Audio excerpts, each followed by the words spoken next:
Hello, this is DrPaulCottrell, and I'm doing a live stream on January 8th. I'm also doing a recording.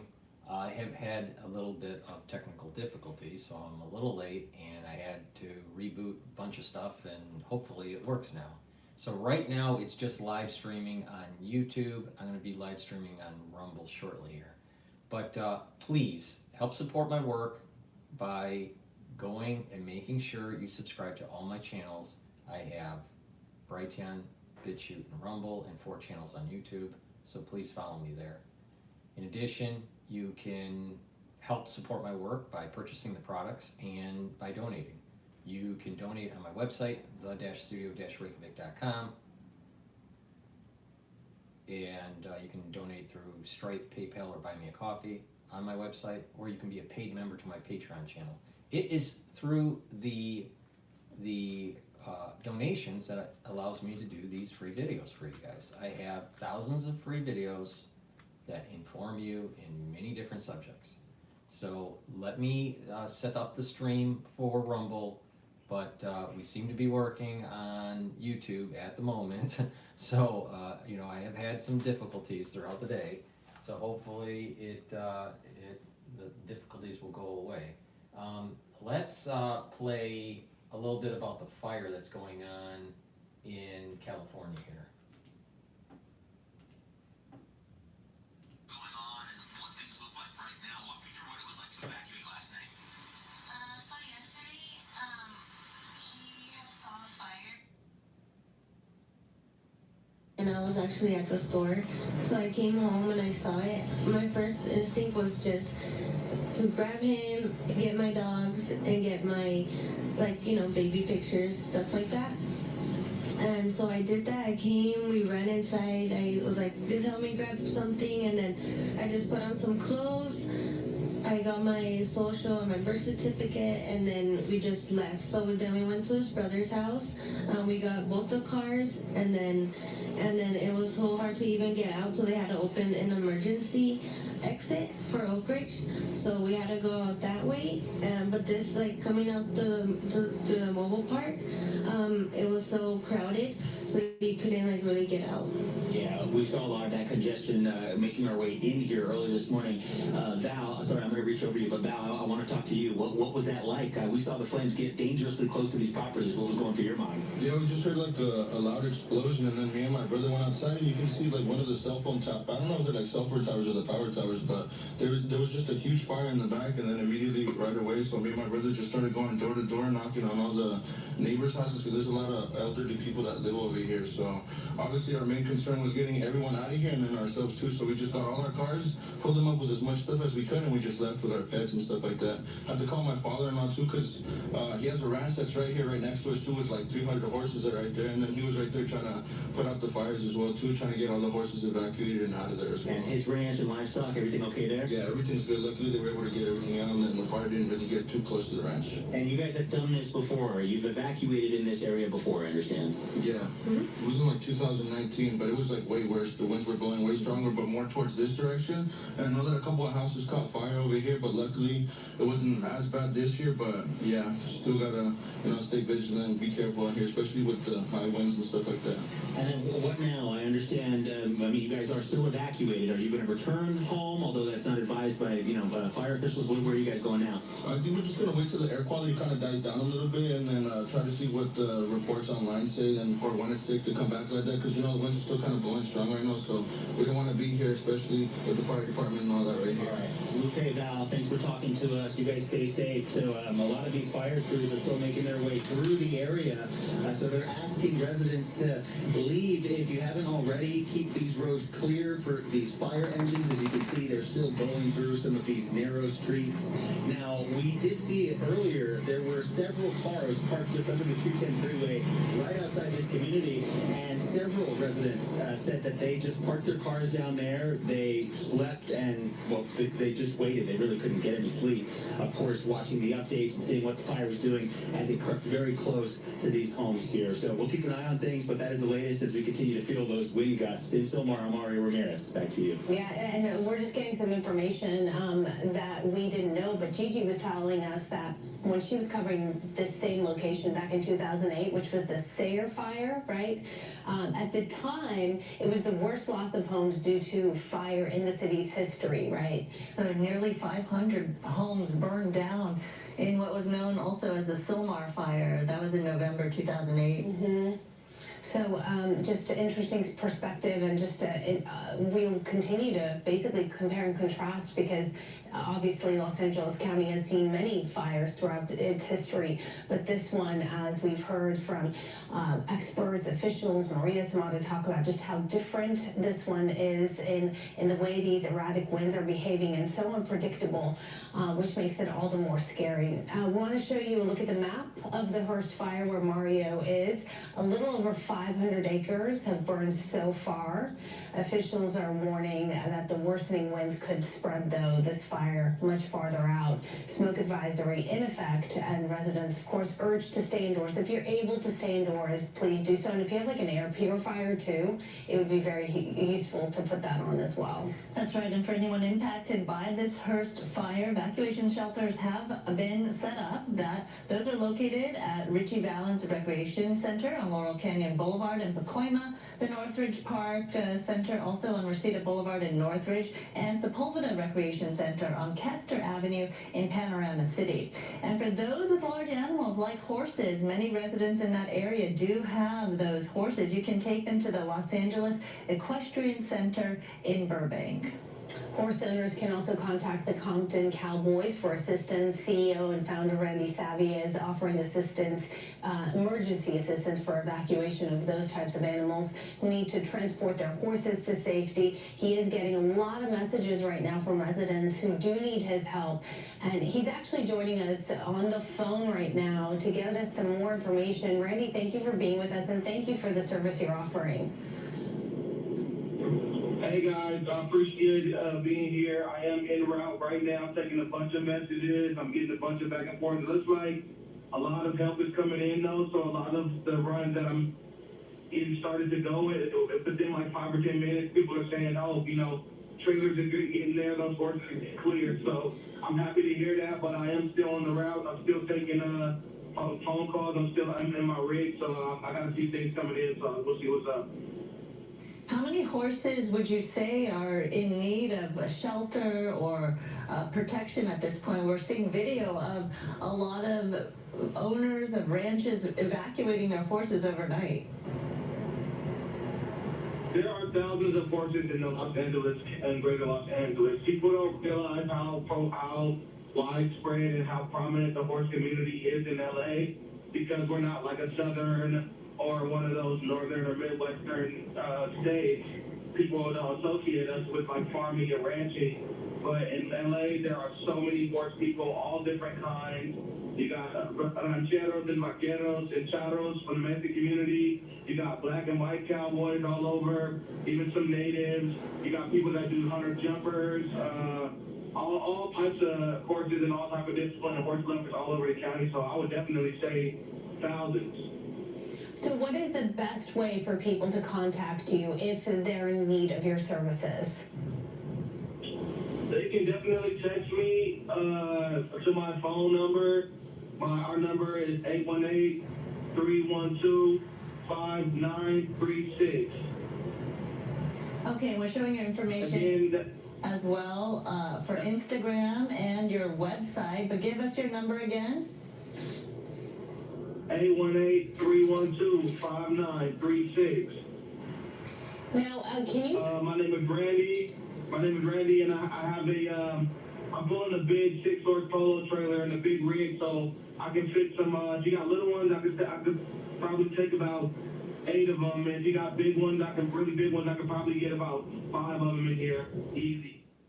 So we're listening here to some of the coverage courtesy of our partners down at Fox 11 in Los Angeles as they continue to bring us some of these compelling images, speaking to a gentleman on the phone there in regards to these mass evacuations and also how people are trying to get their animals safe, specifically when it comes to these horses. A lot of these ranches have been impacted. We do have live pictures still of the fires that are currently burning all across Southern California. Take a look at this. We do want to step away for a quick commercial break at Live Now from Fox, but we continue with more of this coverage. The fires burning in Southern California when we come back.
Out to our partners at Fox 11 in Los Angeles as they are getting an update on the Eaton fire that is burning just north of Pasadena. Home here that is currently on fire. I had another resident ask me if any firefighters will be coming to the neighborhood, and the answer right now is no, because they are strapped. They're doing the very best they can trying to put out fires, but as soon as one sparks, another one does, because of all the embers that are flying in the area. We do know that 2 people so far have died in the Eaton fire and several more injured. We don't know the exact number, but that's something that will be coming out in the next several days. Right now, what's at top of mind, especially for firefighters, is trying to save as many people as they can, trying to put out the fires as quickly as they can, while also dealing with the wind. I don't know if you can hear it in my live shot. The wind is really roaring, and that does not help with this active fire that's underway right now. So definitely a difficult situation as we continue to walk down El Molino. I can tell you we've spoken with a few residents at the end of this street who have decided to stay.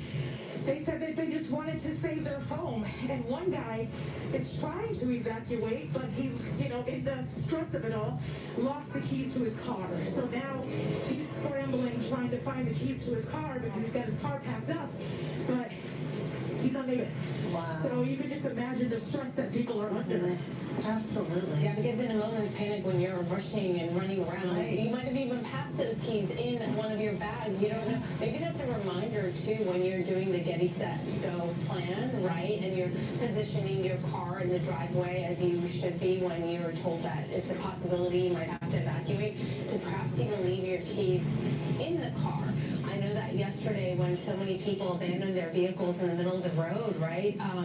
One of the things was, hey, you guys, if you do this, leave your keys in the car. This is not a parking lot. Don't take your keys with you because you're not even thinking at that moment. Coco, we're watching this individual. It looks like a gentleman trying to hose down the surrounding. All right, so I finally found the technical issue that I was having with the streaming with Rumble.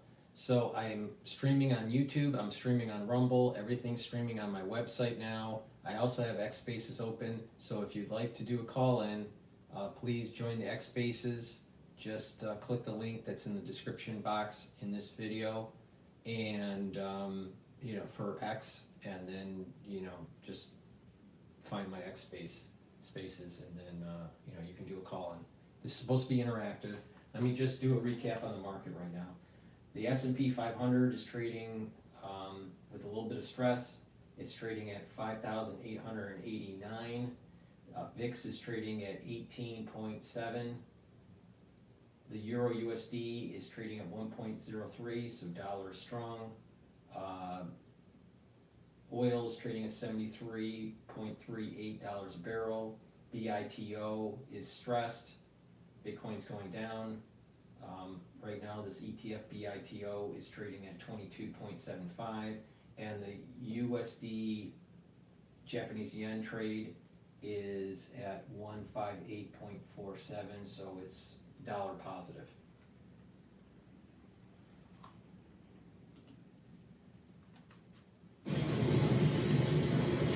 All right, we're saying, Exactly. Is that the gentleman who found his keys maybe, or that was a different vehicle?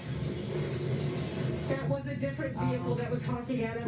Someone that we spoke to earlier that clearly decided now to leave. But as you mentioned, there's a lot of frustration from residents to firefighters who feel like they don't have the resources to handle an event of this magnitude. And again, you just see this home just burning to the ground. There's lots of little explosions and embers as well. And again, these guys on top of this roof are still trying to save their home. But this is Now think about this. This is a fire, all right? It's bad, but what if there was a nuclear weapon that went off? You really think that the government's there to save you? They don't have the resources, nor do they care to save you. Fire, you are near PCH in the ocean. What's the scene now? PCH, we're at Gladstone's, and just moments after we went live reporting there was a fire on this side of the restaurant, we were actually heading to the other side where firefighters were staged. Apparently somebody saw that live shot, reported it, and LA City Fire arrived here and have managed and are still working actually on putting this fire out. This is a trailer, a metal trailer, the ones you often see on tractor trailer trucks, but this one is here permanently. It was being used as a storage facility for the popular restaurant on Pacific Coast Highway. This was completely on fire. Everything inside, whatever was in there, has been destroyed. And actually, you might be able to make out that black smoke because it continues to burn in there, even though the flames have been put out. And then onto the left of that trailer is the garbage bin area of the restaurant. As far as we can see, the restaurant has not been affected, which of course is a good thing. Gladstone's has been here for decades. Most folks in Los Angeles have probably been here at one time or another. A very popular place for tourists, for locals to come and have seafood right on the beach. So LA City Fire to the rescue from Fire Station 238. We see them right here, or is that 238, I believe, and that is in Wilmington. So Wilmington, LA City Fire have now been able to put this fire, and they're going to be standing by for any possible hot spots. Part of the wall on the restaurant has also burnt, and we were talking about the fire actually jumping Pacific Coast Highway. I'm going to ask photographer Tony Butita, and I've been asking him things all day long. I'm going to ask you to turn around. I want to go up there. We're on Sunset and Pacific Coast Highway, and we're starting to see a black plume, and that just means that the fire has hit some fresh fuel, whether that's a home, whether that's a structure, whether that's vegetation, unclear, but that dark black smoke tells you that something is burning. You may be able to make out part of a structure that looks like it was burnt probably yesterday, but the fire not completely out, and we're just starting to see that loom up here. Pacific Coast Highway is gray, it is dark, it's as if it were 6 o'clock in the afternoon here because of all the smoke. That is the latest from Pacific Palisades and our continuing coverage of the Palisades fire, very much out of control. And those winds, those wind gusts, we are continuing to feel them here in Pacific Palisades. We'll send it back to you. And Gigi, I hear a little relief in your voice, given the fact that Gladstone's has been saved at this point, but really, you don't survey the damage of the smoke. We lost our signal. Even if, okay, and Gigi's gonna go and get connected, but, you can say a structure has been saved because it hasn't caught on fire, but the smoke damage inside those homes, the furniture, some of all that can be totally totaled in a fire like this. So now we're looking at a map of this fire and some of the evacuation areas. The evacuation centers for the Palisades fire victims. Let's tell you about those. So evacuees can go to the Westwood Recreation Center. This is on 1350 South Sepulveda Boulevard. Another evacuation center open is the Dream Center in Los Angeles, so that's an option as well. Yeah, and when it comes to livestock and larger animals, a separate evacuation center is open at Pierce College. That's at 6201 Winnetka Avenue in Woodland Hills. Let me just do a product plug here. I know there's a lot of news going on, so, and I've had the technical difficulties all day, so please help support my work by going to my website, the-studio-reykjavik.com, and getting the great supplements and products that I offer. I partnered up with Rainbow Herbals, and we have developed these deodorant bars. They're made from essential oils from the Himalayas, very high quality. I have it in citrus and in peppermint, lavender, and tea tree. These do not have aluminum, and it doesn't have baking soda in it. It's made from natural ingredients, very high quality, essential oils from the Himalayas. This is a dual purpose product. You use it as a deodorant, it's for males and females, but you also can use it to help detoxify your body. And I believe in providing dual purpose products. So go to my store, get a couple bars of these for your household. It's the-studio-reykjavik.com and get the very high quality deodorants either in citrus or in peppermint, lavender, and tea tree. Another thing that I think is really important to take to kind of boost up your immune system, especially with what's going on around the world, I take Max 35, all right? I take a teaspoon of it a day, I swish it in my mouth and gargle 20-30 seconds and then swallow. What that does is it neutralizes, and it also improves the mucosal lining and your epithelial tissue, so you have a better barrier, right? So this will help to mitigate through what's going on, all right? I can't say any more than that because of the great censorship on YouTube, but I take this every day. Now, if you're not feeling well, let's say it's the cold season, you're not feeling well, you should be taking a tablespoon or two a day. It neutralizes and it boosts up your immune system. Another thing that you should be having in your household, because you're gonna need it, trust me, you're gonna need it, is the structural nanosilver gel. Now, this structural nanosilver gel, I also have it in a dispenser form that I don't have on my table at the moment. I've been having problems all day today, and just nothing's gelling right now. All right, so, okay, so I have two types of structural nanosilver gel.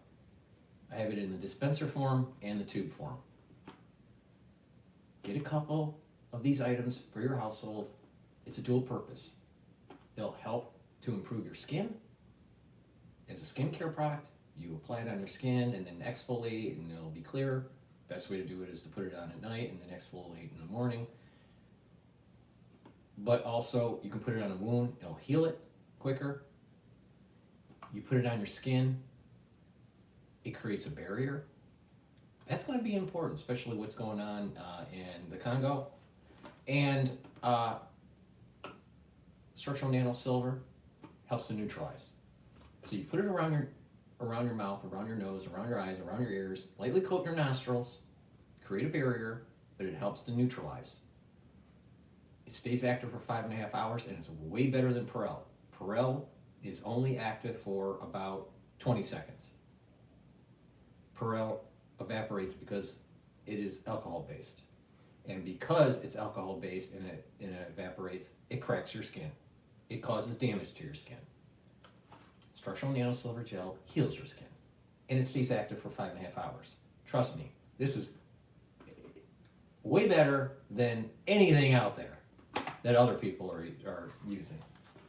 So please, be prepared. You're gonna need it. Cases are going up. Be prepared. Now, if you don't, and you get something, I'm just gonna say I told you so.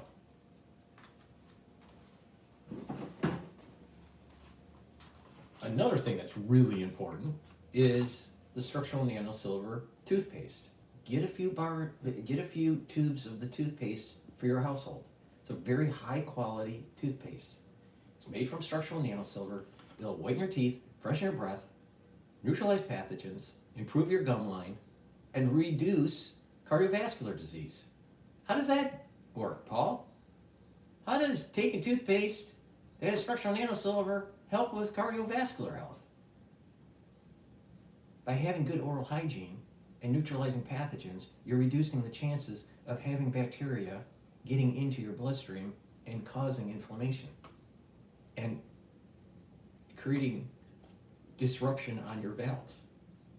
You reduce valvular disease. You wonder why old people have stenosis? So please, go to my store, get this toothpaste. It's way better than anything that you're gonna get at your grocery store. And it's way better than what Alex Jones sells. So please go to my store, the-studio-reykjavik.com. Trust me, this toothpaste is better than what Alex Jones sells. Now, I take my supplements. I'm older than Alex Jones. I look a lot healthier. Believe me, I am a lot healthier. Who do you want to really follow? Someone that actually does an anti-aging protocol and a longevity protocol to boost up their immune system and their endocrine system? Or someone that just says they do?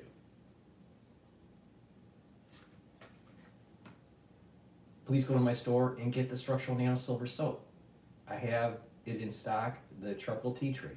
Get a few bars for your household. It's a very high quality soap. It doesn't have all those fancy chemicals from Procter & Gamble. And believe me, you don't want those fancy chemicals. You know why? Because they disrupt your endocrine system. And another thing to get, all right, to help with the health of your body, boost up energy levels, improve your, protect your neurons, especially when you get older, is vitamin B complex. Vitamin B complex helps with the mitochondria. The first 4 vitamins for B will help with the electron transport chain. It will help with metabolism. And it will help protect neurons. When you get older, you're going to need to protect your neurons. You're going to need to protect your central nervous system. You're going to need to protect your peripheral nervous system. You're going to need to protect your white matter and your gray matter. Follow my advice. You should be taking vitamin B complex, especially if you're 40 plus. All right. With that, let me just continue on a little bit with the news because I've been having technical difficulties, and then I'll take any requests from X.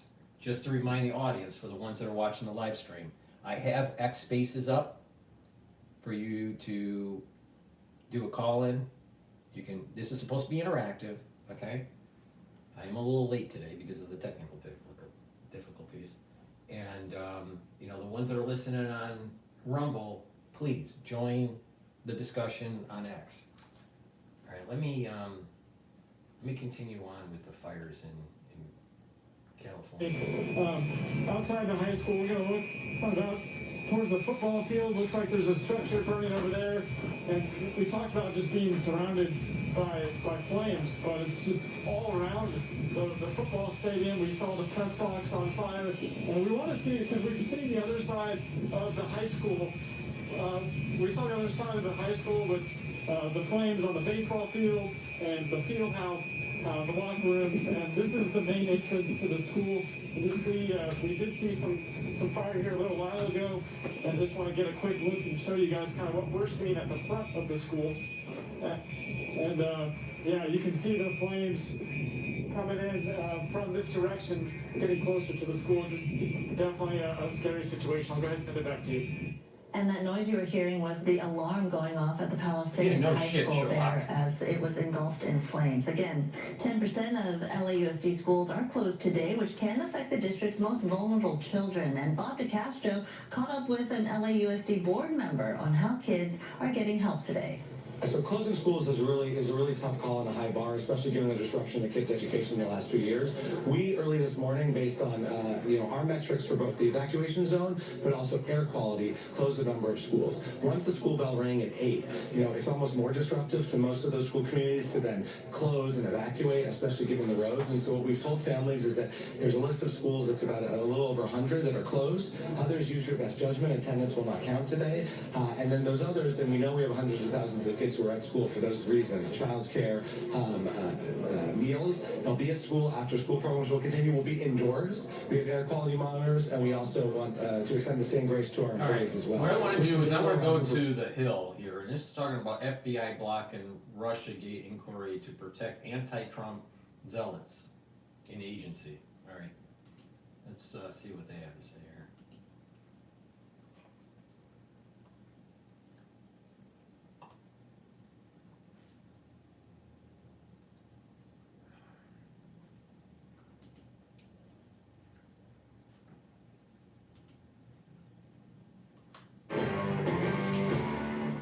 Is the FBI hiding a very important question surrounding its second investigation into then-President Donald Trump in 2017, otherwise known as Russiagate?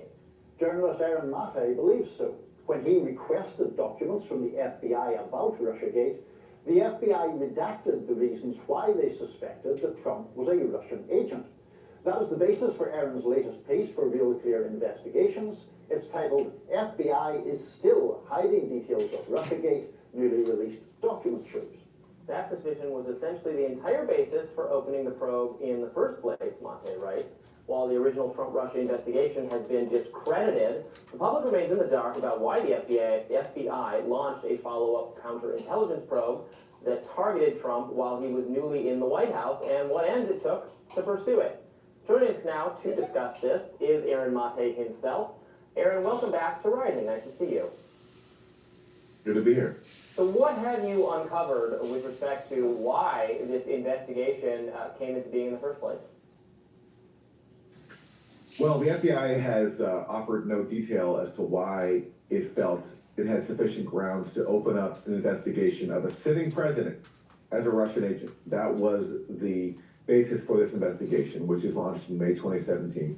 And just to clarify for people, because it's a little confusing, so you have already Crossfire Hurricane, which was the initial Trump-Russia inquiry. This is the FBI on July 31st, 2016, during the presidential campaign, deciding, based on a really vague tip about George Papadopoulos, a low-level Trump campaign volunteer, that they had grounds to investigate the Trump campaign for possibly conspiring with Russia. And after Trump gets elected in May 2017, this is now Trump's fourth month in office, Andrew McCabe, who's then the deputy director of the FBI, decides, you know what, we also have ground to not only be investigating Trump circle for ties to Russia, let's investigate the president personally himself as an agent of Russia. And that's what this investigation was. Now, in the document that I got, which is the opening communication which launched this investigation, it claims that there's a factual basis to launch this probe, but that factual basis is entirely redacted, which means that more than 7 years later, we still do not know why the FBI thought that it was appropriate to investigate a sitting president in the White House for being an agent of Russia. All we have are the public statements that McCabe has made. And what he said in public is that basically because Trump had fired Jim Comey just days earlier, that made him wonder what Trump has to hide. Why would Trump go ahead and fire Jim Comey if he wasn't working on behalf of Russia? And that, in McCabe's view, was sufficient predication. We've also gotten some details in news reports. So, for example, in January 2019, the New York Times first reported that the FBI had opened up this second probe of Trump, and they reported that the Steele dossier, which is the collection of Hillary Clinton-funded conspiracy theories, that was among the factors that fueled the FBI's concerns. And to that point, we already know from previous reporting, including by my colleague Paul Sperry at Real Clear, that right before McCabe opened up this counterintelligence probe of Trump in May 2017, the FBI re-engaged Christopher Steele after not talking to him for many months because he had previously been terminated as a source because he was blabbing his mouth to the media. But then McCabe decides, because he wants to build this new probe of Trump as a Russian agent, let's bring Christopher Steele back in. So they spoke to Steele. And I think it was, basically that, Christopher Steele's ludicrous dossier, the fact that Trump had fired Comey, and McCabe in his head can't imagine why Trump would do that, except for the possibility that he was a Russian agent, was trying to cover something up, that's why he felt this was sufficient grounds. In my opinion, this wouldn't be grounds to, open up an investigation of anybody, let alone a sitting president of the U.S. It just underscores how ridiculous Russiagate was and how so many years later, we still don't know so many of the critical details. I think it can be hard to tell whether information is being redacted because the authorities are genuinely trying to keep back something that is damaging or makes them look bad, or that they are redacting information because that is common standard practice. They would redact information even when there's nothing damaging because they're just so secretive and inclined to do it. So it can look malicious even if it's not. Now it might very well be malicious in this case.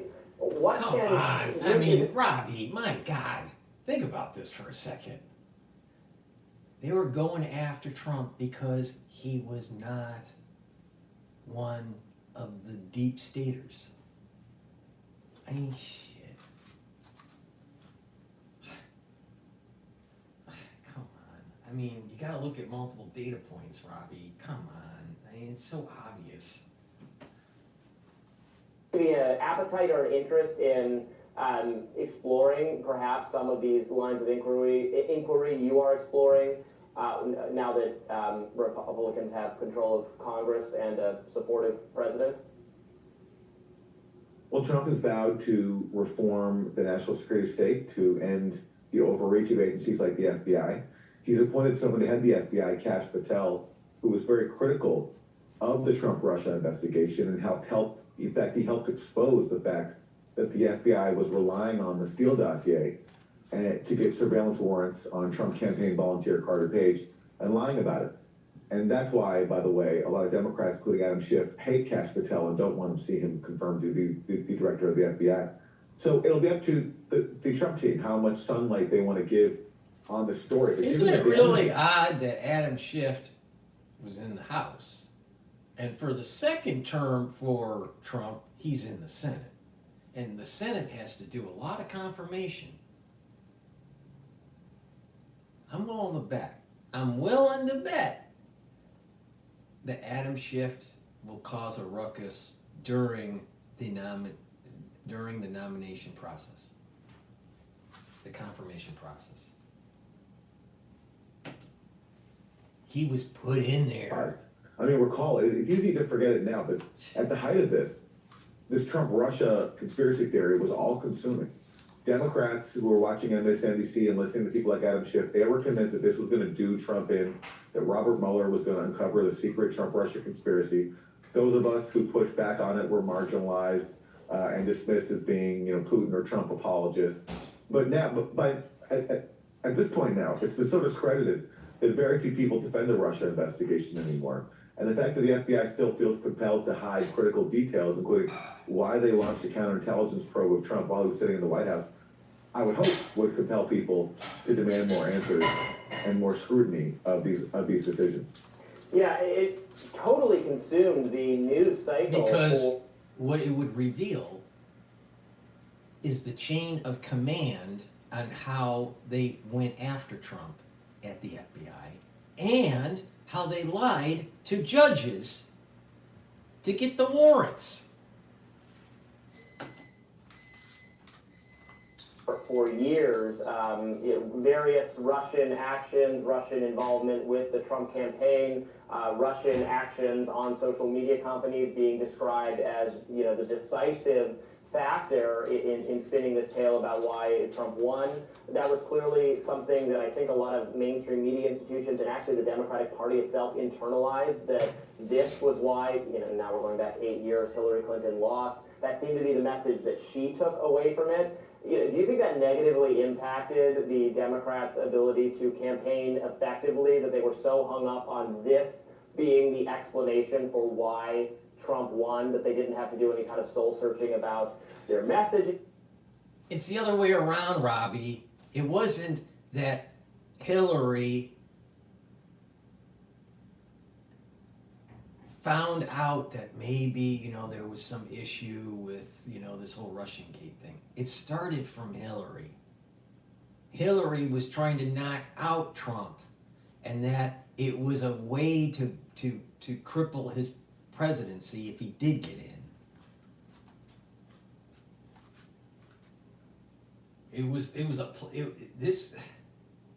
It was orchestrated to take him down during the election of 2016, and if it didn't work, to be able to hamper his presidency. Are the issues they run on, or any of those sorts of things? Well, yeah, I mean, as someone who was not a big fan of Donald Trump, this was one of the many reasons why I was critical of Russiagate. I mean, the first reason was simply that it was just factually completely baseless. And as journalists, we're supposed to look at the facts, not our partisan affiliations. And that was a major reason why Russiagate took off, is because a lot of journalists put facts to the side and went with their partisan hackery, basically. And that's why Russiagate was allowed to be the thing that it was, because journalists simply weren't doing their jobs. But mainstream journalists never do their jobs. Let's forget about 2016.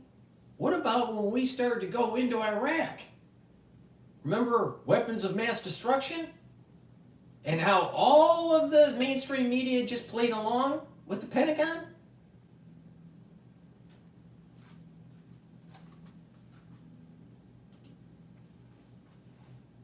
Against it on a political basis was not only the fact that he was basically criminalizing diplomacy with Russia, which I thought was a bad idea. I mean, I think Trump was right when he said we should have good relations with a rival nuclear power.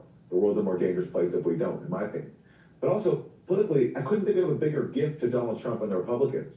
Because if you're Trump in the White House, what more would you want than have your opposition, rather than being organized around policies that, might be better alternatives to Trump's, or, being critical of Trump's policies, being organized around a dumb conspiracy theory. Literally the stupidest conspiracy theory I've ever seen in my lifetime.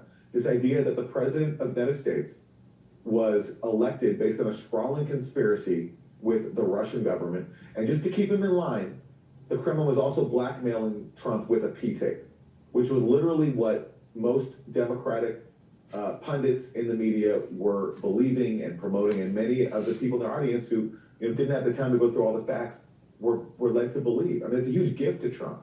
So yes, of course this hurt the Democrats, rather than becoming, I think, a party that was actually anti-establishment, going in the direction of someone like Bernie Sanders, who I think would have appealed to many Trump voters back in 2016. They doubled down on the Clinton wing of the party by embracing a literal Clinton-funded conspiracy theory, because that's what it was. It was a Clinton campaign that paid for Christopher Steele, and it was the FBI that covered up the fact that it was relying on his dossier. Exactly. And by the way, there's so much more to learn. Speaking of Clinton campaign, the genesis of this is Hillary.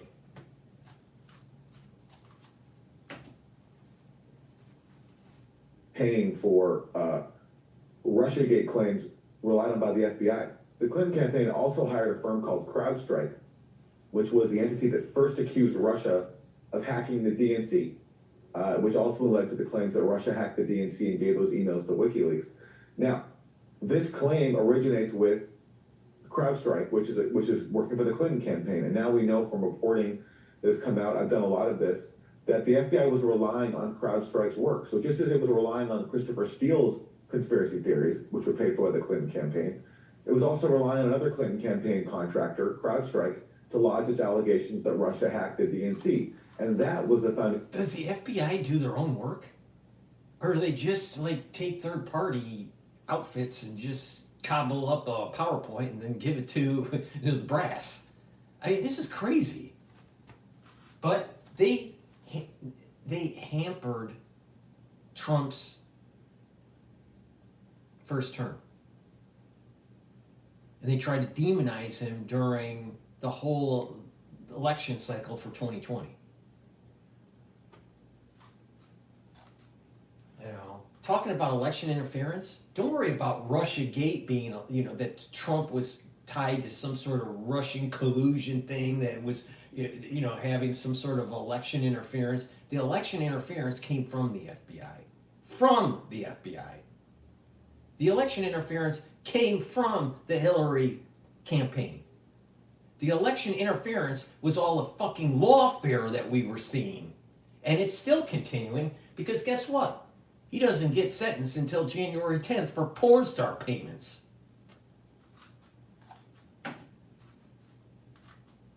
Allegation of Russiagate. And I've tried through FOIA to get the FBI to release the documents it used from CrowdStrike, including CrowdStrike's reports, to make its allegations that Russia hacked the DNC.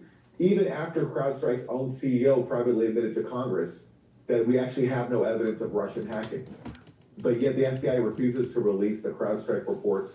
And that's a part of the story where we still do not know a lot of information. So if we want to have answers, we want to get to the bottom of what happened in Russiagate, that's another place where we could have scrutiny under this new administration is to what extent did the FBI rely on the work of a Clinton-funded contractor to lodge the foundational allegation that Russia hacked the DNC.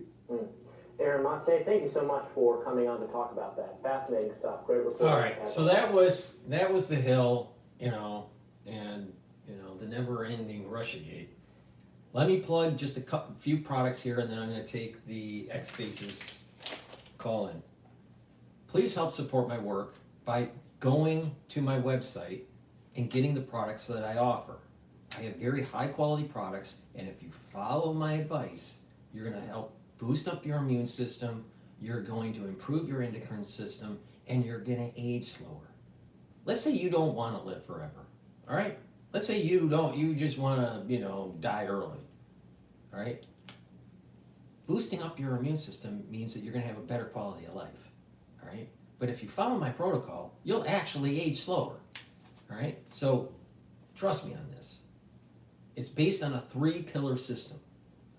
Taking structural nanosilver liquids to neutralize pathogens. And when you do that, you're boosting up your immune system. The other pillar is bringing down inflammation, taking turmeric and ashwagandha. And then the third part of the pillar is soaking up free radicals. That's the core. And then you add stuff to it, and voila, you have a really robust immune system and endocrine system. Structural nanosilver,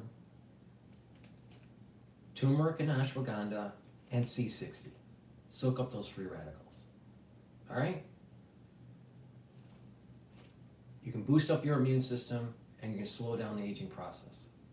But when you add stuff to the core by stacking, you're going to get very similar benefits that you're going to see with these very slow agers and the ones that have very strong immune systems. All right? So a product that you should have stocked in your house because of the cold season is the lozenges that I have on my store and the drops. So you can get Manuka honey lozenges and elderberry zinc lozenges on my store, but also the cherry drops in 100 count. Get the drops. The moment you have that irritation, take the drops and the lozenges, it'll neutralize it. It has structural nanosilver in it. And it will mitigate the irritant, it will neutralize the irritant and help with maintaining the mucosal lining so you're mitigating infection. Okay? Really important. Vitamin C. You know, the last I looked, all the grandmothers say take vitamin C. You know what? They're right. Take vitamin C and magnesium, it'll boost up your immune system. If you're not feeling well during the cold season, take a double dose, make sure you drink with filtered water. Fluoride in your water will make you stupid. Probiotics. You can get it in the veggie cap version or in the powder version. You saw me eating hummus, just a few minutes ago, all right? Because this is a real professional show. I add powder to the hummus, all right? This is the probiotic powder that I add. It's a great way to take it, but some people don't like taking powder. You can take the veggie cap version. It's up to you. But you know what?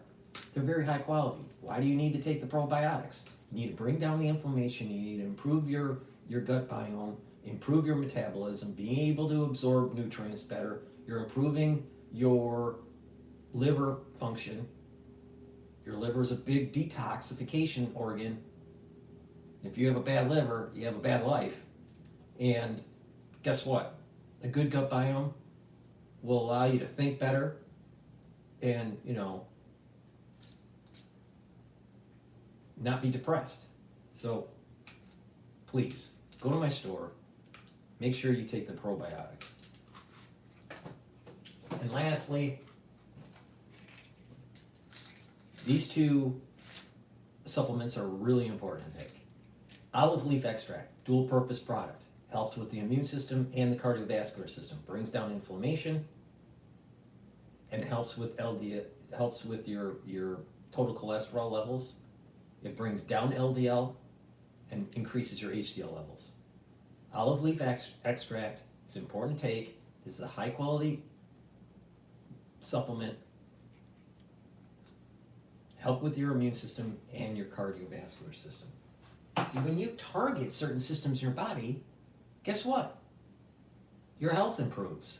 Amazing how that works. Digestive enzyme complex. You're 40 plus years old, guess what? Your pancreas is dying. It doesn't matter how healthy you are. So you're going to need to take supplements to help reduce the load on the pancreas. What does the pancreas do? It creates a bunch of, it does a lot of things, but we're talking about the enzymes to break up foodstuffs. So it creates enzymes, secretes enzymes to break up proteins, carbs, and lipids. If you have a bad pancreas, guess what? You can't break food up. And then you start having digestive problems and lots of other problems, right? So what you want to do is reduce the load on the pancreas. Taking the digestive enzyme complex will do that.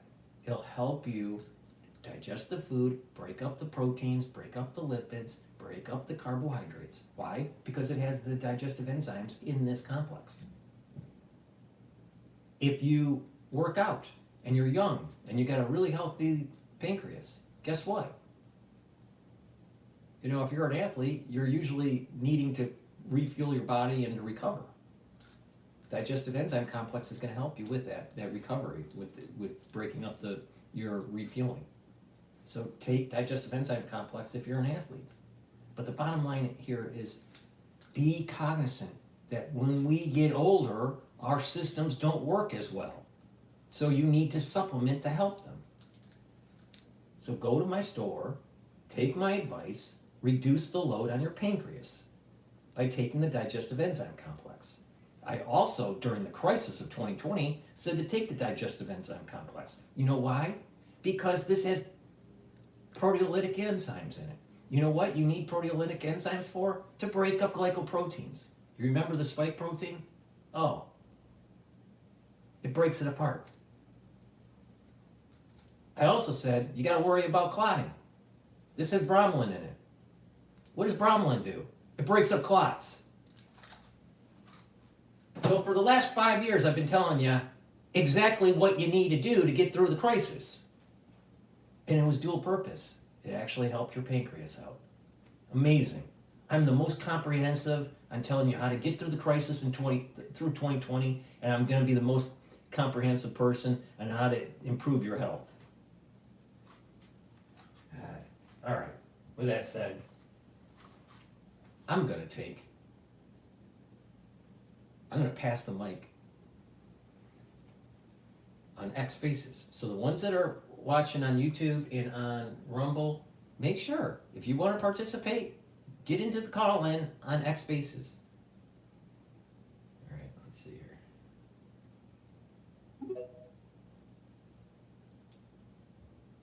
Hello? Hey, Paul. Hi. How you doing? You called it right. I said, oh, we'll talk during the next crisis. You said it'll be tomorrow. You were right. Well, you know the problem is, is that I'm right all the time. And you know what? And I'm saying 2025 is going to be a really, really packed year. It's going to have 10 years packed in 1 year. And every day is going to be something like this. Wow. I mean, I kind of brushed off what you said. I was skeptical, but then as I went to sleep, I said, God, I woke up this morning, I said, I've been watching the news because I'm very familiar with that area. You want to hear something that's funny? 2 nights ago, this is really funny, actually. 2 nights, and I'm not joking here, all right? This is an honest to God, truthful story. 2 nights ago, I had a dream, all right? And I was playing on the golf course in Florida with Tucker Carlson and Cat Turd. Yeah, Cat Turd, yeah. You know who Cat Turd is, right? Okay, so so Cat Turd was playing golf with Tucker Carlson, and I was playing with them in Florida. Why? I have no idea. Well, the dreams are, well, for me anyway, they like help you deconstruct, our so a lot of times, well, anyway, I think it helps with ordering our thoughts. So, I mean, I think it's related. I'm not sure though. Golf course, Florida, Tucker Carlson and Cat Turd and DrPaulCottrell. I just don't know. I don't see the connection. Well, okay, Paul. I know a bunch about this fire stuff. Yeah. So there's a lot to say on all this. Okay, just so you know, there's also someone that requested to speak too. So I wanted to make sure that everyone has a turn to speak. So. Okay, I'll make it quick. Yeah. Let me just make a few points. Yeah. Okay. Go ahead. One, the LA mayor, she was running against this real estate developer who probably would have really helped LA. His name was Rick Caruso. I don't know how the hell she won. It was probably through vote cheating, but she's now in Ghana she's not even in the city. She's in a foreign country. So the city's burning and she's in a foreign country. It's interesting you say that because I remember during the whole COVID thing. Remember, where was the one of the co-founders from Twitter, Jack Dorsey? Where was he right when COVID was just starting? He was like Vietnam? Yeah, he was overseas too. Yeah. Then the other thing is what people don't understand. I don't know if people really understand these fires. So I lived in an area where these fires were very common. So what happens is when these fires, especially my brother sent me a warning like 2 days ago saying that they're expecting maybe up to, 80, 100 miles an hour in LA, in the LA area. So where the fires are. So this is a problem for multiple reasons. One, with such high winds, it's very hard to control. I don't think the firemen can control the fire. Right. So for like arsonists and stuff, it's a great time. And like, okay. Well, do you think it's arson, or do you think it's just? I don't know. They're saying it might be homeless, but it could be both. But I guess what I'm saying is or it could be. I mean, the other thing that happens is these power poles are old, and so when they fall sometimes, and then they're still live and they spark, they hit the ground, and then they start a fire. That's another thing that happens. Why don't they put it underground? I don't know. I saw somebody posted on Twitter about it, but all the electric lines in New York are underground. That's crazy. They should be. Now. But part of I saw somebody saying that there's corruption in the between the state and the power companies and stuff. Now the other thing is people don't realize when these fires happen, you look at those big plumes of smoke. So let's say it's 80 miles an hour or 50 miles an hour. Those big smoke clouds, those are taking tons of sparks up into the air, and then they take them like a mile away. So the sparks fall down, and they fall on roofs, they fall on everywhere, and then they just start all these fires everywhere. So people, like, I was driving down the freeway during one of these fires, and there's just like little spot fires along the side of the freeway, in the palm trees, in the median, but there's no firemen anywhere because the fires, there's so many fires and they're so big, they can't get to all of them, you know? So that's what's going on now. The other thing is that people don't realize, like, these are like, the place where the fire is, like, it's reached right along the ocean. Those houses, there's houses that are literally like up against the water. So in other words, the water splashes, you know, right, maybe underneath them. So those houses, like one of these houses that I was affiliated with was worth like $80, $100 million. All those houses, and that wasn't a big house, that was a small house. All those houses, a lot of those houses are just based on the videos that I'm seeing. So basically in this area, you're slumming at 80 million? Well, if you're right on the water, maybe it's 80. But those ones you're seeing up in the mountain, like a typical house in LA, just to live in LA is at least, I don't know what it is, a very small house, $1.5 million. So like those houses up in the mountains, those are like 10 million. Every one of those. Yeah. I think 5-10 million. So and the smaller ones, the bigger ones are, you know, so like that's what's going on right now. And you know, so my take on this, there seems to be a similarity to the Maui fire. Yeah. There's a little bit of a feel to that, but the first reaction I had when I saw that this was happening and it was so bad, think about what's the demographic there. Okay, rich. Extremely rich. Yeah, what's the political affiliation? Very left. All right. Where do you think they stood with the Middle East conflict? They were on the wrong side of everything. Well, maybe they're getting cursed. Well, here's what I think is maybe coming out of this is I think the mayor I of feel LA, like it's like Sodom and Gomorrah. Yeah.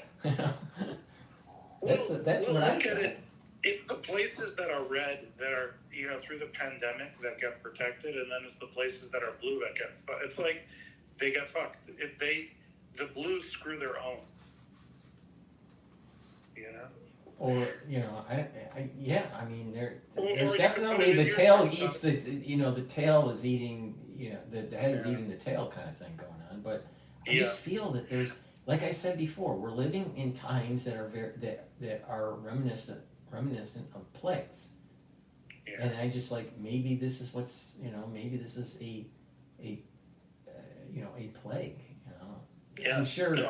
I'm sure that people will be able to use science to just say, well, it was a power line that fell in this area and this house. But the thing is that, well, there are lots of power lines that could fall anywhere in the country, and it just so happens to fall in LA, in the richest area. It just so happens. It just in the middle of this. I mean, think about it. All right, the fire was yesterday. That was January 7th. What was January 6th? That was the certification of the vote. Yeah. It just feels like there's a retribution going on. Yeah. There's some sort of like cosmic retribution happening. Well, it does seem like the Bible's playing out. Now, okay, just a couple small other things, and then I'll let the other... The other guy left, so if he comes back, I'll let you know. Okay. It's all right. Okay. Well, next time, if anybody wants to talk, they could just jump in. And so, the other thing is so the left, they're so crazy. So they say, let's leave nature alone. Let's not touch nature. So when there's a fire in nature, they put out the fire. Okay, so we're talking. This is how they have it totally wrong, but they don't realize fire is part of nature. So what happens is these forests get filled up with debris that nature would normally clear out, like, much more often. And so then when the fire comes through, it just barrels through instead of it being like manageable. And so that's what's happening in California is they have all these environmental groups that say, don't do backfiring, like don't light fires ahead of time. So like on a no wind day, they could light fires every say 5-10 years and then clear out all the low level debris. And then, then it's much less chance of in other words, a fire is much smaller. Yeah. But across California, these crazy environmentalists, they, so that's pretty much the problem. The other thing is, lastly, I'll just say that you mentioned the Maui. Well, the guy who ran for mayor, Rick Caruso in LA, he got on TV yesterday, called in and said that the fire hydrants are running low or have no water because the mayor, whatever, didn't fill up the reservoirs or something. And so the city didn't fill up the reservoirs. And, what the point is that it probably has something to do with some environmental thing again. But I think what's coming out of this is, I think that Rick Caruso might end up either back in as mayor, in other words, he'll win a second time around, or I just saw Cernovich saying maybe he should run as governor. But either way, I wonder whether out of this crisis there might be. Was there any reality to the rumor that James Wood was running for governor? Not sure. He lives in Pacific Palisades, right there on Malibu. So his house is either burned or in danger. No, he was talking about he had to evacuate. Well, I don't know if a guy like James Wood, do you think he could win? I mean, California is pretty leftist, so you'd need like Caruso. Caruso's kind of like a Republican, but acts kind of Democratish. So, in other words, he fakes kind of Democrat. So, like somebody like him, like Schwarzenegger won, but Schwarzenegger, but he won because of name recognition. Here's the thing with New York. It is a blue. When I say New York City. Yeah. New York City is very blue, right, and it's liberal, right? But it's also pragmatic. So they may, their DNA is Democrat. They vote blue, right? Yeah. But because they're pragmatic, they will switch and be cordial to Republican policies, but may give some pushback. My observation with California is that they're so left that there is no middle ground. There's no room to negotiate, and so California is only going to spiral downward. Yeah, except if this kind of stuff keeps happening, because there was a vote in California this past election. They put on the ballot like a ballot measure. Should they reinstitute basically? Should they make it a crime to steal? Because they're going in and just breaking in just walking out of stores with stuff. Because it's basically the crime has been lowered. Like it used to be, you would get arrested and sent to jail, and then now it's not that way. The voters voted like 76% or something to make that criminal again, and that was even with the left and the governor fighting against it as best he could. So I think that California, even like the problem is those crazy people that live in the hills, the Pacific Palisades and Malibu. The problem is they're like leftists. A lot of them I think are leftists out of convenience. But if pushed, then they would go for a guy like Rick Caruso, the guy I was talking about. So, I mean, I was living in a community in California where a student community where I noticed that there was a very, very fringe, very small, like say 5% or less of the population. They were fringe left, kind of like what we're talking about in California. And then maybe another part that was, I wouldn't even say fringe right. And then, so you had, let's say 20-30% say MAGA types, and then let's say 5% extreme left. But because most of the people in the middle just don't pay attention, including the MAGA types. So like, what would happen is the left just had the levers on power because nobody was paying attention. So that small 5%, they were organized for elections, and they would. So that's what's happening is, so that's a big problem. Well, But everyone California- that I've known, friends that were from California, all right? Yeah. Most of them were more liberal than New York liberals that I know. Yeah. Yeah. I mean, They're literally texting me. They're literally texting me, having hissy fits because Trump won. And they go, I can't believe you were right, Paul. And blah, blah, blah, blah, blah. This country's gonna go down the toads, because of this criminal. Blah, blah, blah, blah, blah. Yeah. But California has a heavy dose of Trump derangement syndrome. Absolutely, but also depends, I think, on the county. So, like, the county that I was in was more 50% Republican, 50% Democrat, or like, a lot of independents in the middle. So it kind of teetered. The board of supervisors teetered between the left and the right. Every time I went to a conference in California, all right? Yeah. So I've been to California 3 times. Yeah. 3 or 4 times. I think it's 3 times. And each time, there was one time it was in San Fran, and then the other 2 times was in LA. And I'll tell you, my observation, and they were all, related to kind of like VC, the VC world, all right? Yeah. Venture capitalist world. And I'll tell you, everyone was fake. I said, LA was more fake than San Fran. But this whole idea of in the business community, fake until you make it, but not just that, it's just they put up a facade. At least the people that were at these conferences, the ones that were from that area, they put up a facade that's just not true. And New York is so pragmatic that you see through stuff. A New Yorker sees through BS very quickly, So you kind of like you see this, and it's like, well, wait a minute, this is the land of the fake. I think that's the culture. Yeah, I grew up in that, and I will say that, like, to give you an example of how it makes a difference which county you live in. So before the Supreme Court, within the past few years, it ruled that they have to issue concealed carry permits for guns. In California, it depended which county, so which sheriff who was your elected sheriff.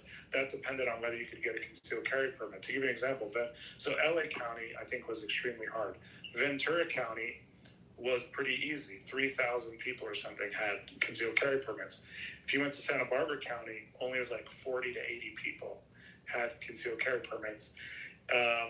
Orange County was easier, Riverside County, and there's a lot of counties that we don't hear about that have like a hick sort of sheriff, and I think they just give them out.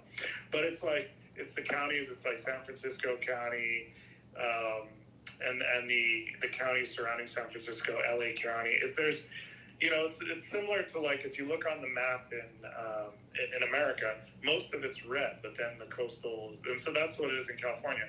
If you go to the farm areas, the more rural, those are red, and then but population-wise, LA County is so big, and so that's kind of a problem. But those were all my thoughts.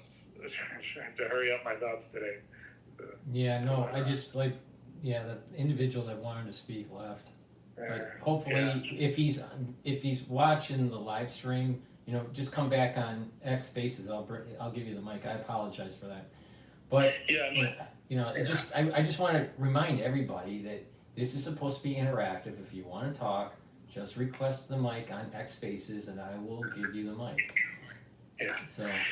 Yeah. But there's lots going to be happening. I'll tell you. But my gut feeling on this, because it was such, it's right by Hollywood, and it's, LA's a fake place, and it wasn't there just an award ceremony that took Like place. Golden or the Yeah, Globes. yeah. Wasn't it yesterday? Or the day before? I thought it Not just sure, happened. but that makes sense. Yeah. Yeah, so, everything's all fake, and I feel as though that there's some sort of, I don't know, some sort of metaphysical thing going on with the burning of LA. Do you think that the people themselves are purposely bringing in let's say the Sodom and Gomorrah, or the 10 plagues, or the Messianic era? Do you think that people are bringing it in, or that there's some supernatural aspect? But people, I mean, like the leaders. Have you seen any person? I have, but have you seen people in your life where they do things as if they were possessed? We would call it mental illness, but I mean, Right. So they do things that are so irrational that it's as if it seems as though they're possessed.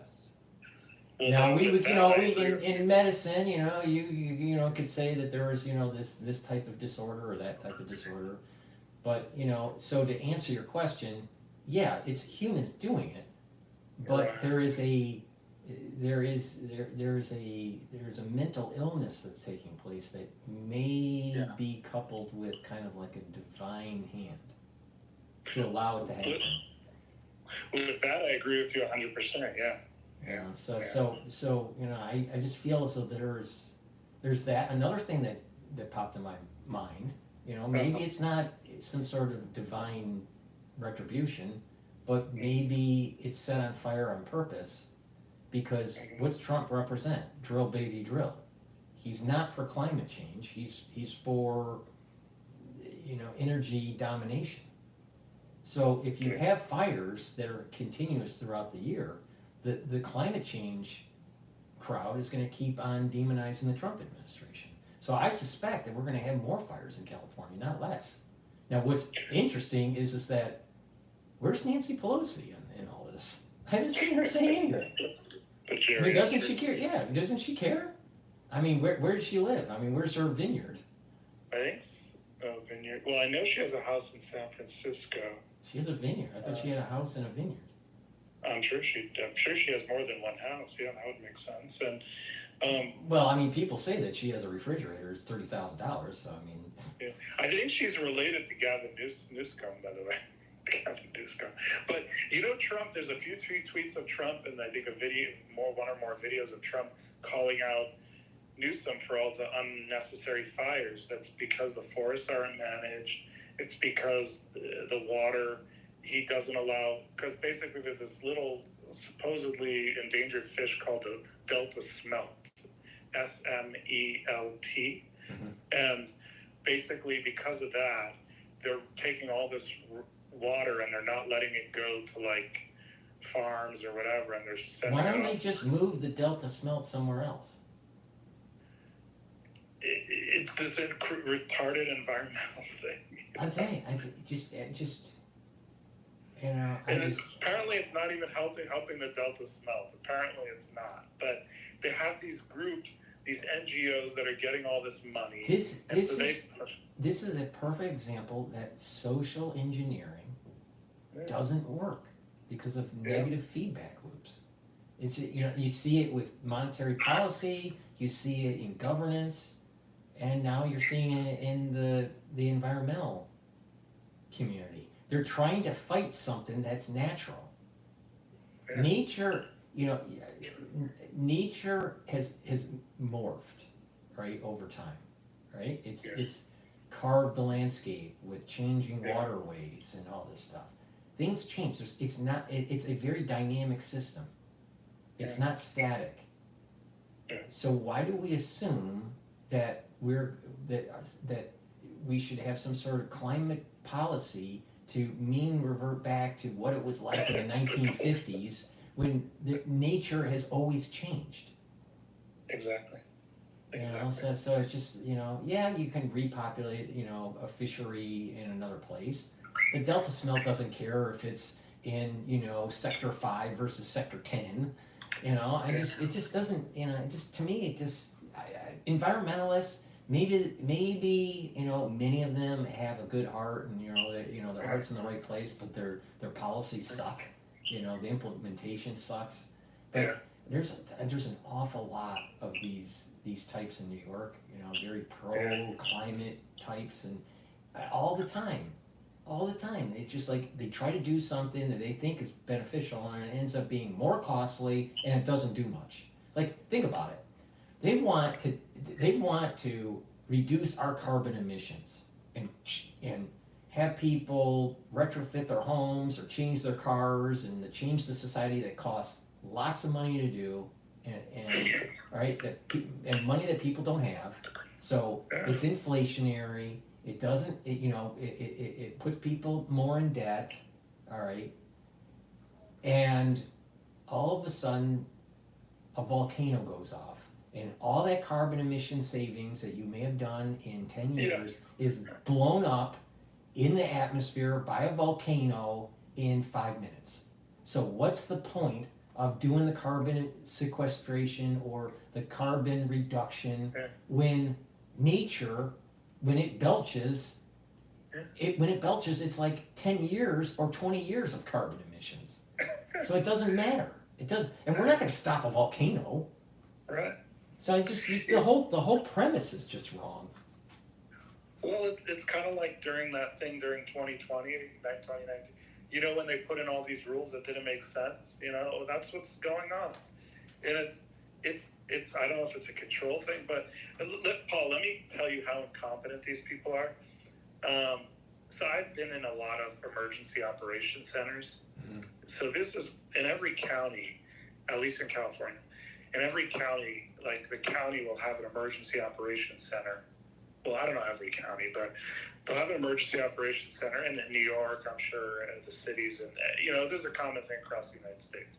So if there's a tornado, a hurricane, a fire, or a terrorist attack, they manage it from one location. Mm-hmm. Well, tell you what happened in Santa Barbara County. And they're tied to FEMA, right? You have a local. You have your local. Yeah. That would be a local management center, and then they're tied to FEMA. Yeah, and they tie in. So like, if a disaster happens, FEMA will come in and like interface with that emergency operations center. So that'll be like the hub, but then you'll also have, if you're curious how this stuff works, you'll also have like an operations center for fire and police.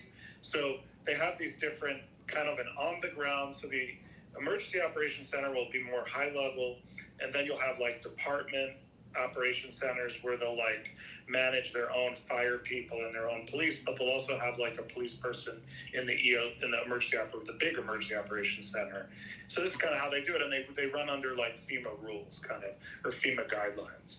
Well, anyway, I'm aware of this story in Santa Barbara County. Well, here's what happened. Just like it's happening now, the fires blew through Santa Barbara County. I forgot what year it was. Well, anyway, like blew through, and just the mountains were all on fire, and it was just apocalyptic, okay? Mm-hmm. Just crazy.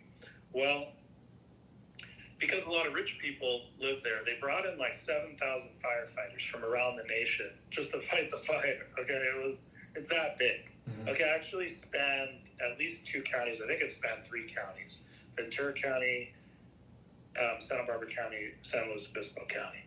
But, the fire blew. It was very windy, and the fire blew across the mountain range. But anyway, the point is the people were, the sheriff in Santa Barbara County was, he kept evacuating these people for the fire. So all these rich people, so just like Pacific Palisades and Malibu, like happening now, similar situation. Well, the fire wasn't that fast, and so, but it was still pretty fast. And so they were, so they made these rich people leave their homes for a week or 2 weeks or even more, for weeks, I think.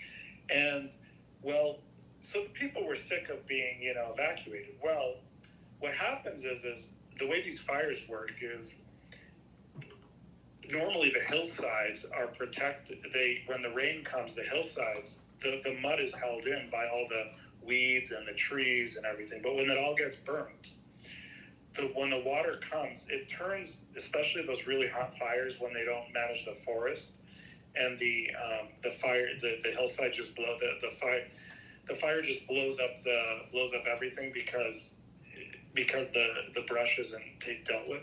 So the fire, it's so hot that it melts like the top layer of dirt or whatever, and so it becomes like a wax.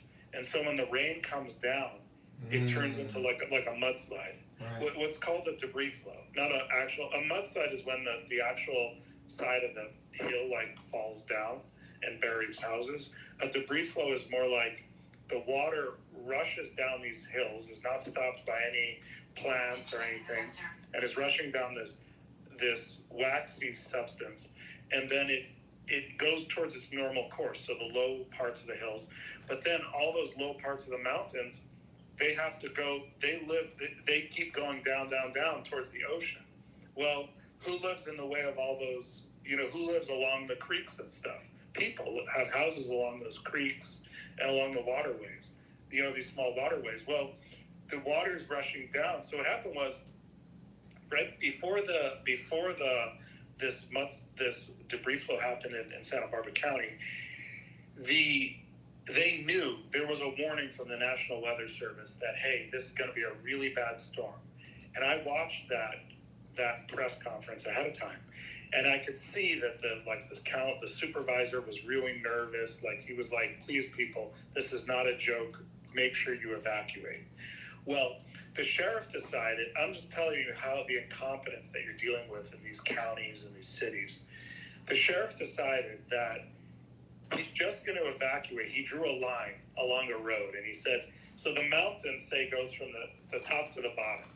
Well, he drew a line in the middle and said he's only going to evacuate, like mandatory evacuation for the people above this line in the road, above this, basically halfway down the mountain.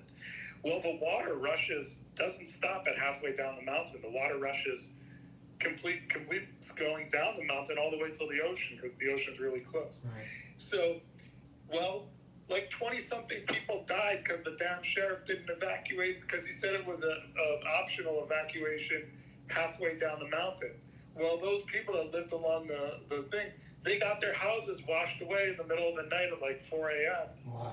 So like 20-something people died, and when it came out to when they tried to inquire about, they tried to do public information requests on documents, how come it wasn't correctly decided, the evacuation was, it's like you have a sheriff who's not talking with the weather people to tell them hey, the water runs down, it doesn't stop halfway down the mountain.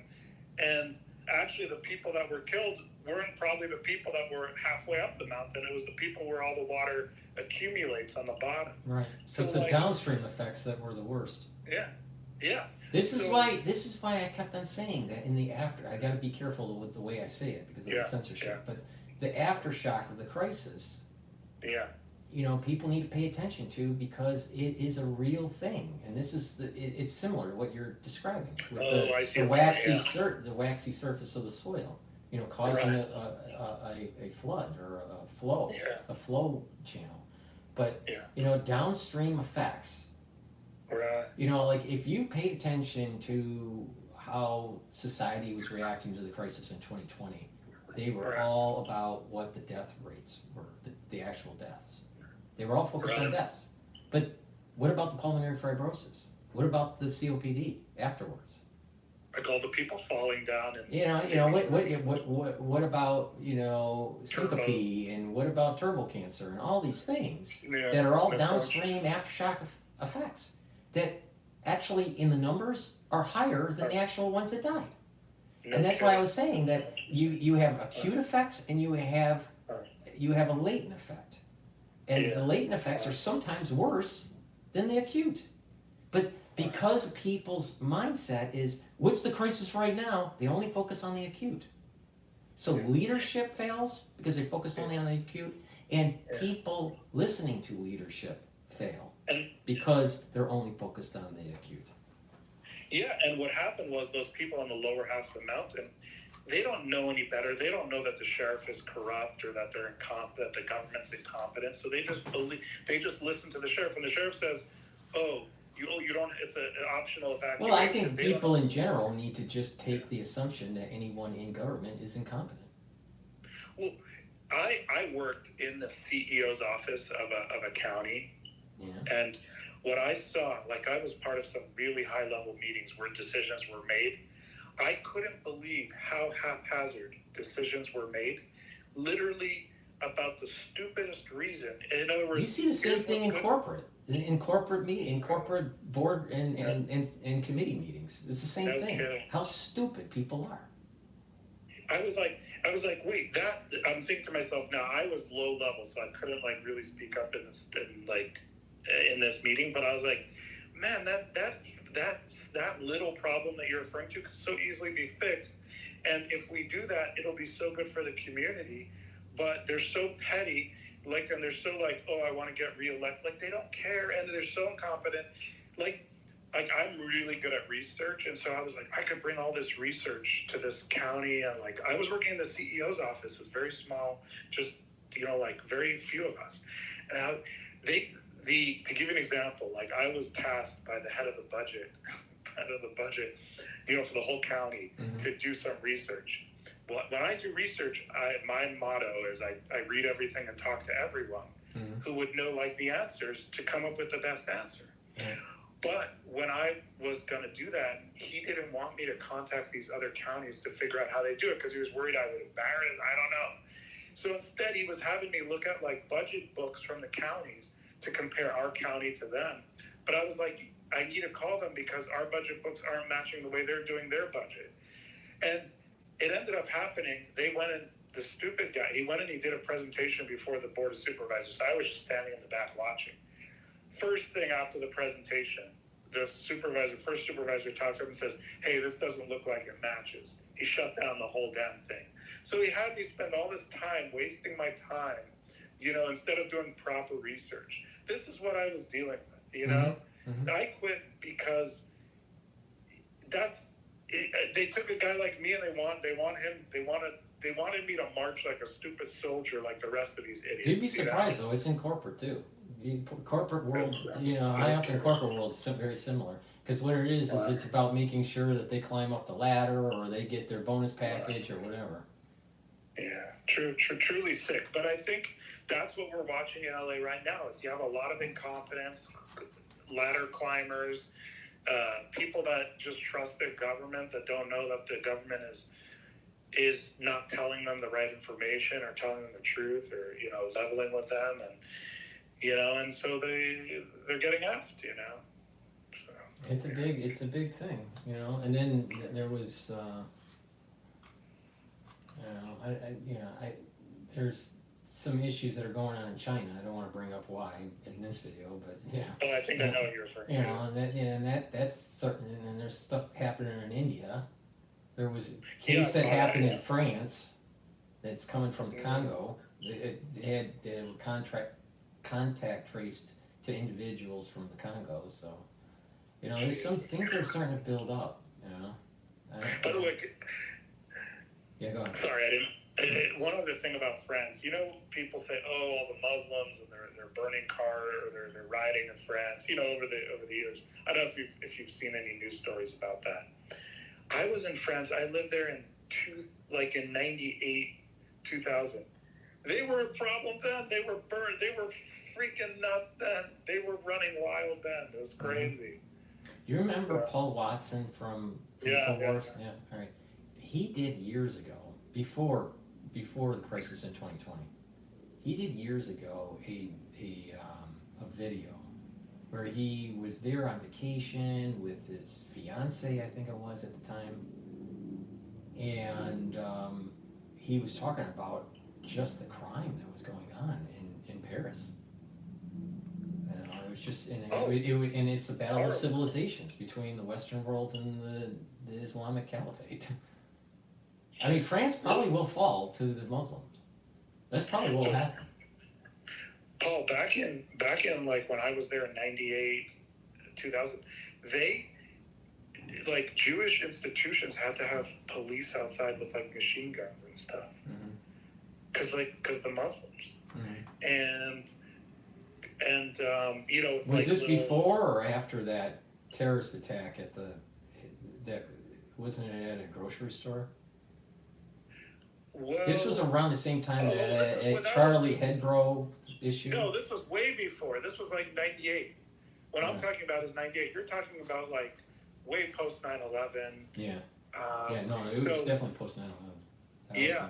No, Paul, like, you know, the Jews that walk around with like the black hats and the the kippas and stuff, those people would get beat up by the Arabs on the like subways and stuff. Yeah, this is back then.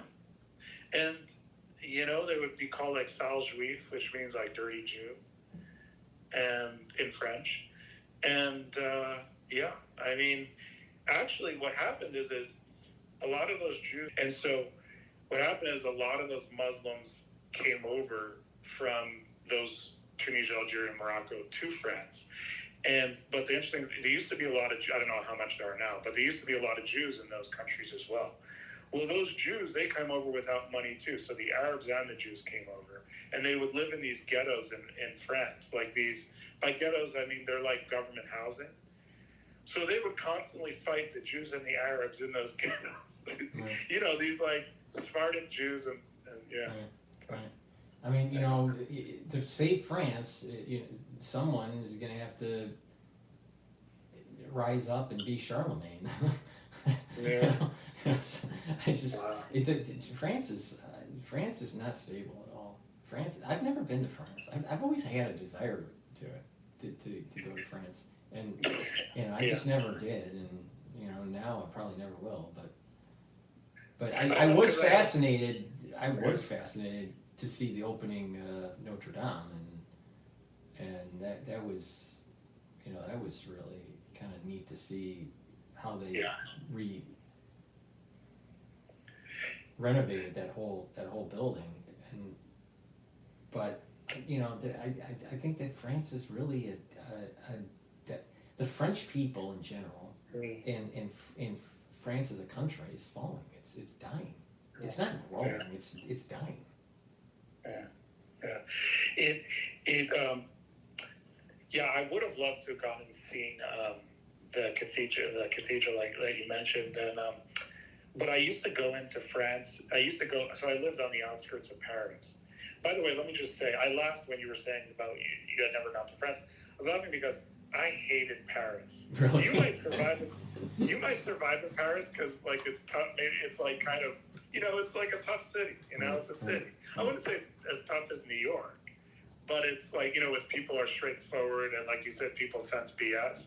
But you know, every city is tough in its own way. You know, but like LA is tough, even though they're like fake. So it's somewhat still tough. Now, every Friday I would go into Paris. Okay, most of the Fridays I'd come back with shit on my shoe because they have all these dogs in Paris, meaning people had dogs, but they'd shit on the sidewalk and they wouldn't clean it up. I mean, that's just a social norm? Yeah, I guess, I mean, like, you know, crazy. That's crazy. I mean, even in New York, people pick up their dog crap. Yeah, because I think, you know, in America, like, you know, you'll get a ticket. Right. But there, I guess they don't prosecute them. You know, they don't get Yeah, a but ticket. I mean, just, you know, it's just common decency. If everyone picked it up, no one would have poop on their shoe. It's crazy. It was the biggest pain in the butt because, Right. I mean, They must have spent a lot of money cleaning up Paris for the Olympics. Yeah. I mean, they must have spent a lot of money to do that because, and the water was still polluted. Even for the games, I mean, they were testing the water, and they had to postpone some events because of the water was too polluted. That river always looked disgusting to me. Yeah. Well, yeah, because I mean, if you're not, I mean, think about this: the downstream effects. We were talking about downstream effects. Yeah. Right? Yeah. Think about this: if they're not willing to pick up dog poop off of the street, what do you think What do you think really is flowing into that river? All that dog poop. Yeah, I mean, it's a lot. I mean, in the human, you know, feces, and I'm sure it's just another place that sounds cool to go to, but you know, it's not really. I was in Venice, but I didn't like Venice. It's a garbage dump. It's a total garbage dump. How long ago were you in Venice? Because I was there that too was for many years. around want to say 2016, 2015. Okay, so you saw it a lot. I saw it more like around, like 98, 2000. So that, I would believe that it's probably gotten a lot worse than when I The was there. graffiti was all over the place. And Oh my gosh, that wasn't like that when I was there. Oh no, there was a lot of graffiti. A lot of Did graffiti. it smell? Was it just the water that smelled, or just the... No, it just, well, I mean, because the water's smelling, it just in the alleys in Venice. If you're walking in a mall area where there's a lot of space in between the different buildings, then you don't. It's not that smelly. But if you're walking in an alley, it's Stenchville. I mean, it's the great stink of London. I mean, seriously. I mean, the place is it's literally a toilet bowl. Did you make it to Florence? No. But, I never I was with the camp when I was there, and mostly when I was in Venice and Florence. But, so we didn't go into these museums, but apparently the architecture, at least from the outside, a lot of this was really beautiful. Some of those ancient, I guess, Renaissance, architecture, and just beautiful. But I was in Treviso and I was in Venice, and it's just it was I was doing some economic lectures during a conference, and we were lecturing at one of the universities in Venice, that famous university, the oldest one there, and then also in Treviso. But and this was when Draghi was having all the bond issues, because this is like they were having problems in Italy with their financial markets, and so a lot of people were laid off. They had a lot of economic problems, and so the crime and the graffiti and all this stuff came out. Yeah, I remember. It's reminding me. I was in Italy before, when it was still the Italian lira. Yeah. No, this was euro. This is the euro. Yeah. Their bond markets were really in upheaval because they were still feeling the aftershock from Lehman. Yeah, but I was watching. I saw Cernovich this morning on X was saying that, I guess he was predicting some time ago that we're going to see not civil war, but like just breakdown from incompetence, and it seems as that's what we're in, and just across the board incompetence from the top all the way down, federal government to the local. We were seeing, like you heard out of North Carolina, the local fire department stopping people from coming in and helping because they had some stupid contract where they had a way to make money and they didn't want, where they had personal gain, and so it's just. This is the reason why during the crisis I said, don't trust the government, just trust your neighbor. Wow. Just help your neighbor and everything will be okay. And at that time, during that first wave, and this was when I was filming in February of 2020.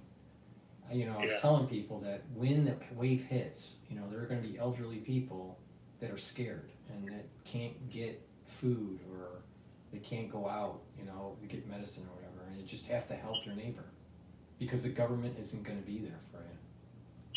But what happened, my observation of what happened, at least in New York, wasn't that there were that many people willing to help their neighbor. What it was is it became just, all for oneself.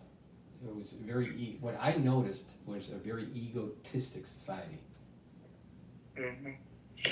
Well, Paul, one thing I got involved in before, I said I was going to do a, what's it called, a Substack post on like how people can get prepared. Yeah. But just a little, I'll just tease this a little, just to give an idea. I was doing this, I started doing this maybe in 2000 and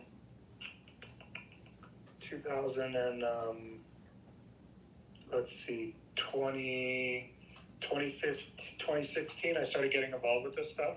So what people don't realize, here's a funny thing, Paul. So FEMA, on their website, they have like 150 or something free classes on their website. You get like a certificate after you take the class. Well, right at the beginning of the pandemic, I took their class on pandemics. one of the things they mentioned, this was in the beginning of it, they said that there could be riots. And I was like, how does a pandemic become a riot? I never understood. And then when riots happened, I was like, God damn it, that thing was right. So my point is, you know, I've done a lot of this stuff, like the way I'm mentioning a lot of this stuff to you, like, oh, I've been in emergency operations centers. I'm aware a lot of this stuff is because I was prepping a lot for what we're seeing now. So I'll mention a few things like how people can get prepped, just an overview, and then I'll do a deep dive in a Substack. But just to give you an idea of some things what happens is the federal government puts on a ton of like free classes, both in person, online, virtual, meaning you sit in a virtual class. It's like it's synchronous. You're sitting kind of a webinar, and then they also have like classes, in-person classes, and then they even have in-person classes across the country, which they'll pay for your flight, your rental car, per diem for food or whatever. Like you're totally covered. The only thing's not covered is your like salary, you know, what you would normally make during that time. But they'll pay for you to fly across the country for these 5-day classes where you could do everything from bioterrorism, how to deal with that, how to deal with nuclear radiological incidents, how to deal with UAVs, bombs, suicide bombs. It's endless. And they're dying for people to go take a lot of these classes. They don't have enough people, like they want more people to take them. And there's a ton of money from the federal government to do this. Well, the way you take those classes is you need to like volunteer for something. You basically, you don't have to go be a fireman. If you're a fireman or you're a policeman, you get all the stuff for free as well. But the way to do it as a civilian, if you don't want to like become a paid fireman or, you know, anything like that, which I'm not, then what you do is you join like a volunteer organization at the lowest level. And then you just need like the sign off of your supervisor, which doesn't cost them any money. It's just their like supervisorial sign off. And you use your ID for that organization and your like official email address. And then you get to take all these classes. So to give people ideas, like if you volunteer for a police department, a sheriff's department, you go volunteer for like emergency, like in New York, you know, they have that like volunteer EMTs. You do, they even have in LA, I was looking at this, they have wildland fire crews. So like wildland fire, meaning like the fires that are occurring now that occur in the wild land, in the forest.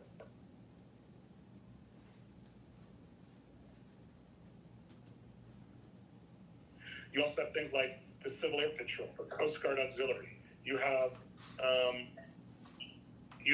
ham radio volunteer organizations. You have, so Paul, you're seeing what I'm saying? This is how I know all this stuff, is because I'm part of like a volunteer thing. And then that opens up all these doors to get all this training. Mm-hmm. Does that making sense? Yeah. Like, the thing is that people get the training, you know, some people get the training, but the thing is the overall population is very egotistic. When they hear that there's going to be a pandemic, what do? They don't go and boost up their immune system. They go buy toilet paper. They go wait in line at Costco. Yeah, you know, they go to, you know, I mean, they just do everything about the people in a group, especially when it is that's stressed, a group that's in a stress mode. Intelligence levels go to the lowest common denominator. So whoever the intelligence level of that group, whoever's the lowest, that's where that whole group goes to. It doesn't elevate in intelligence. It goes down in intelligence. And it's just everyone has this only for me attitude, and I warn people on that there's going to be ramifications. Even if someone doesn't believe that there's a divine power, if someone believes that there's not a divine power, and they act egotistically, the society won't reach what is called Nash equilibrium and move through the crisis safely. And so there's going to be they just make it worse, even though they're just focused on themselves. Now, if someone does believe in some sort of divine, you know, if you're not helping your neighbor, right? Then you're doing something that is just antithetical to the principles of religious doctrine. And so there has to be some sort of retribution to that. So I just feel that because people were so self-centered in most cases, there's going to be an aftershock, a retribution, that's either because of a natural phenomenon of social dynamics or because of the divine retribution. Because I don't believe that majority of the people during the crisis in the United States, or even in the world, but let's just focus on the United States, during the crisis of COVID, that people deserved to be safe, to be saved from the crisis because of the way they acted during the crisis. You know, I mean, let's say people die. Let's just say, you know, someone dies right now, and they go to the pearly gates, and then they say, well, how did you help people during the crisis? Were you self-centered, or did you try to help? And I would say the majority of the people in the American society did not help. They were only self-centered. So the question then comes up, do they deserve to live? Do people, I mean, it's a really big, fundamental, philosophical question. Yeah. You know, so when you have people in LA that are saying, "Oh my God, help me, God," you know, everything. You know, they're in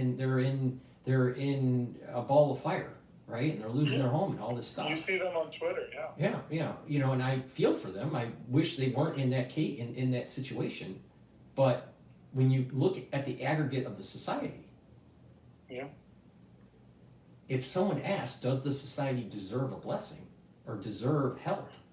I would say that in most cases, the answer would be no, because of the way people are. Yeah. People are not helpful people. People are self-centered. People are mean. People are, you know, in general, you know, it's a minority of the population that are, quote, good people. The majority of the people in the population are self-centered, and there is a subset within the self-centered that are evil. Not everybody's evil. Yeah. But a far majority of the people are self-centered and don't deserve blessing. Yeah. I mean, when I'm watching, like I saw on Twitter, somebody posted, "Hey, does anybody know of any private firemen? I'll pay anything for him to come basically and protect his house up in the hills." And it's like these people, I'm not saying that particular person, but a lot of these, you know, these celebrities, they were leftists, you know, they voted for this, you know, and like they're against us, and they don't see, you know, how I say this, they don't see the truth. They don't know the truth of like how these things are really working. And so, you know, then it's like, oh, my life is great. And then I'm saying their life is like, they're thinking to themselves, oh, my life is great. I'm on TV, and I'm at Nobu. I'm at like this fancy restaurant, that fancy restaurant, and my pictures are taken by this paparazzi and that paparazzi, and then their house burns down, and then they're like, God, you know, they're like, God damn it, you know, and it's like, dude, where were you this whole time? Exactly. I mean, so there's a lot, you know, so there's people need to start realizing that a lifelong of certain types of behavior, either good or bad, in the aggregate, will lead to either blessing or curse. You know? There are, you know, there are things. It gets complicated though, and you know, and even Moses had these questions. You know, it gets complicated because, you know, bad things happen to bad people, and people could understand that. Yeah. Good things happen to good people. People can understand that. But when it's the inverse, when bad things happen to good people and good things happen to bad people, then it gets a little bit more complicated, and trying to justify how that works. You know, in the short term, there's an awful lot of people, especially in that area that caught on fire. There's an awful lot of people in those communities, not everybody, but an awful lot that are celebrities that are bad people and they seem to be blessed.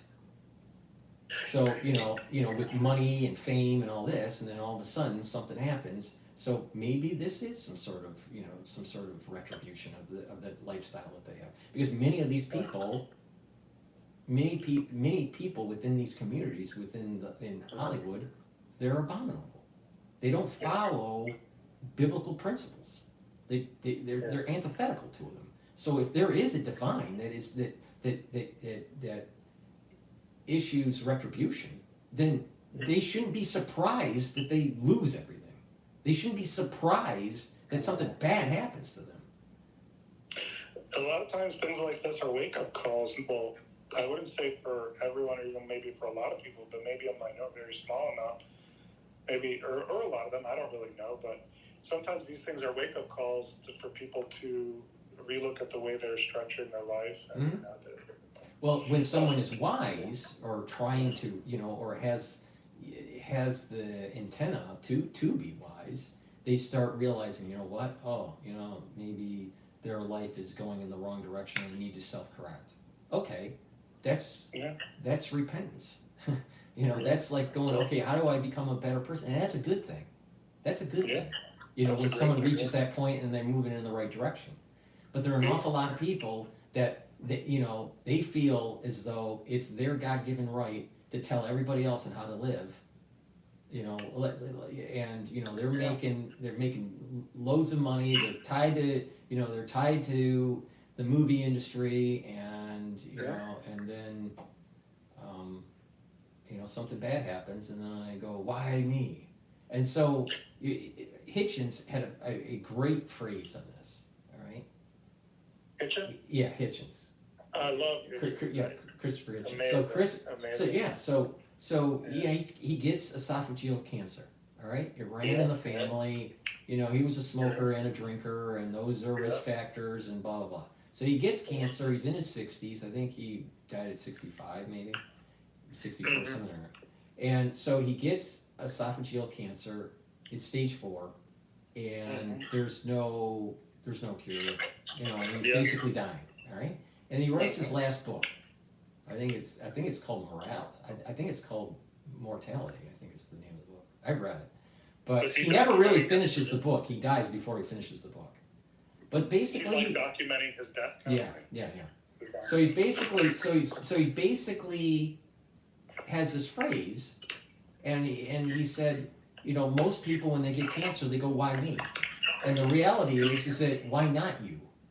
Because everyone can get cancer. Why do you think you're so special that you don't get cancer? Yeah. So many people look when they're in that type of situation. Most people look in an egotistic framework. Did you see? So George Webb. So Peter Duke lives up in the Pacific Palisades. I don't know how I think so. And he evacuated. He evacuated. Yeah, and George was up north, I guess, in Northern California, looking into that AI guy that apparently got killed, but the police say killed himself. That whistleblower. So George, I think, came down to Southern California to help. I'm laughing because I love George. How he'll fly anywhere. He flies wherever the action is. George is great. I don't know. I love his. Well, I mean, he's definitely, he's a gumshoe kind of journalist. Yeah. What do you call? One last thing about the emergency preparedness. By the way, so all that training, so I have like a go bag, and I always am thinking about what can I do more to like prepare, and preparing is also knowledge. Preparing is, it's not just like, oh, do I have the right equipment? But as time goes along, I learn a lot of times I try to make the prep equipment like crossover with stuff I would use anyway, so it's not really, And then, but one of the things I got into was ham radio. Now, when you think of ham radio, you think of those old guys, and they've got their big machines in their room, and they're calling across the country. And so this is nothing like that. So this is like more ham radio for emergencies. And what you do is you just get a handheld radio that looks like a police radio or fire radio. It looks the same. And basically, you don't even need the license, but the idea is it's more like a scanner. you know, or you buy a scanner. But the thing is what I did was, and I haven't updated it where I am now, but in the one area I was, you know, you have it set to all like the fire and police channels and everything. And so whenever something happens, you just turn it on and you could, you know, the ham radio guys, those guys, in my experience where I was once when there was a fire, big fire, these guys knew more than the news. They knew more than anyone of like up to date what was going on. And they ended up just posting on their Twitter. So they would have the ham radio traffic going. And people would just comment and say, oh, I'm in this location, this is what I'm seeing. And so they have this great network of, you know, on the ground people. And then, but they were just taking all that traffic and also besides it being on the radio, they would then post it on Twitter. So they had the absolutely most up to date. And so I think anyone I just think ham radio is a great thing to have, or a scanner or something, with it set to your area's, you know, channels, preset it, so that you can, you know, listen in, and you'll know. That's how you get like the best info of what's going on. And But the ham radio is battery operated? Yeah, like battery. I have, so like the radio that I have, it comes with like a rechargeable, you know, battery. Mm-hmm. But you also, I bought this separately in case of emergencies. You could buy a different battery that you put it also slides in, but it takes like AA or AAA batteries. So you could both recharge it, or you could use AA or AAA. I forgot, you know. So it would work in both. So what's the battery life? How many hours or days? So if you're out, you know, out of power, I mean, how long is how long is the ham radio going to work? You know, I used to take the ham radio with me on hikes, you know, because I go into like the back country where cell phones didn't work. And so I was like, hopefully if like something happens to me, I could still get somebody on the radio, you know. I think these things really last a long time. But if you think about a radio, most of the time for an emergency, you're really using the radio not really to talk to people. And so I assume that like if you're talking back and forth, that would waste more battery. If you're and most of this radio stuff, you're not really talking. And also, if you're in an emergency, I don't know that you really need to leave it on the whole time, unless you're like, my guess is it would last quite a while. Like if I had a radio on and I left it on just, you know, where I had it just, you know, changing channels, you have it automatically like scrolling channels. My guess, but I could be wrong, is it would last like a day, you know, a day of like an 8 hour, you know, you know, but I could be wrong on that. I think these things last a long time. I don't think it's, you know, so I think you would need, you know, extra batteries and all that, but, you know, like my thought was more like, I'll have it for like, maybe it could last me for 3 days. Like I'll have enough batteries and charge to last 3 days. And then beyond that, hopefully I can find something, you know? Right. Yeah. So, I mean, I have a lot of extra batteries and stuff, but like, I don't have a lot in my go bag. You know, I have maybe just a couple extra, maybe 1 or 2 sets of batteries for that radio. And then, yeah, so the other interesting thing was, years ago I took a class, and that's another thing you can do is, they have these fusion centers, these intelligence fusion centers around the United States. There's like 70 of them. And a lot of times what they do is they fuse the intelligence of like the federal government, state, it's more state, local. So like LA County will have like, LA actually has one that covers like 5 counties. So like all their sheriff's departments, all the police departments, all the fire departments, all EMS, all emergency management, they'll all have like, I don't know they'll all have, but they could all have representatives in these fusion centers where like they fuse in all the information and intelligence from all these different organizations in one place. Well, a lot of those fusion centers will put on free classes. And that's another thing, is like when you get involved and you volunteer for these organizations, like I mentioned, you get an IT card, you get an email address, then you could go and take these free classes. Well, one of the classes I took was on the threats to like power stations. and like sabotage to power stations. And what happens is and I think we're going to see this a lot more, is those powers, you know, you drive around and you see like these like transfer power stations where they have these like kind of like boxes and like these big metal machine like covered, but there's only like a fence around them or something. Well, somebody could go and like shoot those boxes and like break, you know, ruin the power for a whole city, you know, or something. It's crazy. And so the government knows that these are big dangers, you know, and we've seen incidents, you know, since I've taken the class, but I just think that's one of the things to watch out for. I bring it up to give the people an example of something like, hey, these are the kind of things you learn. You take a class and they teach you about like what's gone on in the past, teach you about like what the threats are. And so like, you know, so that's one of the things we could see from like terrorists is like if they want to like take the power out of a big, they did an attack like this up in Northern California to Silicon Valley. They cut like the big cables, you know, those big like undersea cable, you know, those big cables that bring all the internet traffic or whatever. So they cut those cables at the same time that they cut the power on this one. They almost like cut off the power for the whole Silicon Valley on this one attack. They're not sure who did the attack, but they think they know it was professional, like special forces type or something. So they think maybe it was foreign country or something. They're not sure, but you know, maybe doing like a dry run, you know. But anyway, so. Well, even during the Olympics in France, when they had the train issue and those individuals were cutting the power line to it. Here's another class I took once. I took a class on, it was like a surveillance detection class. It was like, this was in private, I've done it, you know, like you paid to go take the class. But it's sort of like if you're driving, you're protecting somebody like bodyguarding, and then you're trying to detect if you're being followed, okay, things like that.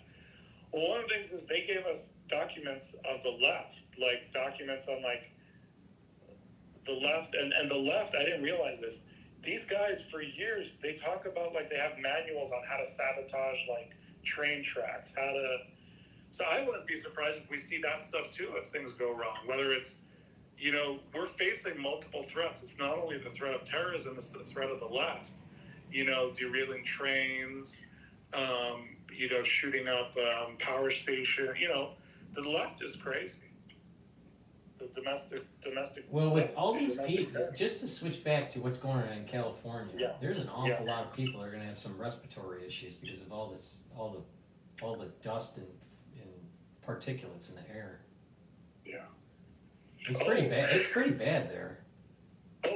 10,000 acres have been burned down.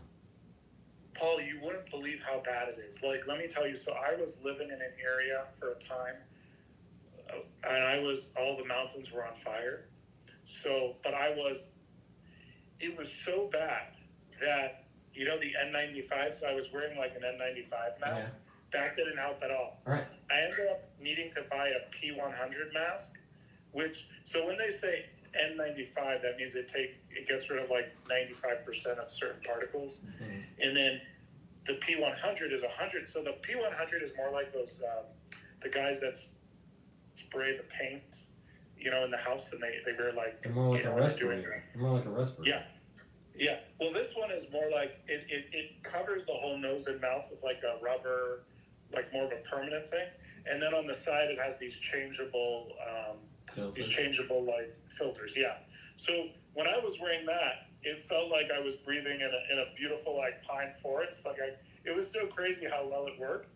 Like it felt like there was no. How often did you have to filter out how often you had to change the filter? Well, I ended up getting out of town quicker than that, because what happens is when you're wearing that thing, it's a lot more difficult to breathe. It's like every breath is forced because you're forcing it through the filter. So it just was so uncomfortable to wear it, you know? And I was getting these like bad headaches, you know, from when I would wear the N95 mask, or just like splitting. And I never get headaches. Now you want to hear something wacky? Yeah. All right. Hopefully you're sitting down for this. I am. All right. most of the bird flu cases that are happening on the farm, the cattle farms, are coming from California. So people are going to have a distressed pulmonary system because of the fires. And when I was in New York, you know, during that fire, remember I did that video where in New York the fires were from California and they were blowing in? Yeah, it was really bad in New York. Right, right. But that fire was hundreds of miles away. Yeah. And it was bad. I mean, you couldn't breathe. And it looked like the apocalypse in New York, right? Yeah. So, okay, so so that was bad. And people couldn't be outside. It would hurt your eyes and you could feel it in your throat and it was bad. Yeah. But that was hundreds of miles away. For something that is just feet away, you know, or even just a mile away. The breathing issues that they're gonna have are just phenomenal.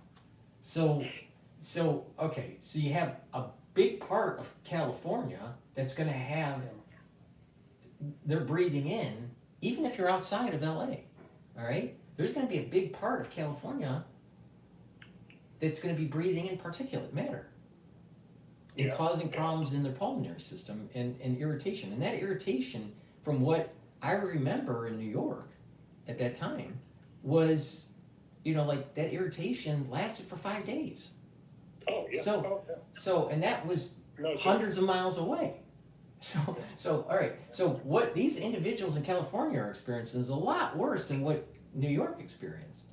All right. Oh, yeah. All right. So you have so you have bird flu on the farm, on the cattle farms, right? All right. And then now you have lots of people that have irritation in their pulmonary system. That's going to probably last for weeks. Oh, interesting. As you're getting into the spring season. So what's going to happen is it sets in motion the probability of contracting H5N1 more. Because if you have a weakened pulmonary system, you get it. It's more prevalent. There's a higher probability of contracting it. I can see that. So this is another downstream emergent behavior of a catastrophe that no one's thinking about. But for sure, majority of the bulk of the cases of the 65, 66, or whatever number they're at now, 67 cases, about 35 of them or more are from California. You might be you're right, I think I'm the only one that's saying this, and it would be crazy if this turns out to be correct. Well, you know, I hope I'm wrong, but you know, I'm telling you, there is a problem there. People get sick more often if they have pulmonary problems. That's a fact. Would it be metaphorically like if you're walking down the street, you fall and you scrape your knee? Now your knee is, and you scrape it, and so now it's more prone to like infection. Infection, right? That's like a Staph aureus infection. Yeah. Yeah. But Paul, it was so bad where I was that it was around like December, Christmas time. Well, the streets were empty because a lot of people just evacuated, you know, because it was so bad, breathing it was so bad. But it was like a winter Christmas because it was raining. I swear to you, Paul, this was what it was like when the wind was blowing in the direction that I was. It was so bad. It was a winter Christmas because it was raining ash. Mm-hmm. And this wasn't like right by the mountains. This was where the city was, like where the town was, the city town. And so the streets of the town were, you know, so let's say the fire was a couple miles away, but or a bunch of miles away. But the big pieces of ash, we're talking about like inch wide, half inch wide, big pieces. So it was a winter you know, it was a winter wonderland. That's how bad it was. Mm-hmm. I mean, you know, and California has never really controlled its wildfires. I mean, it's been raging for years. Yeah. So, all right, so now think about all of the carbon that's being burned up into the atmosphere.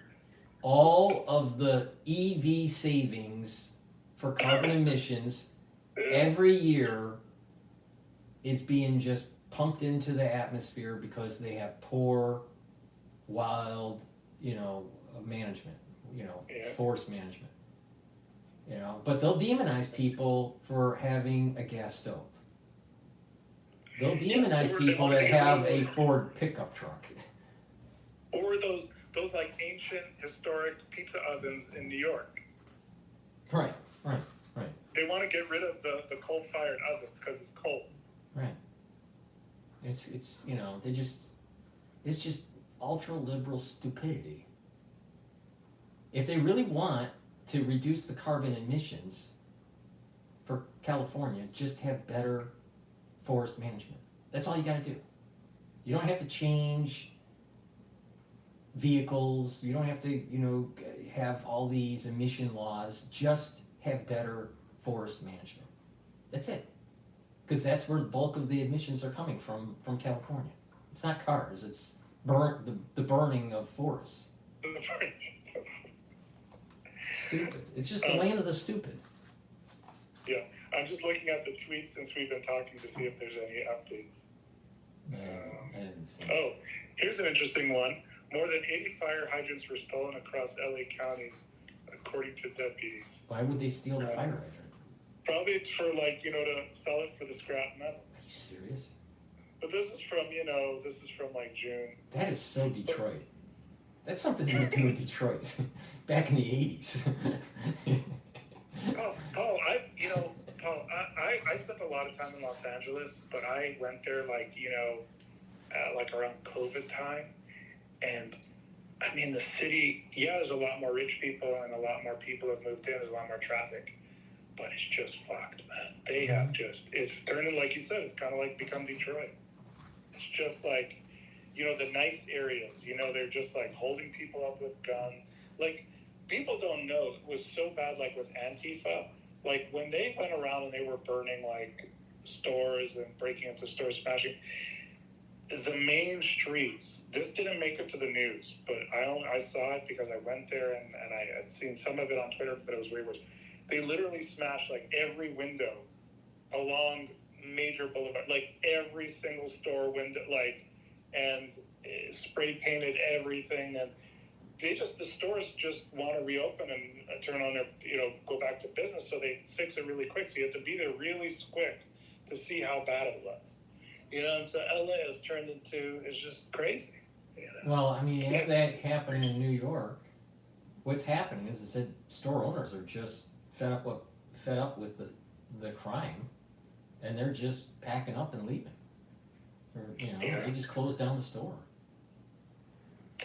A lot of these students, they're going away from these, woke colleges, and they're going to southern colleges, where it's just more normal. People are just more normal. Yeah. Hopefully I do think that there's a swing to conservatism. We talked about that before, but, hopefully the country moves in the right direction, but it's pretty bad. What's happening in California right now is pretty bad. Yeah. All right, Paul. Well, I guess we'll catch up again when the stuff goes crazy, but we never know. Well, that's tomorrow. All right, Paul. Stay tuned on January 9th, another episode of A Crazy Train. Yeah, Paul, we have to count our days. So far, it's been January 1st. Then it's been somebody has to keep track of this. Yeah, You got January 6th. January 6th was just, it was a great day. January 7th. I mean, we got to just, who knows what's coming. Right. And my understanding is this fire is still burning. So I mean, in the winds, so that they don't have this thing in control. So this could get worse. It was zero containment. Yeah, so this thing could get worse. I mean, literally, all of Hollywood could be burned down. Well, that's what I was worried about. I had some relatives that lived like in one area. They lived right up along a mountainside, and there was a big fire in the mountain. And they told the people below, in other words, just in like suburban type blocks on the floor, they said get out because we don't know, because once it comes down, it might go all the way to the water. Meaning, and it was miles to the water, but it's like it'll just a jump from house to house, and you won't be able to. When California says the Valley, what do they mean? Is that San Francisco or is that LA? No. So what it like, there's like, this is the way I understand it. There's like the Hollywood Hills. Yeah. So on one side of the Hollywood Hills is like Hollywood and Beverly Hills and like down downtown, whatever. On the other side of the Hollywood Hills is the valley. So wait, so is that the east side or the west side? North. North. Okay, north. All right. So the valley is away from this, from the fire. There's another fire in the valley, I believe, Pasadena. What happens is these crazy people. Another thing I worry about is these like leftist domestic terrorists. Is they could. I wouldn't be surprised a lot of times when we see fires, they could be started by these leftist domestic terrorists because they're like, the same way they break windows, why wouldn't they try to start a fire? Yeah, but it doesn't make sense. The leftists they're trying to fight climate change. So they literally burn down the town to fight climate change. Yeah. But I did see some reports about Pasadena having a fire. Yeah. I don't know if Pasadena technically is the valley. I think it might be. And so, or it's definitely in that, like, towards, like, it might be the valley. So it might be like, Hollywood, the valley, Pasadena. But Pasadena might be in the valley. And, well, there's a famous rabbi that passed away. I'm not sure how he passed away. He passed away, I think, in his 50s. There was a famous rabbi that was trained with Menachem Schneerson. All right, he was part of that Shlichus kind of stuff. So he set up a bunch of Chabad centers. Rabbi Brisky. Is it Rabbi Brisky? I thought it was Rabbi Brown, something Brown or something. But maybe that's what I'm asking. I don't know. I think maybe you're right. I'd have to look it up. But he died in 2016.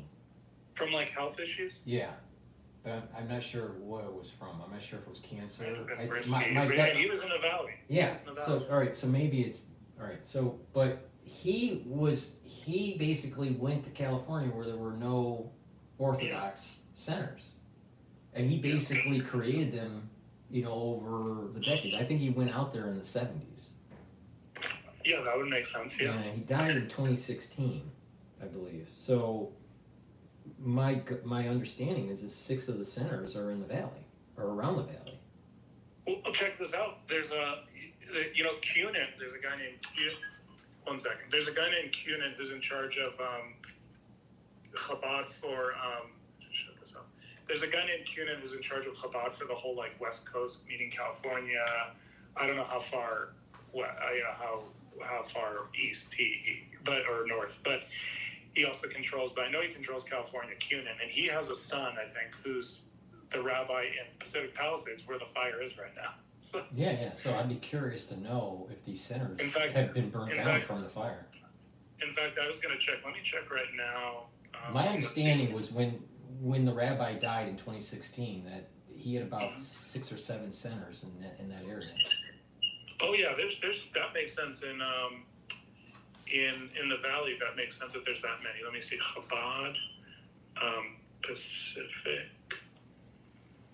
Palisades. Let's see if they have anything on Twitter. It just says Chabad, they successfully evacuated their Torah scrolls. Oh, there's a picture of them. Let's see. So the centers are at risk of getting burnt down. Oh yeah, because that synagogue is right where the fire is. So that'd be interesting to see if that thing survives. Because literally, like the way I remember the road, like where a lot of those things, they're right at the foot of the hill. And I think they're right in the path. Let me see. There's one posted an hour ago. And it says, LA rabbis are spent of fires in Pacific Palisades and Pasadena. This is at Chabad on Twitter. As fires burn across LA, rabbis from across California have rallied their communities to support and save lives. Let's see if this one.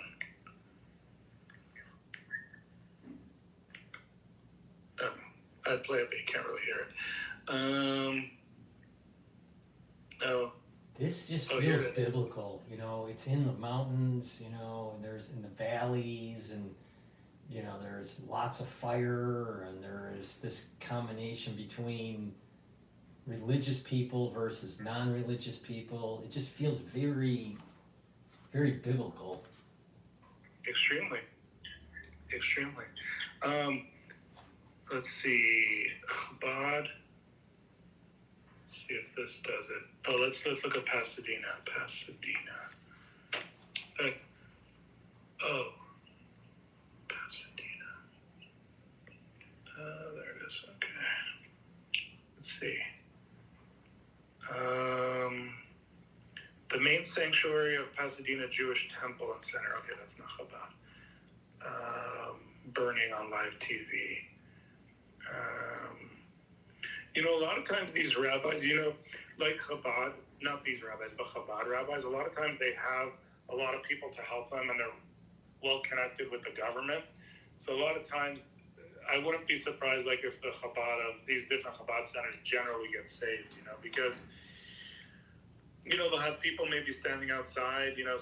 Let me tell you, I was involved with this one house. It was a gigantic mansion. Okay, actually, this guy worked for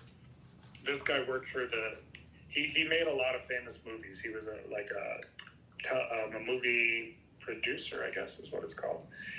Well, he lived basically in the hills, and one of these, like, where the fires come through. Mm-hmm. Well, this is what they did. This is how they managed it. Actually, the house itself was built like a fortress, like really thick concrete walls, which probably would help dealing with a fire. But there was standoff between, you know, it was controlled probably what plants got put next to the house, and, you know, make sure the brush is cleared, and, mm-hmm. you know. But the other thing they did was they put in a sprinkler system high up in these tall trees, so on the, like, surrounding the property. So this is like a big property. So, like, you know those, like, in the park, they have those sprinklers that go, right? Those big water shooters. Well, they put them up in the trees. So, like, and they had a pond, like a man-made pond, that they could run their own water out of for the sprinklers. Oh, and they had fire hoses all around the property. So it was all tied into the pond, so they could fight their own fire, like fight the fire themselves. So if a fire was ever coming through the area, what they would do is they would turn on the sprinkler system and douse the area in water, and I think there were sprinklers on the house too, douse it in water so that it would, like, you know, make it harder for those plants to, like, light on fire and the house to light on fire.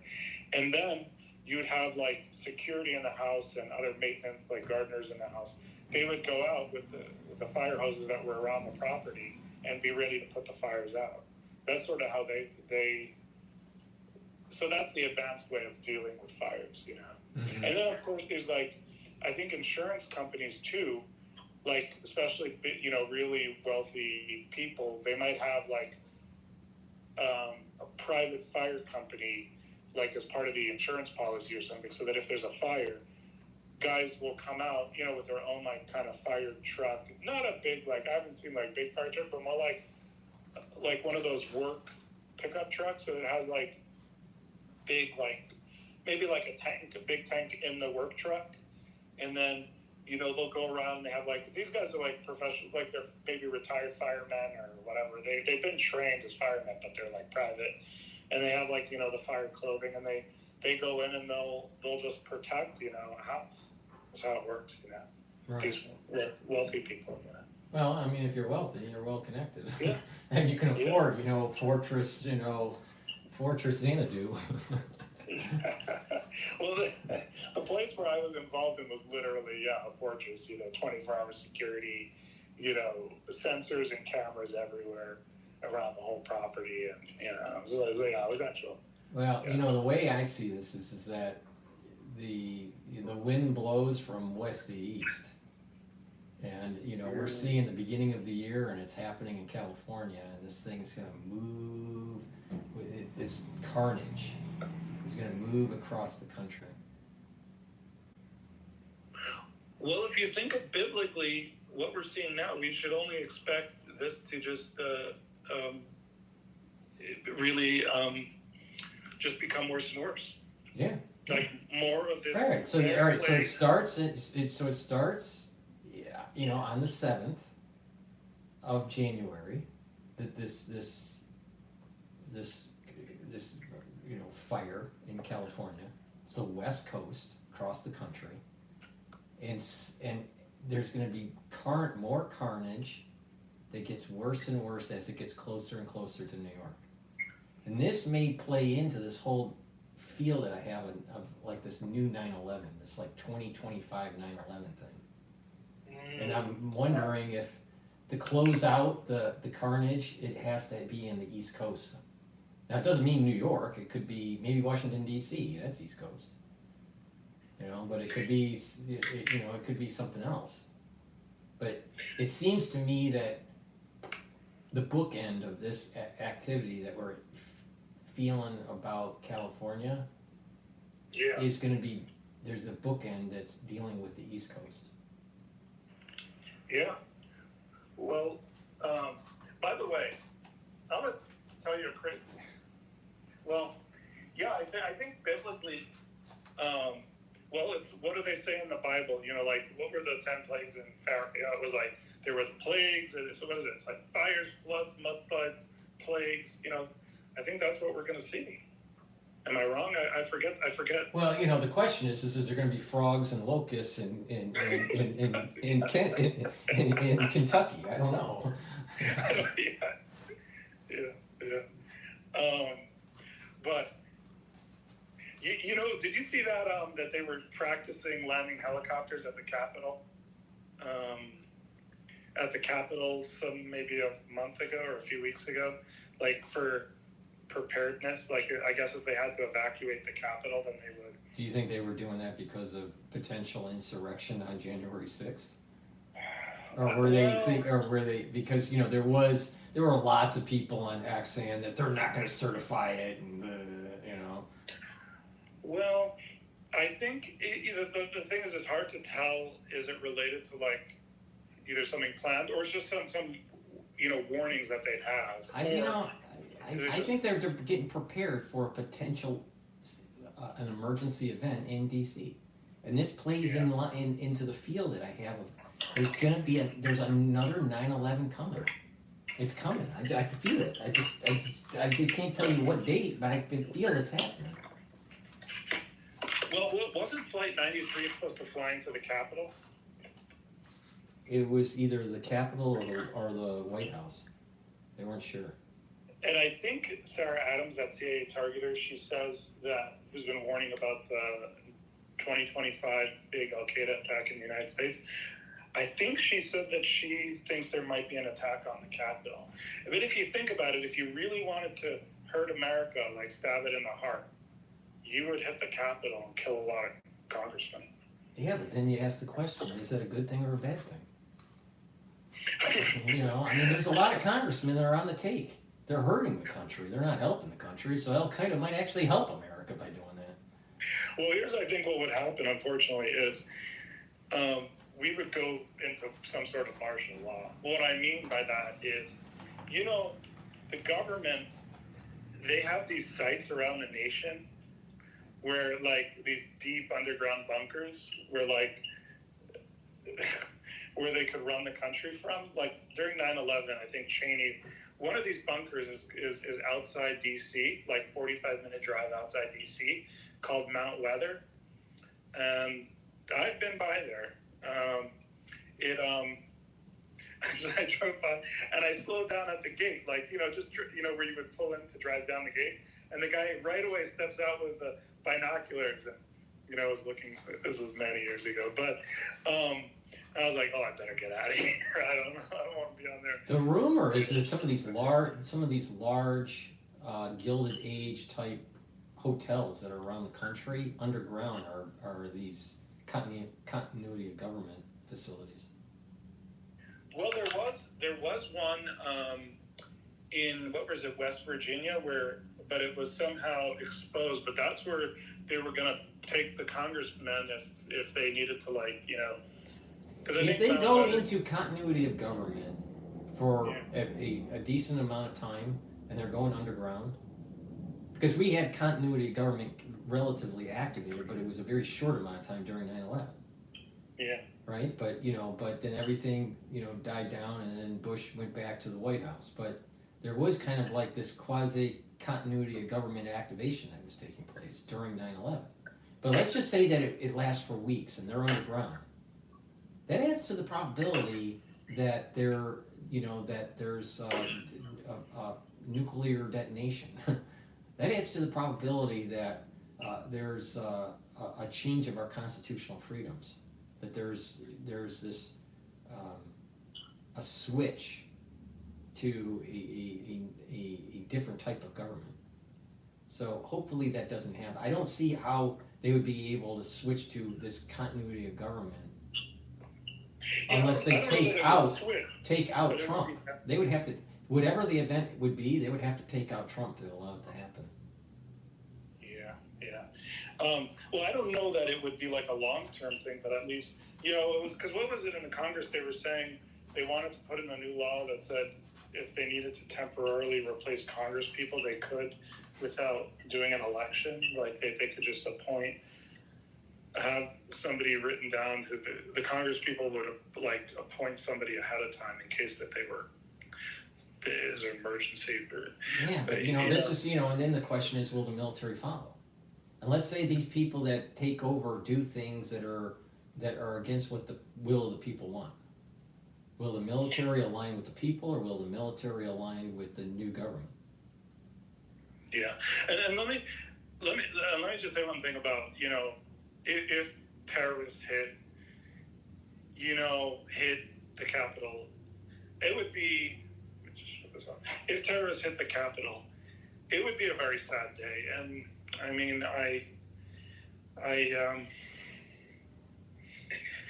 America has a lot of problems. I hope. Well, the institution being attacked, I think, is a sad day. Right. And that we don't want this to happen. Right. Because the downstream effects could be worse than what we have now. But the problem is the reality is that we have many representatives in government that are not paying attention to the will of the people. They're paying attention to the lobbyists, and they're paying attention to the well-heeled and the well-financed. And there's a problem.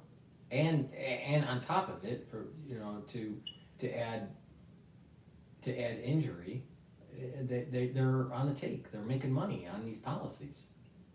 They're hurting people. They're hurting their constituents, and they're making money on top of it. And so, and not all congressmen are like this, or congresswomen, but many are.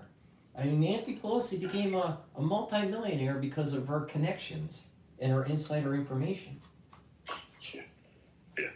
I don't know, so if the terrorists took out Nancy Pelosi, am I gonna feel bad? Probably not. Probably not. I probably would not feel bad. I mean, they just published the best stock performing Congress people this year. they published it. It was pretty interesting. I think the highest was around 150% stock performance. Yeah.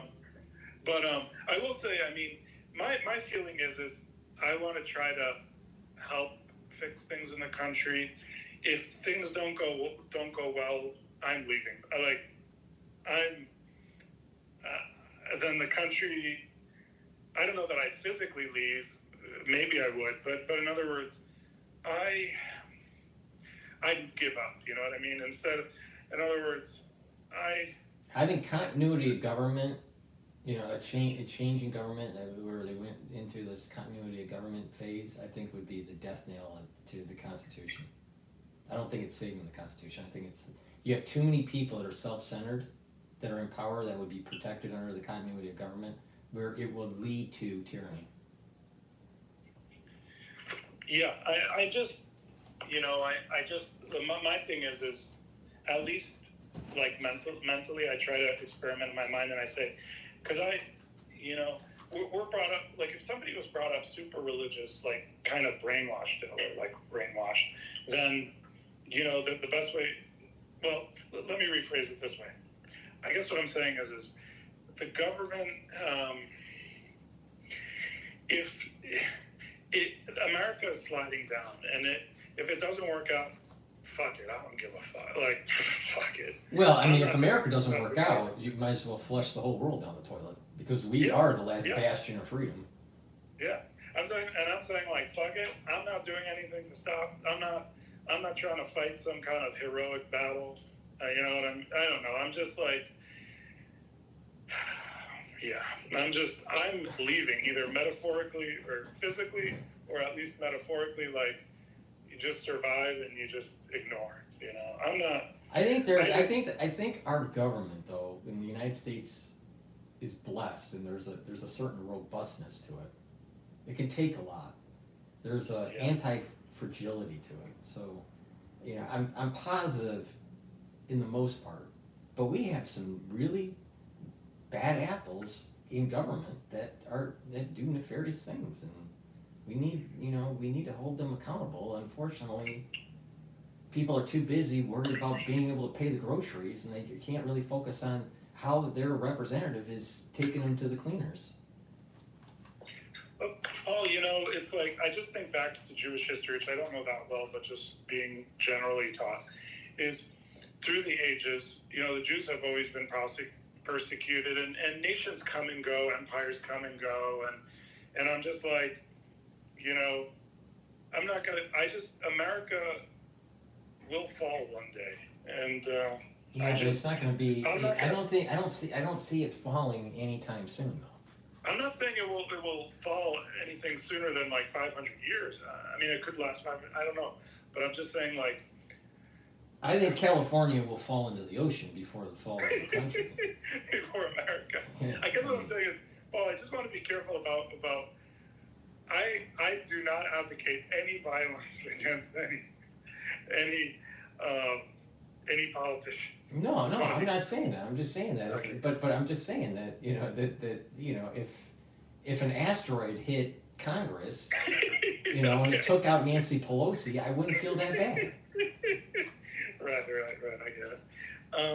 Right, if it was some sort of asteroid, well, that's an interesting thought question. If there was some sort of asteroid. If an asteroid hit Congress, you know, right. And right. You know, and it was in an impeachment hearing against Donald J. Trump, maybe that's a sign from the divine that maybe what Congress is doing is bad. Yeah. No. The point here is that there are too many people in Congress that are just on the take. I mean, they're just totally, and they get away with murder. In many cases, literally. I mean, look at Morning Joe. Morning Joe, that was the first guy I was thinking, yeah. But there was another, I used to walk through in D.C., I lived there for a while. I used to walk through the park there. In that park, I think there was a girl that was killed, and she somehow had an affair with a senator, or there's something there, I don't know. And it was like she was killed in the park. I'm like, God damn it. Right. Well, I mean, you know, but you know, if you're a senator, you know, you don't get prosecuted. If you're part of the House, you know, if you're part of the House and Ways Committee, I guess you don't get, prosecuted for things. I don't know. And I guess my thing is I'm walking the road to see. I don't necessarily think America's fixable. I hate to say it that way, but I'm walking the road, or at least in terms of me helping, or the way that I think it should be fixed. But you know, where my help would make a difference. But, you know, I'm walking down that road to see. And then maybe just to prove to myself that whatever, I'm going in the hypothesis saying maybe I could. And then I want to find out maybe I can't. And then if I can't, then I'll just live my life. Well, I mean, it's like a patient. Sometimes, you know, you just let the body heal. So as long as you get the patient stable, stop the bleeding, get them stable, they will heal over time. And I see that's the same thing with the country. There's so many feedback loops, and it's so big that it doesn't need fixing. It just needs to be left alone. Stop the bleeding with the spending, you know, the stupid spending. And, you know, if you take away the source of energy of these social programs that are hurting society, then the system will just heal. So we don't need we don't need to reinvent the wheel or do some major fixing. It's just, you know, we just need to stabilize the patient. And I see that Doge is that.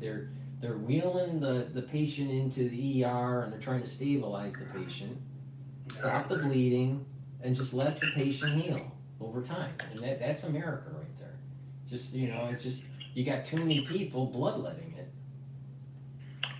Yeah. And by the way, where I was just clarifying that we both are not calling for violence, just because people will claim something like that,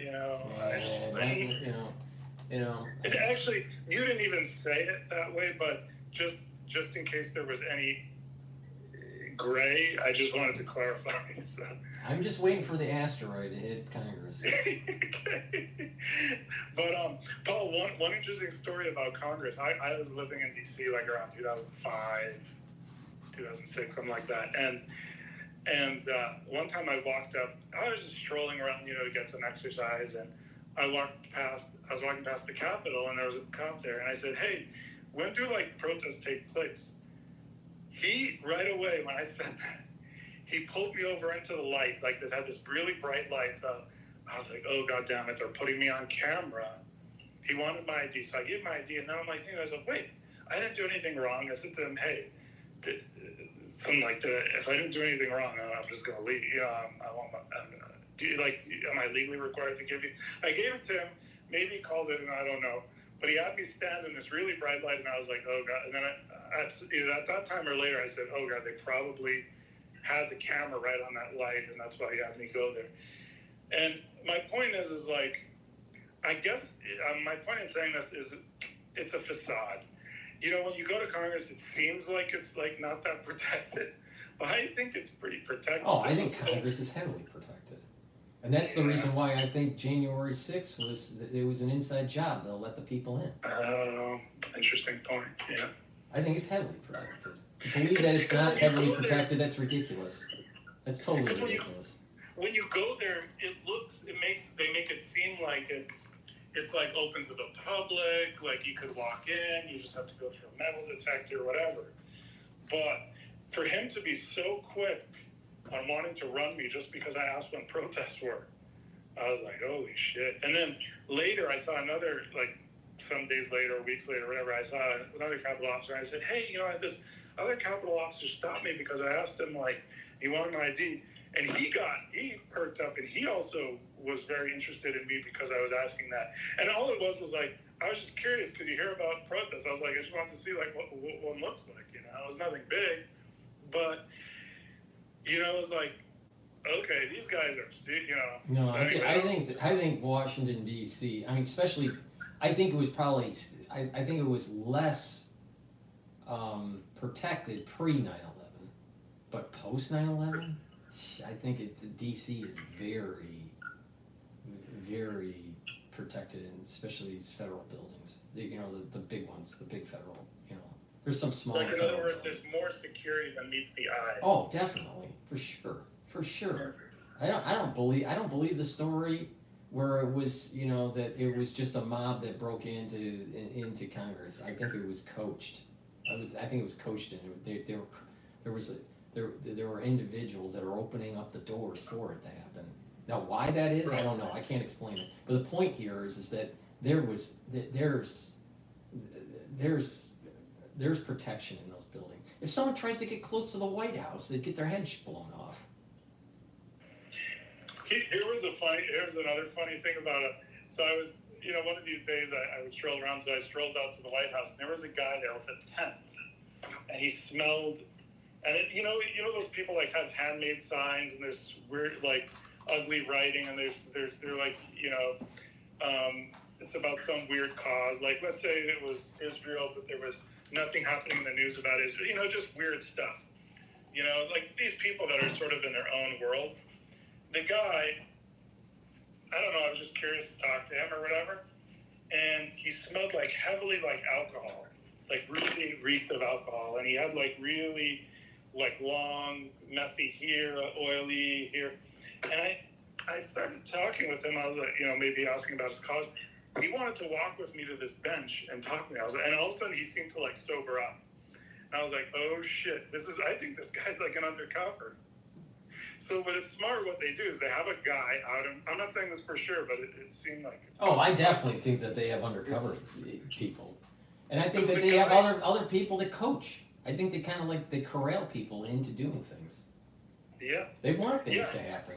They want things to happen, especially if it's like something high, high visibility, like a certification of an election, for example, or whatever. Yeah. Well, but I personally think that these protest movements, though, are kind of dying out. We talked about the loss of that transmission mechanism. Yeah. With the BLM, they're just not, for whatever reason, they're just not activating when they thought they would activate. So, that's kind of dying out. But I do think that we're moving towards the potentiality of some sort of terrorist act. I think another 9/11 is coming. I feel that it potentially could be in 2025. But the problem is that there are people asleep at the wheel. But then there's also other people that maybe, is creating a false flag or are doing the stand down to let this happen. So but the end result is people will just lose their constitutional freedoms. That's what's going to happen. The end result is going to be people will die, and we're gonna have more powers given to the national security state. That's the end result. That's the end result. And then we're going to have a war, and we'll spend trillions of dollars, and all of a sudden. People that want to retire in 10 years can't because it costs a fortune to buy eggs and milk. Crazy. At a previous conversation, I had mentioned this that the guy who I knew who had gone through the spy training for the government spy training at the farm, I think he said that where he worked, like. I think he might have had a sign on the wall or something that said, "We have our jobs because of Bin Laden." And this was before 9/11. Crazy. Right.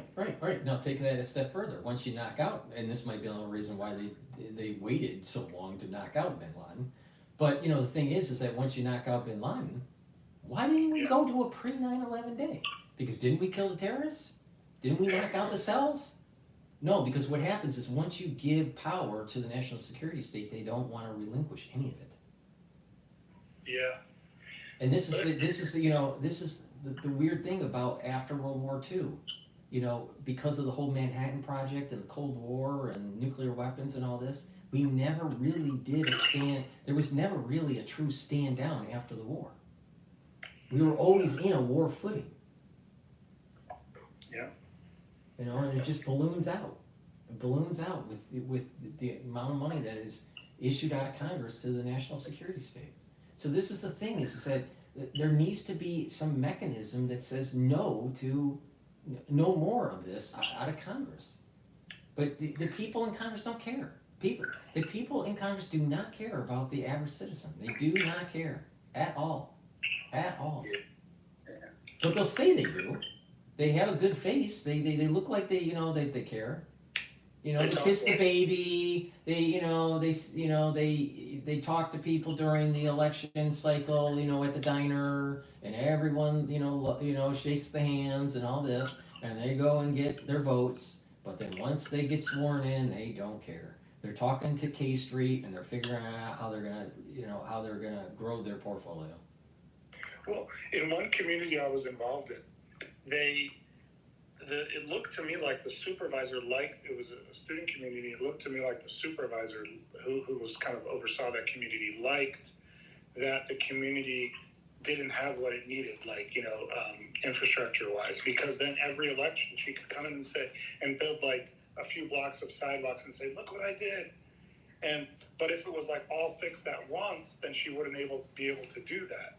So it makes me wonder, like when I see these ghetto neighborhoods and stuff, and it's almost like the Democrats, it's almost like I wonder if they like having dependent, people and poor, and not fix the situation, because then they get their votes, because they act as if they're for them, Crazy. Yeah, I hold in contempt our representatives in Congress, because I feel that a lot of them are just all about themselves, and they really don't care about their constituents. Sometimes they get in with their heart in the right place, but then they get corrupted. And if they don't get corrupted, they get kicked out. They get kicked out. The system just aborts them. And, you know, no, seriously, that's what happens. Like Thomas Massey, yeah. You know, the system just aborts them. They have to be able to stay in the system. The system has to accept you. Now, what's the system? The system is a system of corruption. Okay, apparently Trump put out a couple tweets about the fires. So the fires in LA may go down in dollar amount as the worst in the history of our country. In many circles, they're doubting whether insurance companies will even have enough money. Oh, they won't. They won't. The insurance companies are already talking to their lawyers to figure out how not to pay. Wow. Let this serve and be emblematic of the gross incompetence and mismanagement of the Biden-Newsom duo. January 20th can't come fast enough. But then he wrote about the water, too. Let's see what he wrote about the water. Governor Newsom refused to sign the water restoration declaration put before him that would have allowed millions of gallons of water from excess rain and snow melt from the north to flow daily into many parts of California, including the areas that are currently burning, in a virtually apocalyptic way. He wanted to protect an essentially worthless fish called a smelt by giving it less water. It didn't work, but didn't care about the people of California. Now the ultimate price is being paid. I will demand that this incompetent governor allow beautiful, clean, and fresh water to flow into California. He is to blame for this. On top of all, no water for fire hydrants, no firefighting planes, a true disaster. And then he has one more. No water in the fire hydrants, no money in FEMA. This is what Joe Biden is leaving me. Thanks, Joe. Anyway, so that's what Trump had to say. Well, I mean, literally, as Joe Biden is leaving office, the whole town is burning down. I mean, it's literally like Nero. Oh, I forgot about that. Yeah, you know, I mean, I'm waiting for Biden to just get on the balcony of the White House and start fiddling. Yeah, so crazy. I had thought about going to go help the state of California with their doing research to help with the high-speed rail. Mm-hmm. You know, I could have gone and worked up in the state capitol for a senator. Anyway, and but I didn't really have time to look into it. But apparently they put in billions of dollars and they have no track. They have like a very small amount of track. Right? It's crazy. No, I mean, it's bad management. But, you know, and it's, you know, it's almost biblical. You know, and another thing, another downstream play to this is that Newsom is trying to position himself to run for president. Well, if you know, this isn't going to look too good for a presidential run. I think it's going to be very bad. Yeah. So this could be almost a biblical way or a divine way of knocking Newsom out. Yeah, I mean, I saw somebody that maybe J.D. Vance is being protected somehow. Well, let me see here. Oh, is it? Yeah, Cernovich. He tweeted about this. Let me see what he wrote about this. Let's see. Okay. Okay. Oh, by the way, the fire chief in LA, she's an LGBT, the first woman. Are you serious? Are you serious? You can't make this shit up, man. Check it out, Google it. I promise you, she's all proud of it. I swear to you. And she said, we need to just make it more and more diverse, and just it never ends. And you know, more and more diverse, it's DEI. Now all of a sudden, you know, there's a common thread between this and the New Orleans attack. And that is DEI running certain departments. Yeah. You know, with the grandma police chief. Let's see. So Cernovich said, Florida had hurricane. DeSantis was prepared, power restored. Texas had snowstorms and power outages. Abbott delivered. California doesn't even have water in the fire hydrants. DEI spells DIE. Yeah. No, seriously. I mean, this is just another nail in the coffin for DEI. Yeah. This is what I'm saying. This is retribution for a societal behavior that is antithetical to biblical teachings. Well, you remember that lady police chief in New Orleans? Yeah, the grandma, right. Tell me something. Do you think she could ever arrest somebody? Well, maybe if they're 90 and they, No, I mean, I just imagine her running. Or well, yeah, I mean, the police chief doesn't have to, do the. I mean, you had the younger crowd, doing,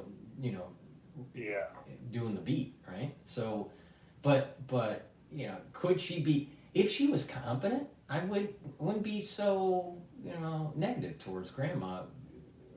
To police chief, but she was she showed incompetence, not knowing what was available for the city to make sure the citizens were safe during New Year's Eve, New Year's Day. I mean, that's a big event in the United States. On top of, they were going to have the Sugar Bowl there. Yeah. Right. So so that's a big event. So that needs security. So how could they be so incompetent on two major events so close together where they didn't have barriers in the street to prevent cars from speeding down the alley and running over people? And then the police chief said that she didn't know that they had barriers. Right. So how could that even be? I mean, the first meeting, I mean, you've been in these kinds of meetings. The first meeting should say, what's available for us to make the community safe? Well, we have these number of officers, we have these kinds of vehicles, we have these barriers, all right. Where should we put the barriers? Okay, here and here, but it didn't seem like that conversation even took place because she probably was sitting in the chair sleeping. Well, yeah, and here's Elon Musk's tweet. Obama made sure that Rick Caruso, who was extremely competent, lost to an utterly incompetent mayor, Karen. That's her real name. Rick Caruso is the guy I mentioned to you before, who I hope he wins, becomes mayor or governor in LA. Let's see. Well, maybe when we were talking about the next 9/11, maybe the next 9/11 will be Congress. Maybe that's what it is. Yeah, maybe.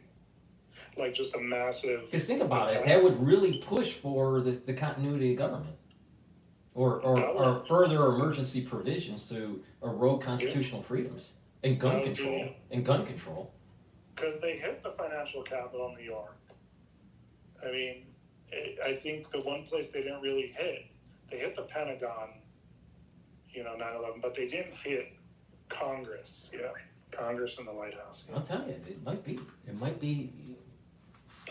might be the 9/11. That might be the 9/11 event. Because think about it, if that did happen, that would really shake the system. It would be horrible, yeah, very bad. Okay. Because I've been thinking, like, what would it be? Is it the Tet Offensive? Is it going to be like a multiple small hits? 100 of them around the country in a very short amount of time, which makes sense, and it would be hard to fight. And the probability of that is probably higher for it to happen. But in terms of like shock to the system, probably knocking out Congress would be more shock to the system than a Tet Offensive. And honestly, like I've been to Congress before at post 9/11. The guys aren't walking around with rifles that I remember. It's guys with handguns. Yeah, but you got snipers that are up in the. But I mean, if you have like you got snipers roaming around in that area and on different buildings. Right. Yeah, I mean, you got the regular officers and the regular personnel on the ground, and then you have. But the thing is I'm sure I'd be shocked if they don't have teams of snipers on these different buildings. I don't know, like 24/7. I'd be shocked on that. They'd have to. They would. I mean, if they're not, then it would be almost a gross incompetence. The White House does for sure, but the Congress. I'm pretty sure that I'd be shocked if they don't have snipers on these different buildings around them. But what if the terrorists you know, because there's no barrier to stop people from bringing guns or bringing IEDs into DC. So what they do is they blow up a few IEDs to distract the police, thinking that's what's going on.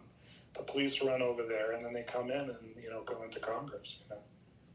Very bad. I mean, that's possible. I mean, but they kind of like practice that kind of move in New York, where they, you know, you blow up something in, let's say, Upper East Side, but the real attack is, let's say, in, you know, in I don't know, Wall Street.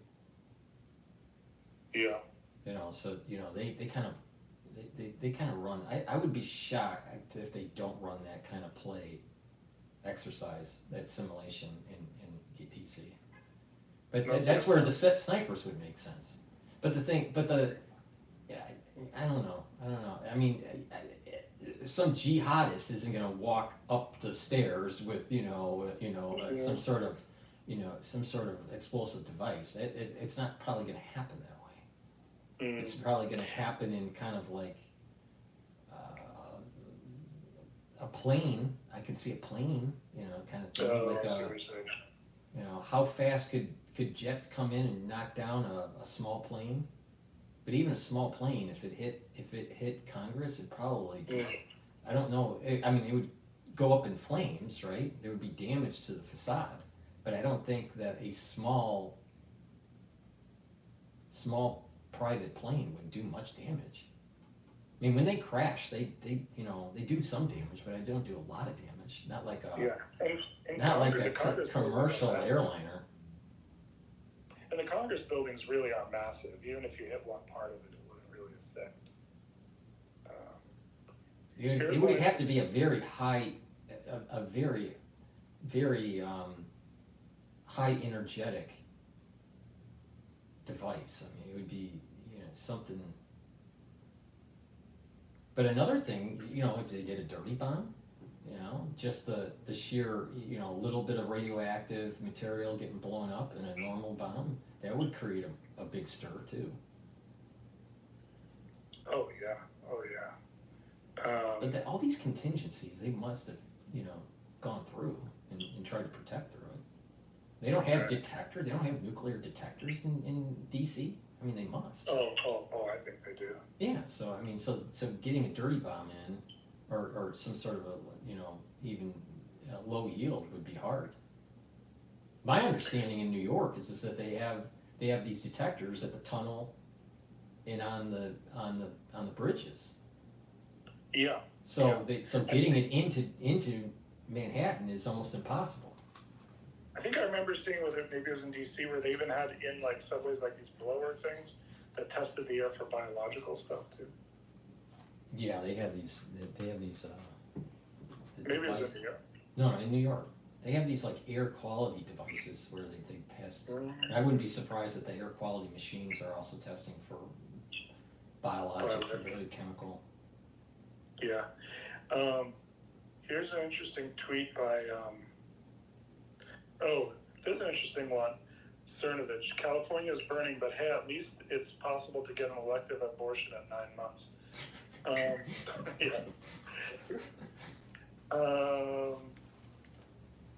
He did another good one. Let me see. But you know, he's you know, being a jokester with the tweet. Yeah. But you know, when you really look at the deepness of the post, it's basically immorality does have consequences.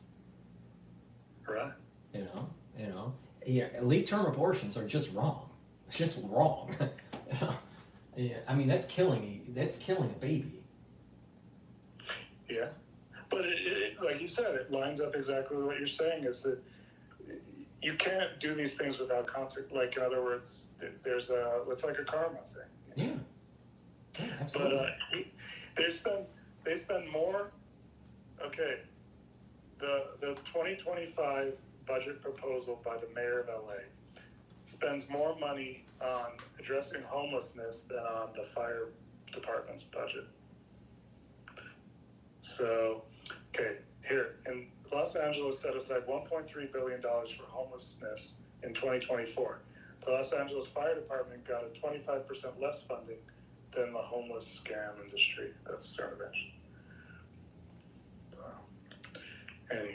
Well, but, I mean, you know, the reality of the situation is governments need to start paying attention that if they do things that may be antithetical to biblical principles, that maybe bad things will happen to the society that they're governing.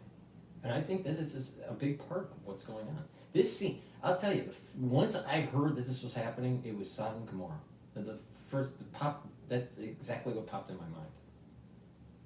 Well, a lot of those people who are living in those Pacific Palisades, those are the people who practice the stuff of Sodom and Gomorrah. Yeah. I mean, they are. Like, well, I mean, aren't these the elitists that would be, you know, the pedophilia ring and, you know, and the child trafficking and the adrenochrome type stuff? Well, those are the guys that are like, those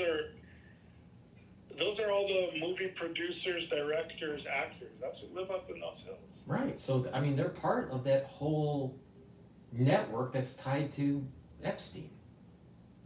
Well, I got to study this stuff more about this biblical stuff because I think what we're seeing is, like, I only studied it as a kid, you know, like, not by choice, really. But I need to take time and actually study this stuff. Like, have you ever looked at Revelations or anything? I've never read it before. No, I haven't.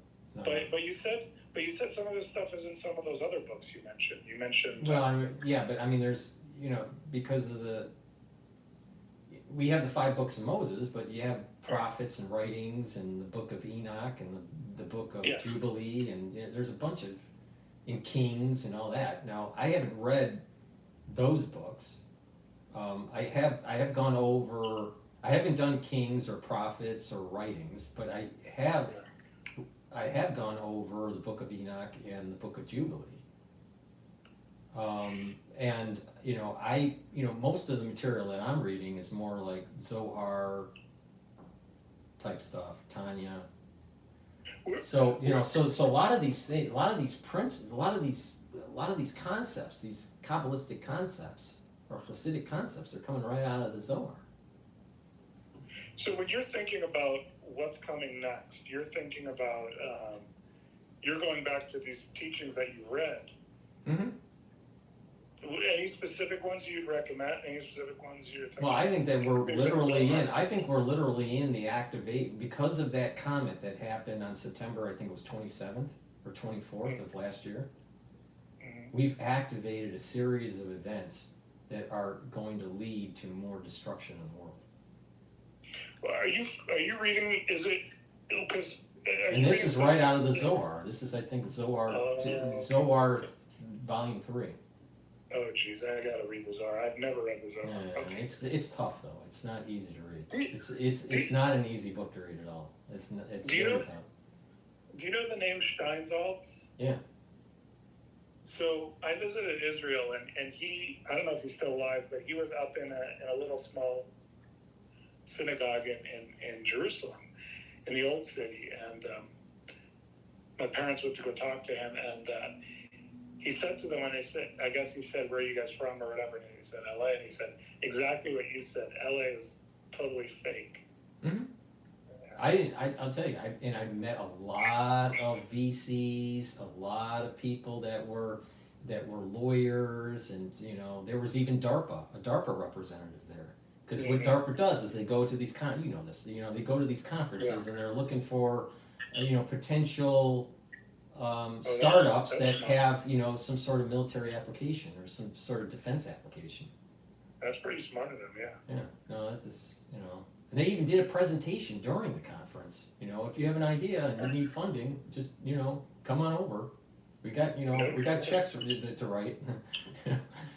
Okay. Well, the land is full of fakery over there. And even the people there. I remember talking to some of the VCs there, and I'm like going, why do people invest in startups that usually blow up? All right, and the first seed money that really for these startups is about $100,000. So why would someone that's doing a startup get the first seed money, not the real round of collecting funds. But the first seed money, $100,000, and be willing to write off 30% of the value of the company. If something is viable that can make money. Someone should just take out a bunch of credit cards and just start the company that way. You're better off because you'd have 100% ownership. So just the game is just wrong. So what they do is you got a bunch of VCs that test. So they write a bunch of $100,000, $200,000 checks to a bunch of people, and they know most of it is going to blow up. But they know one or two are going to be good, and they got 30% or 40% of the company. And then what they do is through their Rolodex start finding more people to fund, and then now the value of the company is now in the millions with a viable product. But when you're in alpha phase or you're in the build out phase of a company or a product, these VCs are like sharks. And then if you have a viable product already and you start saying, well, it's already, you don't need that first seed money of $100,000. You're now to the stage of like a $5 million injection of funds to hire staff and to build out the product. They don't want to touch it because they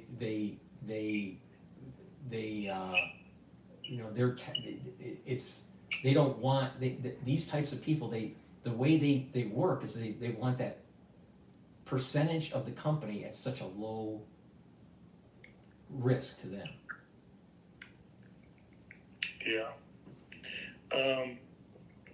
But you start asking for the 5 or 10 million mark because you were self-funded earlier in the development of the company. They balk. They're just fake. So when you're coming from New York, then you're like going, well, if you're going to invest $5 million in a company that could go belly up, why not just invest $5 million in an ETF that you can buy and sell all day long and make tons of money? So this is the difference between New York finance and California finance. California finance is a lot of bullshit. New York finance is that you just already just plug into the market and make money. Why do you need a freaking startup? Do you also find that just in talking to people from LA and that sort of thing that they act fake too? Yeah, absolutely. So you go back to the VC funds. So what do? It's not their money. It's typically not their money. It's a bunch of people they know that pool the money together, and they charge a fee to manage the money to invest into small companies to have a bunch of percentage, a lot of percentage of these small companies. So when someone that comes in and says, hey, give me $5 million that's already, build out product and we're ready to sell, they don't want to do it because it takes a decent percentage of their fund away. And that if it goes belly up, then it's going to hurt their connections that are feeding the fund. So it's all bullshit. It's just the way they work is just not the way people in New York work. New York is hustle. New York is there is a hustle, but there is a certain code of conduct that that there is because it's pragmatic. Cost of living is so high, and it has to work, and it's about okay, I had this deal with this person, it worked out, I'm going to work with them again. It's very kind of also tied to the way real estate works in a way.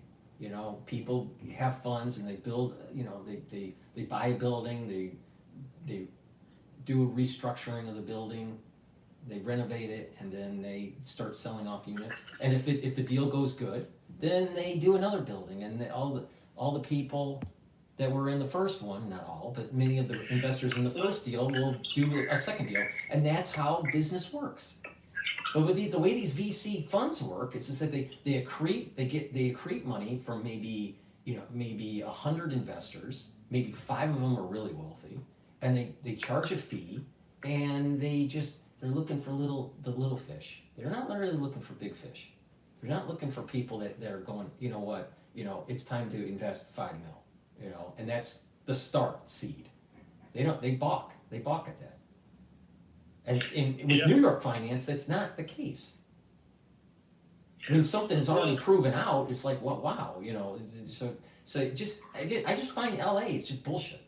LA and San Francisco is bullshit.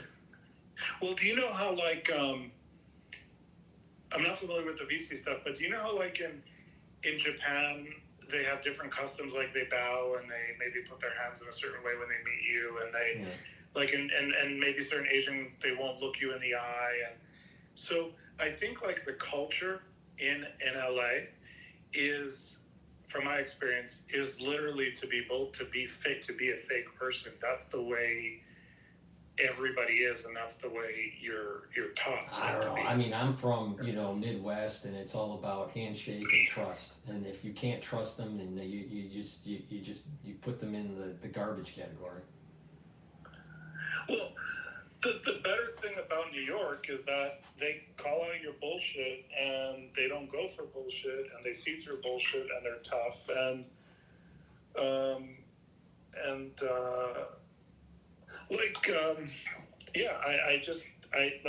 I think that's a better way.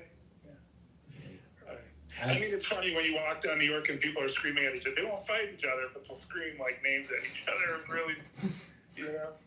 Like, I mean, you know, there's also that whole Brooklyn kind of thing going on too in New York. You know, but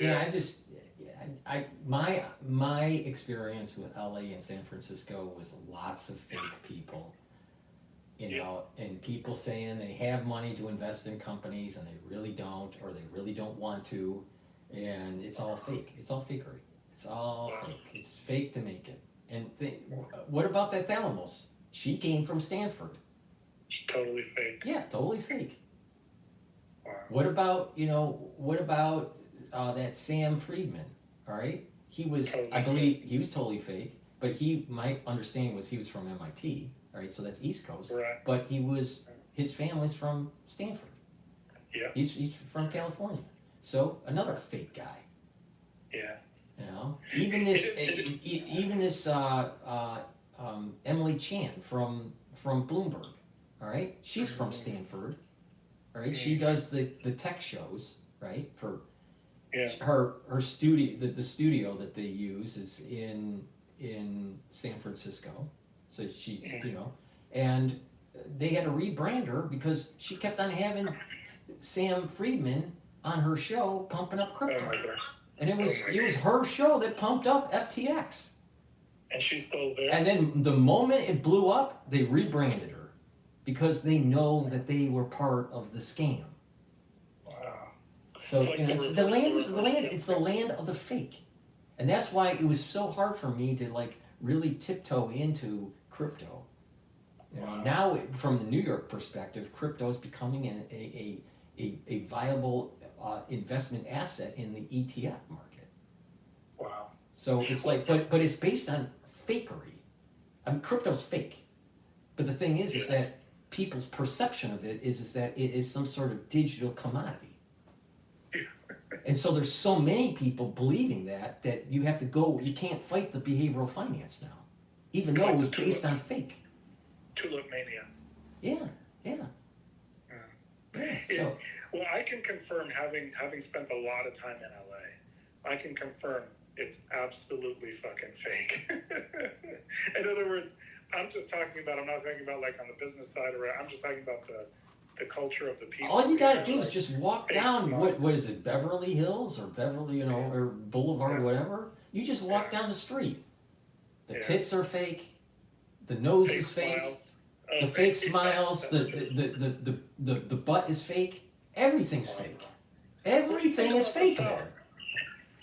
Do you have any thoughts on the South, like South Carolina, North Carolina, Virginia? I mean, North, South Carolina. I mean, my parents would take us for vacations there when we were kids. So I only really remember it, from a kid perspective. Yeah. So I don't really know the South that well, other than those vacations that my parents did. I don't really. I mean, I spent a little bit of time, vacation, in Florida like everybody.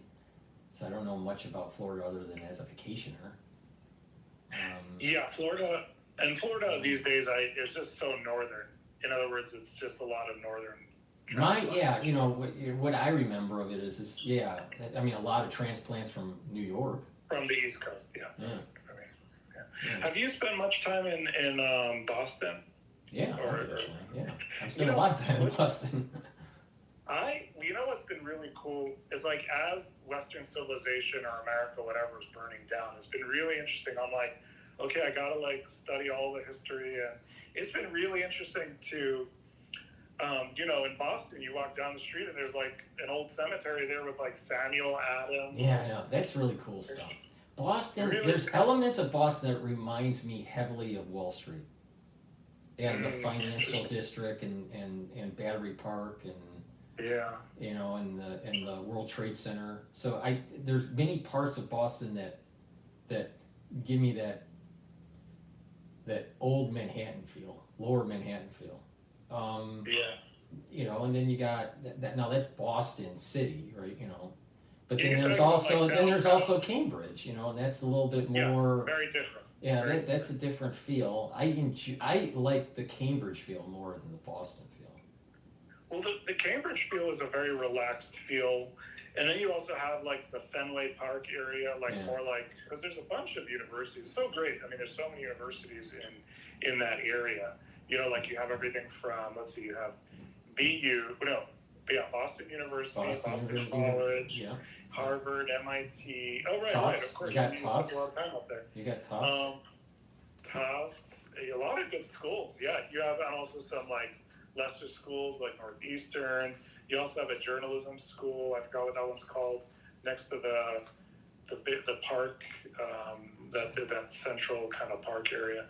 But what was really nice was, it's like they have you go to like Cape Cod, and so up on the tip Provincetown, which has really become a Sodom and Gomorrah these days, but up there, that's where like the Pilgrims landed, or one of the places anyway, and it's just so interesting. You can take these tours, and you can kind of see like, here's where they found like the corn and where they stole the corn from the Indians, or whatever they did, where they traded them corn for. Well, you're bringing up a good point. I think that with the Boston and New York ethos, it still has that Protestant worth ethic.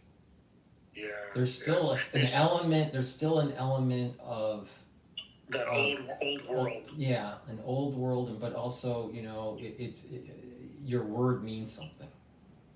Yeah. Now there are obviously people that don't believe that, and they're living in New York or Boston. But there's still an ethos of that Protestant kind of thinking in New York. I mean, even New York. What's the colors? The colors in New York aren't bright. They're dark. They're dark colors. They're black. Well, that's Protestant. That's a Protestant color. Right? Or a more religious color. Right? So, but when you now fast forward to LA, right? LA is very bright, very colorful. Bright, colorful, bright, very liberal. Fakery. There's not. They're willing to flush the Bible down the toilet. I just saw it metaphorically, maybe literally. I don't know. But the point I'm making is that they never. California never really had a Protestant worth ethic. They never really had that old world East Coast thing that New York and Boston have. I'll trust a Bostonian more than I'll trust anyone from California. I really do think geography and history really makes a difference. Yeah. Like I drove through New Mexico, and actually they have this really cool thing. They have it's called a satellite array, like satellite dish array, and it's like miles long, and they array it like in a shape of a Y, but they array all these dishes in a row, and then they're able to look at the sky as if it's one gigantic massive dish because they have them spread out. It's really cool. But when you drive around New Mexico, you see like there's a different architecture, there's a different food, there's different, it gives a different culture and a vibe. And but back to Boston for a second, and I think that applies in every location. But I think back to Boston, it's like in Boston, there's an old library, historic library it's a private library, I forgot the name of it, with old, historic books and stuff. And I went in there and I was looking for some information on a property that some relatives own, in the New England area. And boom, there was a book there. Actually, I think I was just scrolling the area, and then I picked up this book, and I'm like, God damn it, I didn't even realize that they're next to that relative's house, that there's an actual book written about that. It was just by accident. And my point is like, there's just so much history. It's just so beautiful. You go to these. One of the things I have on my to-do list is to go to as many museums as possible. I haven't really started yet, but I just think like there's just so much. You can find out so much about the places and similarly in Northern Virginia.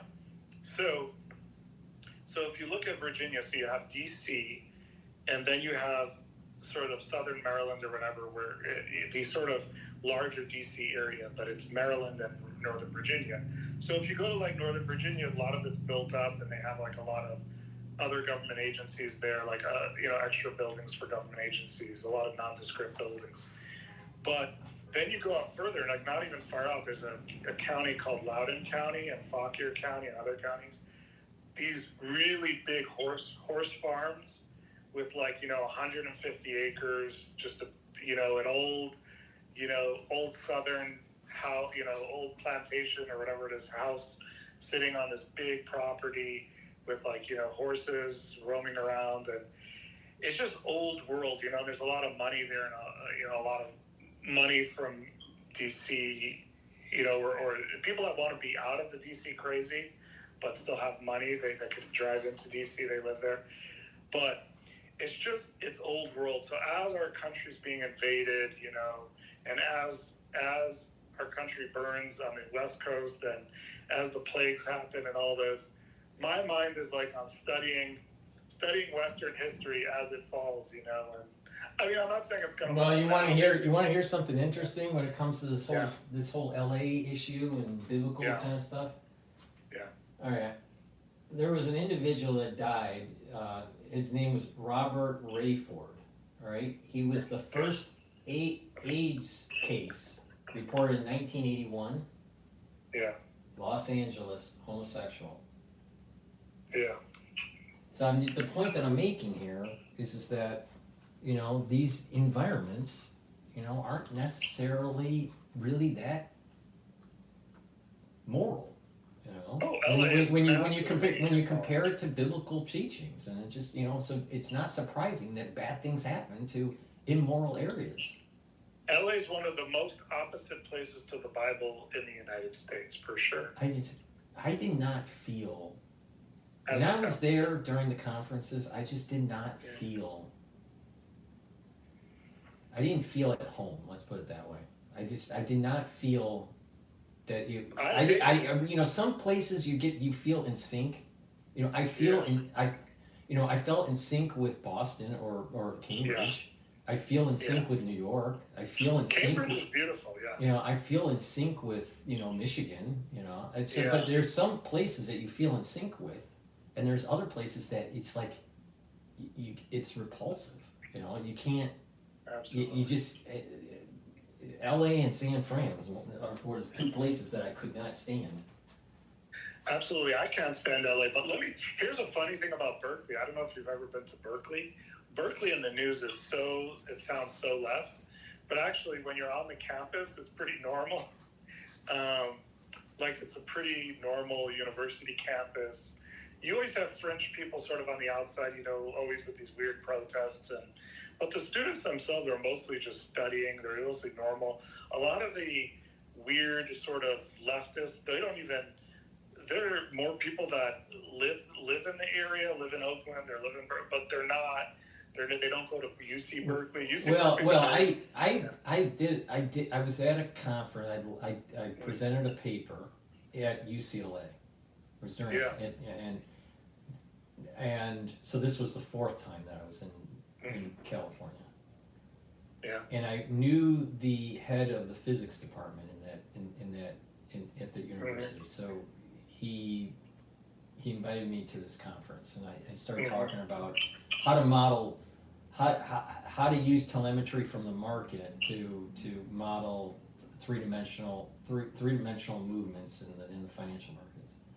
That's All right, cool. so I did this this lecture, right? Yeah. There.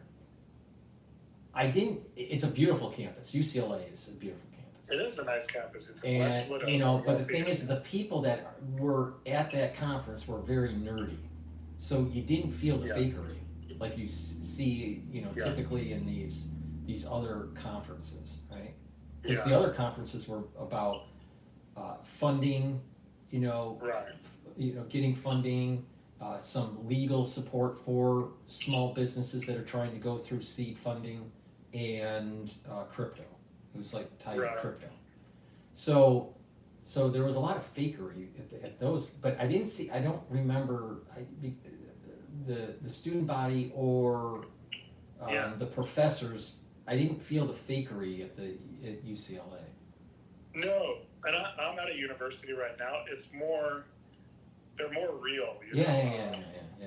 Also, like, if you're a student, you're paying money or you're on a scholarship, you're pretty serious about, even if you're just there for the paper, maybe you party on the weekend or whatever, but a lot of students are there to, like, build a career. And then the professors, they have to, like, climb the ladder, and, they're not really, most of these professors aren't, you have some, I think, that are, like, more extreme, but I think a lot of them are, I don't often run it. I haven't, and I've spent time in a bunch of universities. I haven't often, seen, the extremist professors. They're just not as common as, Well, I mean, it depends on what discipline you're in. You're not going to see the extremist ones in the hard sciences. You'll find the extremist ones in the soft sciences, the social sciences, the humanities, and the soft sciences. Like feminist studies, women's studies, social, I did it. Or even racial studies. That was a big one over at Harvard. I didn't find a lot in like or any in psychology even that I was aware of. It's just but I did in sociology. There was a lot. Anthropology I didn't really come across, but I was studying more physical anthropology. So if you're walking down the strip, at LA, everything's fake, but if you go, if you're maybe in an enclave at a university, maybe it's not, you don't see the fakery as much. It's a little bit more real. I mean, UCLA, you're reminding me, UCLA, it's a nice campus. It's a wealthy area. UCLA, UC Berkeley has some beautiful facilities. I used to use the gym there. I used to run on their track. They have a beautiful track, they have some really star athletes, and, these places are also it's not like a joke, just because it's in LA, it's not. I'll tell you where it's USC, University of Southern California, that's literally in the ghetto downtown. That's a bad location. They have to have their own private security, constantly patrolling, and even then, like, students have a hard time there. Well, I mean, like, even Fordham at the Rose Hill campus in the Bronx, beautiful campus. I loved being there, when I was doing my pre-med stuff. And, but the thing is, you get out of the, beyond the gates of the campus, and you literally could be shot dead. I mean, just, walking from the main gate to get to the train, you could be dead. So I mean, it's just it's a rough neighborhood.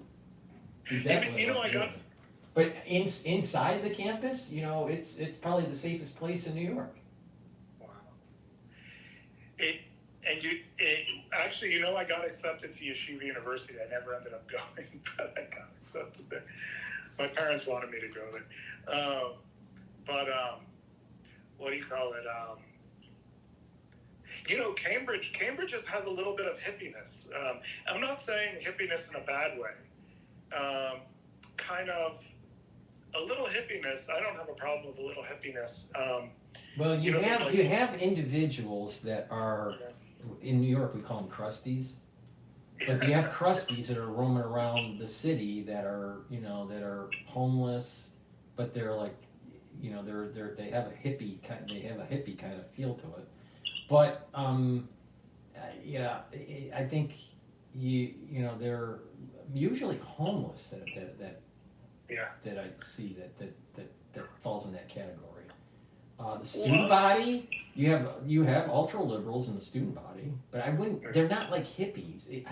I don't know. No. Hippie. Because of my generation, when I think hippies, I'm thinking 1970s, 1960s. And those 1960, 1970 hippies are different than maybe a hippie-ish person today. Because what you see on campus is more blue hair, ultra lib types. Oh no, but they don't have the bell bottoms and all that. When I think of hippie, I think of the peace, the peace sign around their neck, and they have the bell bottoms. Not those. The people who, let's see how to say it. Maybe they try to eat more healthy. They try to eat more organic. Definitely. You have the vegetarian crowd. Yeah, I feel like in Cambridge. Yeah. You definitely have that. It kind of gives a nice little. I don't mind it. I like the atmosphere in Cambridge. It's a nice atmosphere. I had an apartment there for 2 years. Yeah. No, I think that area is. I like Cambridge. That was it was a good experience to go through. But the thing is it's changing. It's the crime. Crime has been going up in Cambridge. Crime has been going up in Boston. They have too many. The problems that New York is having is the same problems that Boston's having. And whatever Boston is having, it trickles into Cambridge. I mean Harvard Square and Kendall Station, there's crime. You gotta watch out. But like Beacon Hill or Beacon whatever, where you like the main downtown area in Boston, where like that I think used to be pretty safe. When I was there, it was pretty safe. You could just walk around. I think you could walk around late. I don't think anybody would bother you.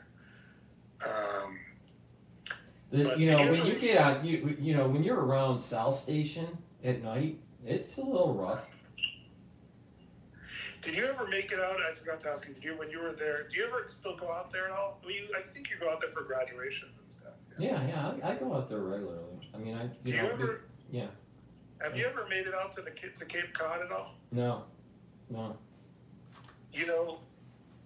I used to go to like Outer Cape. I don't know what it's called. Outer Cape.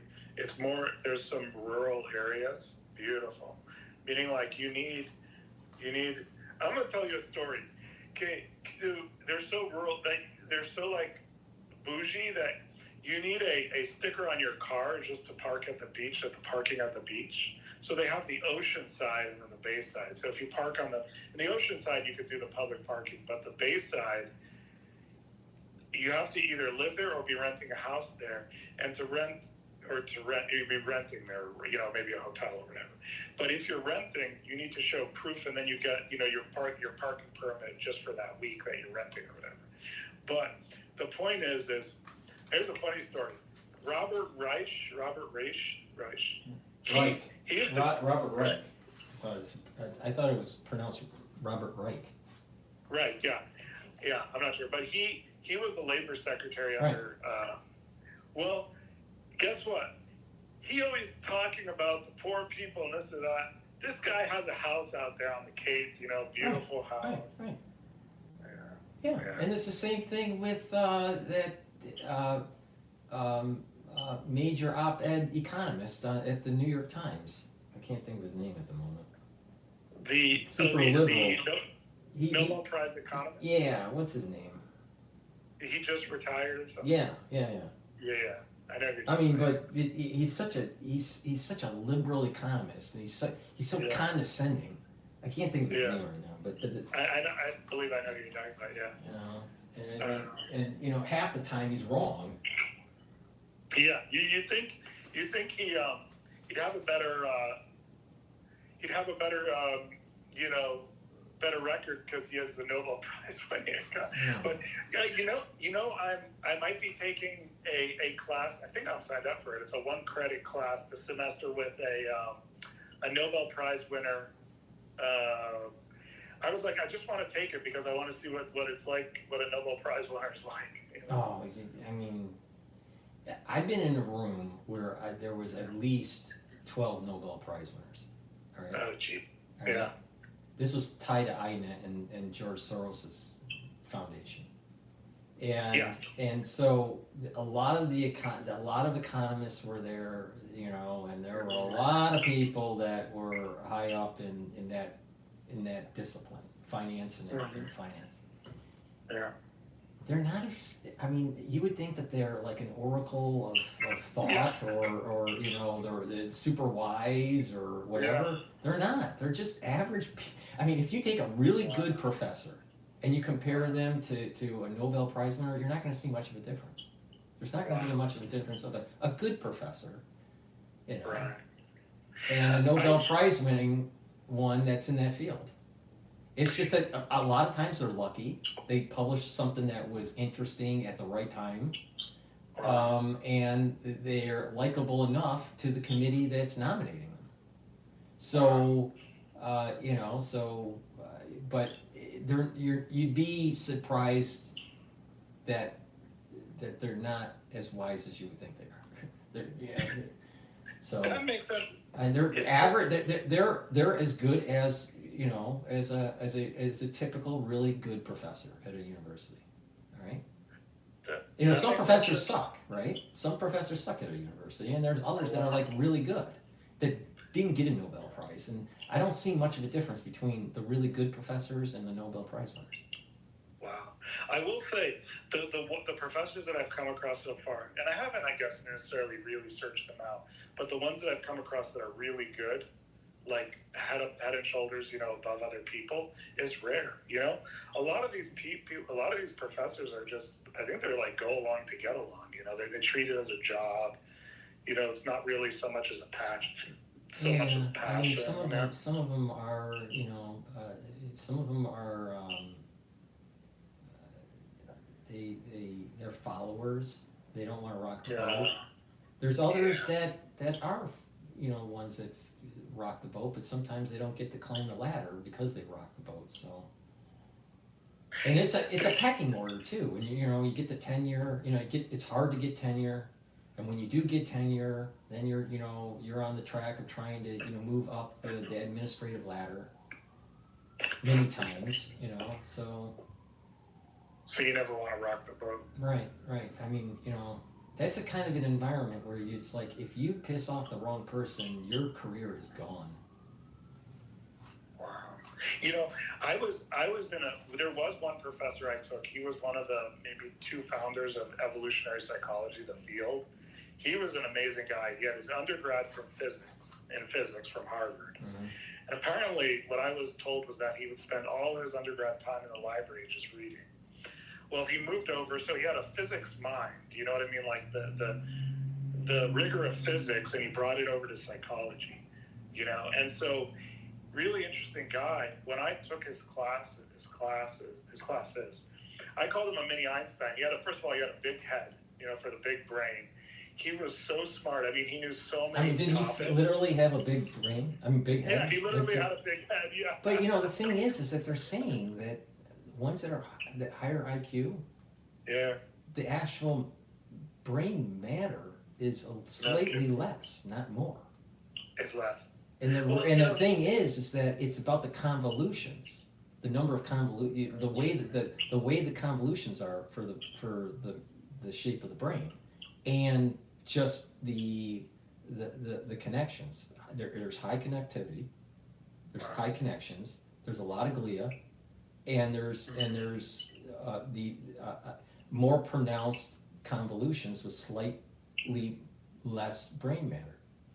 Slightly, slightly. Let me rephrase it. Slightly less weight to the brain. Well, you know how like Einstein had wild hair? So this guy also had wild hair. Well, that might have something to do with it. That might have something to do with it too. Yeah, I mean, his hair maybe made his head maybe look bigger. Well, I think what that could be, or the hair may be an antenna to to the ether or something.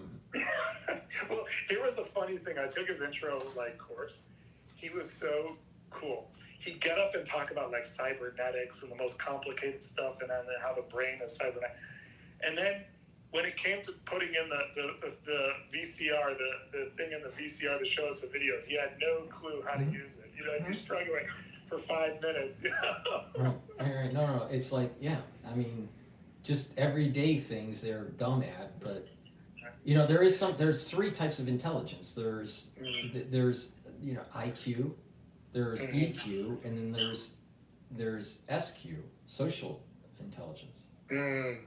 And social intelligence, like how do you go to the grocery store and buy groceries, or how do you do something that average people do, or know the price of milk, stuff like this. Yeah. And some people that have high IQs have very low SQ. Interesting. Did you, one funny story about this mini Einstein, I call him. He had a fire in his house, so when they redid his bathroom, his wife was also a professor, and she told me this, because I was gushing to her about her husband, and she told me, she was like, we had a fire in our house, and when they redid the bathroom, he asked that speakers be put in the bathroom, so that even when he was using the bathroom and the shower, he'd always have audiobooks playing. The one thing that was sad about this guy is he died young, because he didn't exercise, and he was just so into the work, He died maybe in his high 60s, But Paul, did you ever get an IQ test by any chance? Yes. Interesting. Because I was, I grew up and my mother always said, oh, you're smart. But I just thought, I'm one of many kids, one of a bunch of kids. And I thought that's what every mother tells every kid. I didn't think anything of it. And I always did well in class. But I didn't, when I left the religion, I was ultra-religious, grew up ultra-religious. When I left, my mother was like, maybe there's something wrong with you, So I was like, okay, I'll get fully psychologically tested. So I went to, at the university I was at, I was like, okay, give me your full battery, negative and positive. So test me all my strengths and if I have any, problems. Well, anyway, so surprising, they came back, it was some grad students, they came back and they were like, your IQ's in the top 1 percentile, And that was a surprise to me, and they're like, our professor told us that we're only going to run into, as a psychologist, we're only going to run into somebody with your level of IQ, a few, maybe twice or something like that in their whole career, a couple times in their whole career. But I don't really feel that smart. Definitely don't feel like an Einstein. My IQ is not that high. It's a 136, But I mean, it's high versus average, but not high like an Einstein, But I feel like somebody like you would also have a high IQ. I do have a high IQ. I think you have higher than a 136. You probably it is higher than 136, but it doesn't matter. It doesn't matter what my IQ is, because the reality of the situation is that you can be, have a high IQ and and it won't mean anything. There's some people that have lower IQs and they do great things for mankind. It just doesn't matter. It really doesn't matter. But the thing is, what's more important is making sure my constitutional freedoms don't get eroded from another 9/11. My having a high IQ means nothing if I don't have my freedoms. Well, first of all, I absolutely agree that IQ doesn't mean you're successful. But secondly, I think what I thought about in that room when they told me my score, I thought about it and I said, I've been through hardship in my life, growing up super religious, leaving and this and that. And I was just like, different things. And I was like, what can I do to help my fellow man, you know? And I thought, what sort of powers does this IQ give me that maybe over your typical person that I could use to help other people? And I realized, I thought, oh, I think I'd be good at research. And after that, I had to test myself.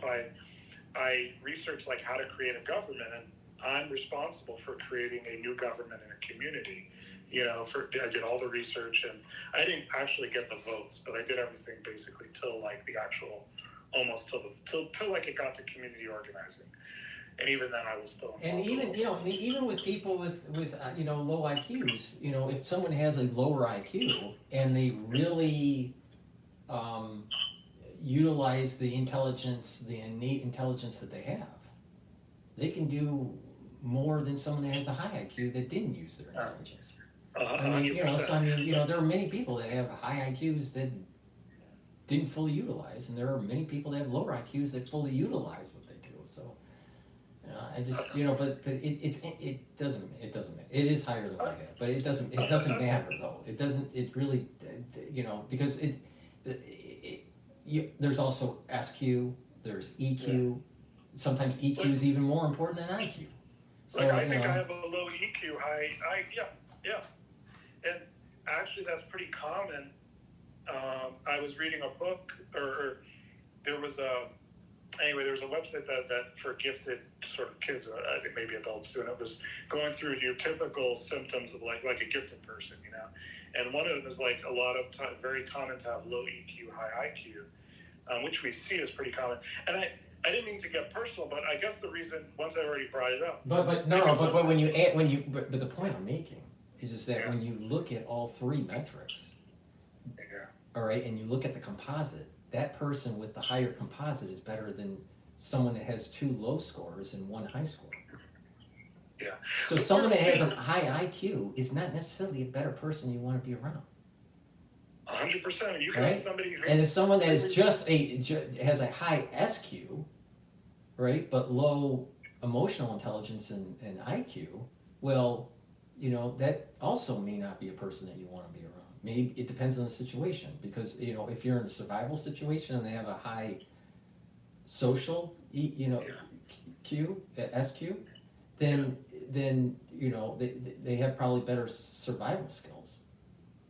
100%. So it just depends on the situation, but a composite is a better holistic approach to look at someone's overall intelligence than these individual tests, right? But even doing individual tests, it's in a range, because there's different types of tests to try to evaluate. And it's only measuring very small... Yeah, you know, so I mean, there's, you know, and not only that, you know, as you get older, in some areas you improve, and in some areas decline. So it's a moving, it's a moving target, right? And then as you really get older, you know, once you get past 35 and you start aging, you know, you're not as sharp as you were when you're younger. Absolutely. So it's about, you know, it's more about the holistic composition, you know, of these different things that's more important. Absolutely, and like you might have an amazing artist who has a low quote IQ, the small measure of IQ, but is an amazing artist, is an amazing athlete. In other words, there's so many things that make a person great, you know. But the reason I bring up the IQ now that I've brought it up was it reminded me that the reason why you're probably good at the research and reading might have to do with your IQ. I think so. I think that's a part of it. I also think that there's some people that have, they can, it's hard to put it into words, but they can tap into, you know, some sort of reservoir of knowledge, right? Of truth. And these people that are sensitive and they can tap into this reservoir of knowledge and draw from it, have a tendency to be able to look at things very quickly and digest and see where it's going. You know, and that's you know, I can take a look at something and I can sense that the direction of things much quicker than most people. That I know. I mean, it's just, and I proved it out in 5 years. I proved it out for 5 years. You know, doing these live feeds. You know, I can tell you where things are going, and with high degree of accuracy. Well, here's the weird thing, Paul, is that might also be connected to, because you know what we think is intuition, and I also have some of that, is maybe like you have the consciousness, which is the brain, you know, what we're aware of, and then there's the iceberg below the water. My point is, because I took another test, my grandparents were all about, oh, you should take this test. It was like a $500 test, and they're like, this test will tell you what career to have. So I just took it, you know. Well, two things they tested on, two amongst like 20 different measures, but two of them were like inductive like reasoning and deductive reasoning. I think one of those two, I forgot which is which, but maybe it's like you the way I was able to found that government was through my motto, which is read everything and talk to everyone. Is by taking in enough information, I'm able to see like, oh my God, that is so clear what should happen or what the truth is or what will happen, or you know, it's like, oh my God, it just becomes so obvious, you know. I think it just ties into the realm of, you know, religion, and you know, the whole idea of wisdom, you know, wisdom, understanding, and knowledge. Right. I mean, it's that simple. You know, you just some people just have a stronger connection to that, to that triad. Yeah. You know, some people think, oh, they got to memorize all these facts, or you know, they have to, you know, take all these classes or get all these degrees and all that. You know, Yeah. And you know what? There's been many texts that are a lot older than us, right?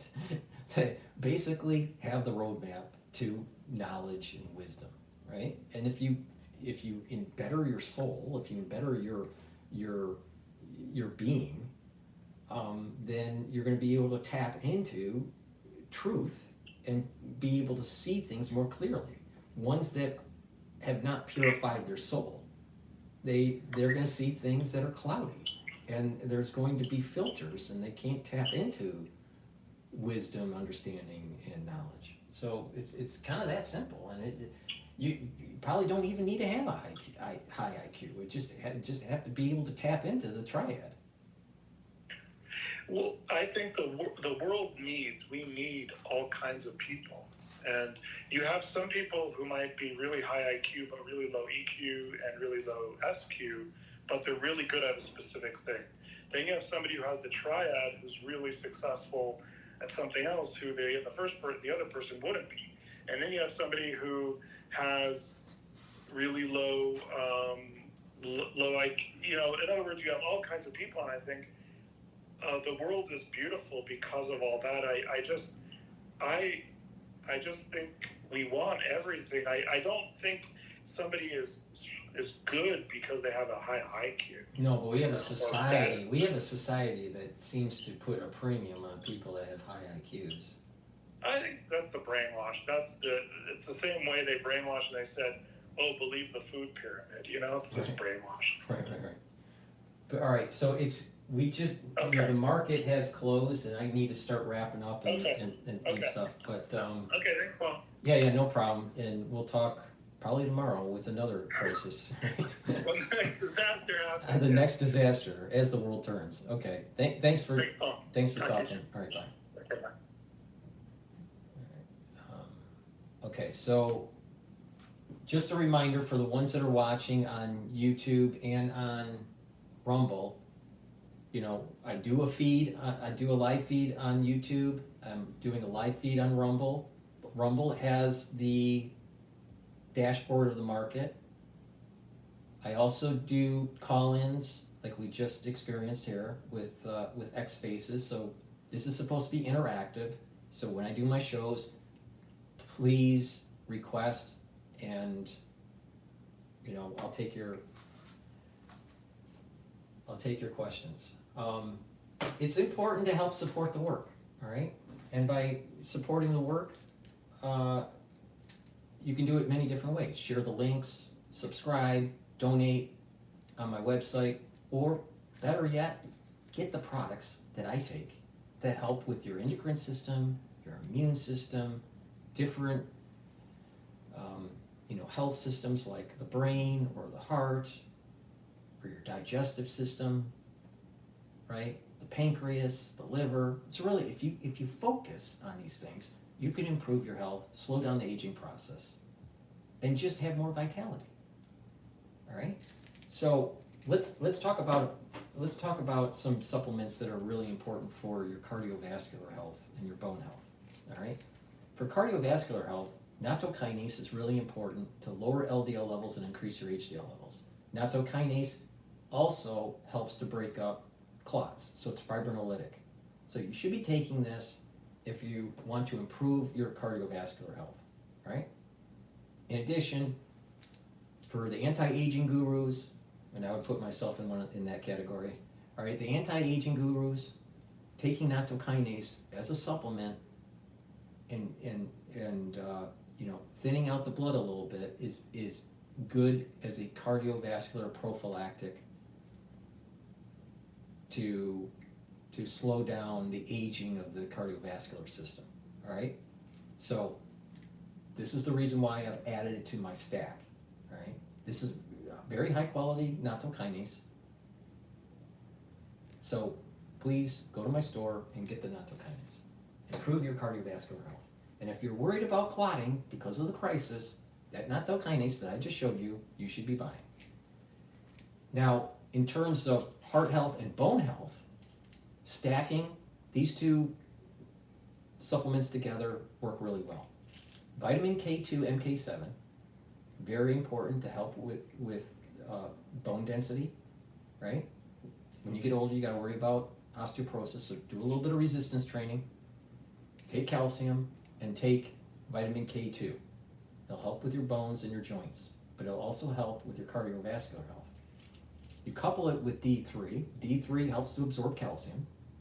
It's a gene expression cofactor, so it's going to help cells to express the proteins that are needed to do certain cellular functions.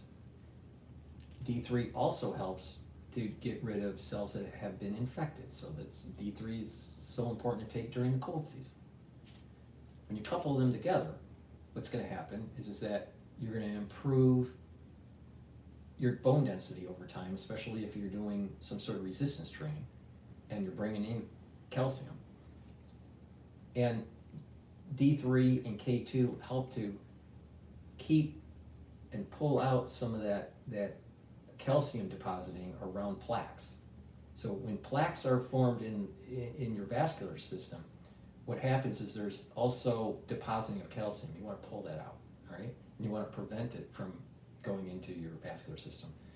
So to reduce plaque, there's a whole protocol, but part of that protocol is the vitamin D3 and the K2.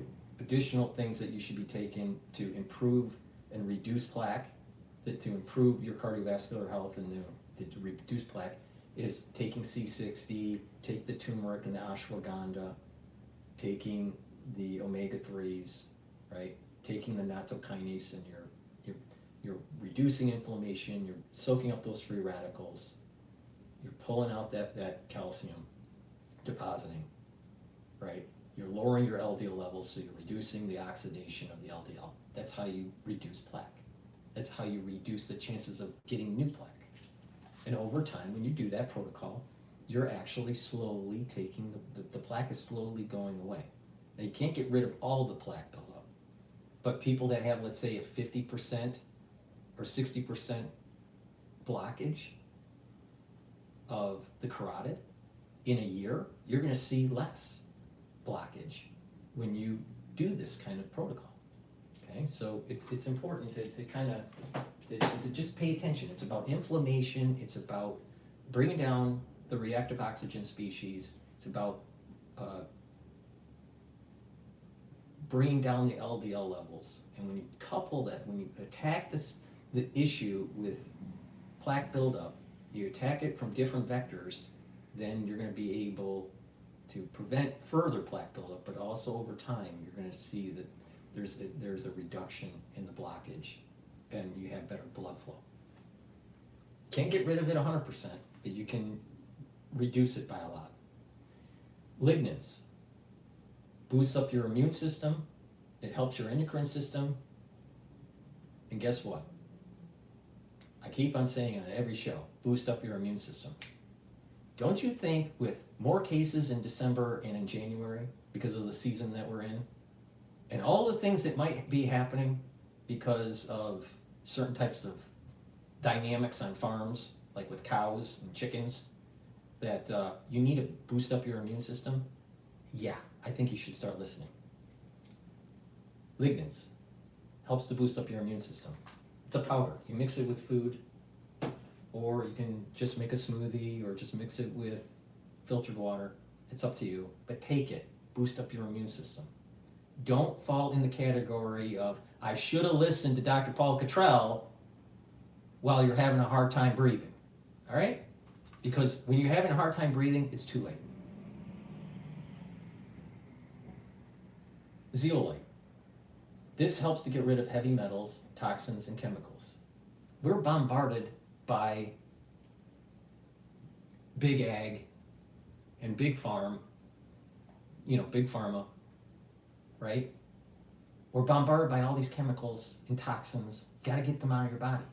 Filter your water. Stop eating the crappy food. And take the zeolite. You can take it every day, or you can just detoxify your body once or twice a year. Take a couple drops, put it underneath your tongue, small drops, drink filtered water, do it every day. If you're just doing a once or twice detox a year, then take a few drops underneath your tongue, drink the filtered water until the bottle's done, and then voila, do that once or twice a year. Really simple. But filter your water and stop eating processed foods. If you have a high shelf life food, guess what? Chances are there's a lot of chemicals in there that aren't good for your endocrine system. NAC boosts up your glutathione levels. I've added this to my stack. Why? Because glutathione soaks up free radicals and improves the health of your liver. It detoxifies your liver and detoxifies your kidney, especially if you take acetaminophen. All right? In addition, NAC helps to calm the nervous system, reduces anxiety. Really important. Resveratrol. This helps to get rid of cells that are in senescence. It helps with mitochondrial health. It's an antioxidant. It works really well when you stack it with C60, NAD+, ubiquinol. So I've been taking resveratrol for decades. I don't think Alex Jones has been taking resveratrol for decades. Do you want to look like Alex Jones, or do you want to look like Dr. Paul Cottrell? It's up to you. NAD+, like I said, it's synergistic with resveratrol. NAD+ is really important to take. Why? It boosts up your energy levels. You need lots of ATP. When you get older, your ATP goes down. When your ATP goes down, you stop moving around. You lose muscle. You lose bone density. And guess what? You get older quicker. NAD+ boosts up your energy levels. It helps to repair DNA damage in your mitochondria and in the nucleus where your DNA is, right? And it will help protect neurons. When you get older, you're going to need to protect your neurons. Your central nervous system and your peripheral nervous system does start to weaken, and you need to supplement to add protection to those neurons, all right? Really important. You don't want gait issues when you're older. You don't want to fall and break your hip and then 3 weeks die, which is a big problem for people that are geriatric. A great way to bring down inflammation is to take ashwagandha root and turmeric. Why? When you bring down inflammation, you're boosting up your immune system, because when you have high cortisol levels, it's immunosuppressant. Oh, so when you're stressed out and you have high cortisol, if you're not sleeping well and you have high cortisol, you're actually suppressing your immune system. Didn't I say for like 3,000 times that it's about neutralizing pathogens, bringing down inflammation and soaking up free radicals. That's the core. And you're gonna slow down aging and boost up your immune system, and you add the other stuff to the stack, and you're really doing some major wonders for your health. Well, bringing down inflammation with turmeric is really important. And it's an antioxidant, so it's soaking up free radicals.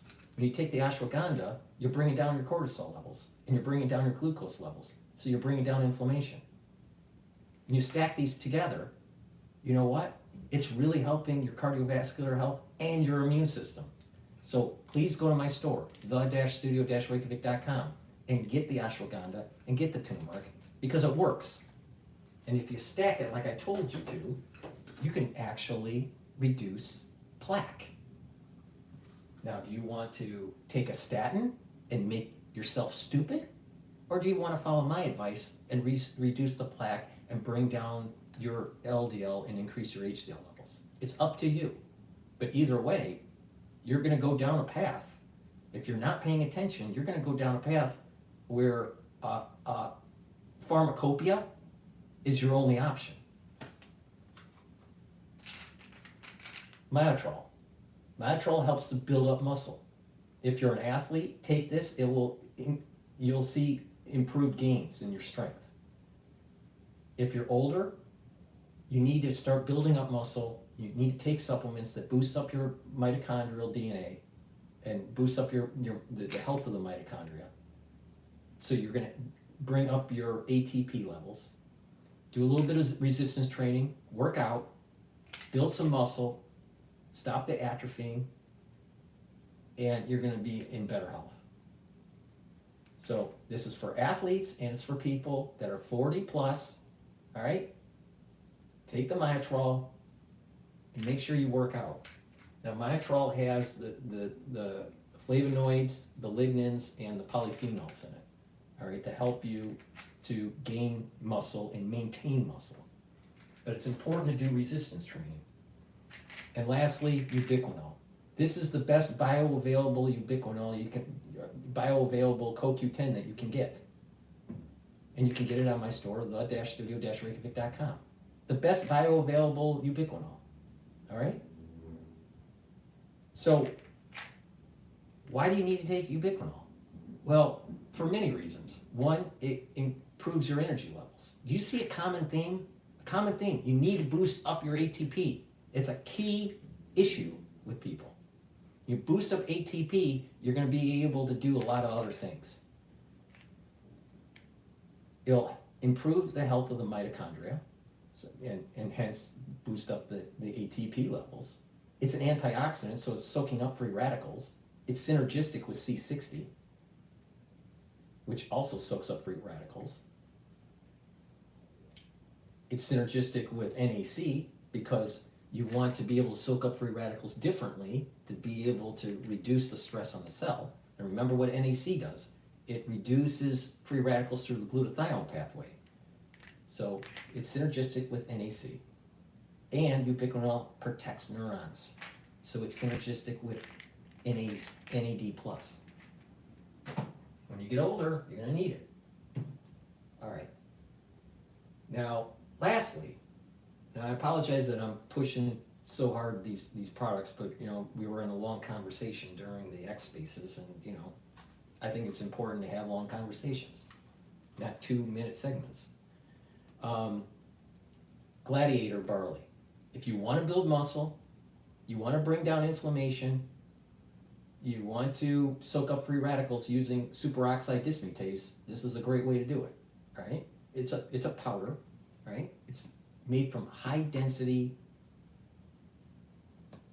barley, heirloom type barley, all right?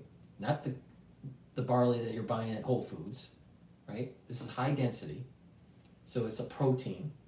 And so what happens is that when you take this and you work out, you're gonna see gains. This is synergistic with Myotrol.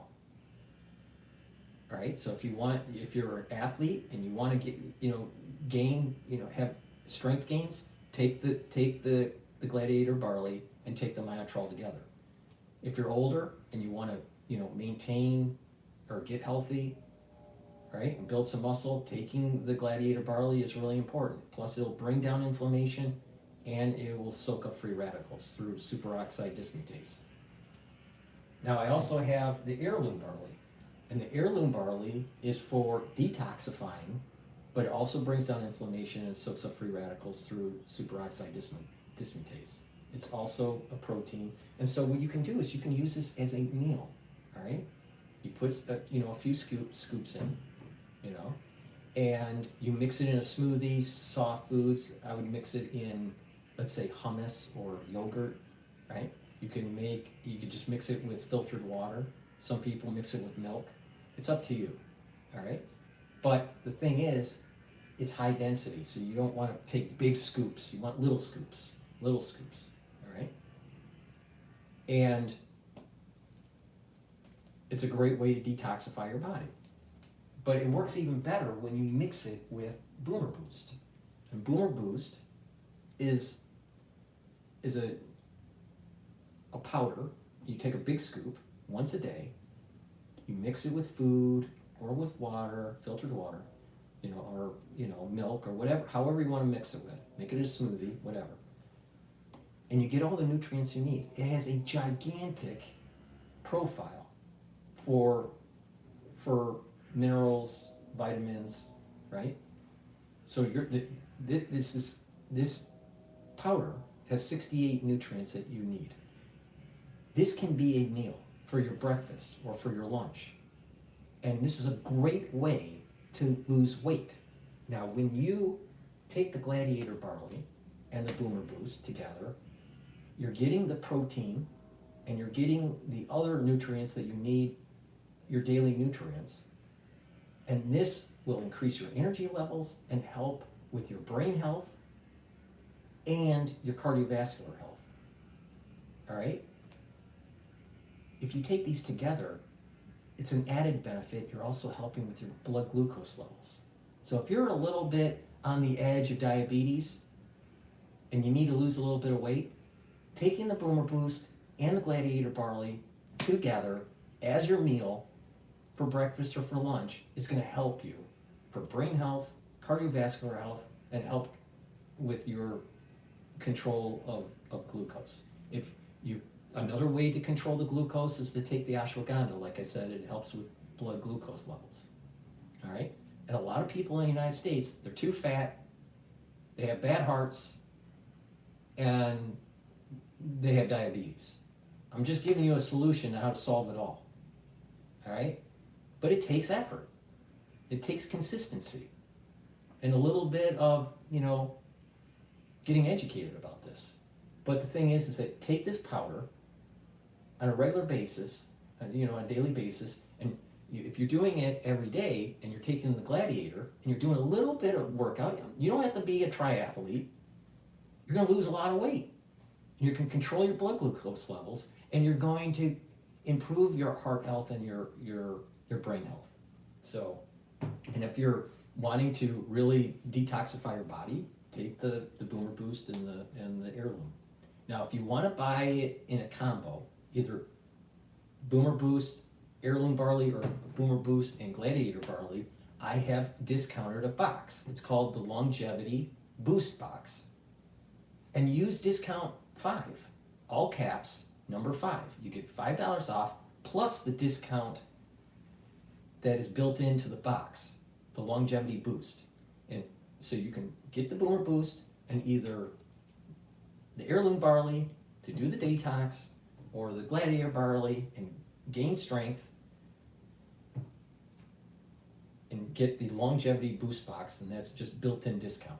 And then you can add the discount 5 on top of that, all right? Or you can buy them separately and just pay full price. It's up to you. I'm giving you lots of options. But that's how you can support my work, and I want you to support your health. I am 100% sure on this. Things are going to get worse in 2025 and 2026. Things are gonna get worse. Now, you either listen to me or not. If you listen, you're gonna be boosting up your immune system and getting healthier. If you don't listen to me, you're gonna be in a worse situation, and you may not be able to mitigate the problems that arise in 2025 and 2026. It's up to you. Thank you for listening. Please help support the channel by sharing the links, subscribing. Subscribe to all 4 channels on YouTube. Subscribe to Brighteon, Bitchute, and Rumble. Please subscribe. Subscribe. All right? Make sure you follow me on X. I got 2 channels on X. I also have GETTR. Follow me there. You'll get notifications. You can join my WhatsApp group to get notifications. That's another way to do it. You can hear my podcasts on Apple Podcasts, on Podomatic, and the podcasts I post on my website. You can get live feeds on my website, on YouTube, and on Rumble. So there's lots of ways. Share the links. Ask your social media to follow me, because guess what? You're going to start seeing stuff happening in 2025 and 2026 that is going to affect your health. You need to pay attention to what I have to say, because I am the most accurate on this. Period. Full stop. Thank you for listening, and have a nice day.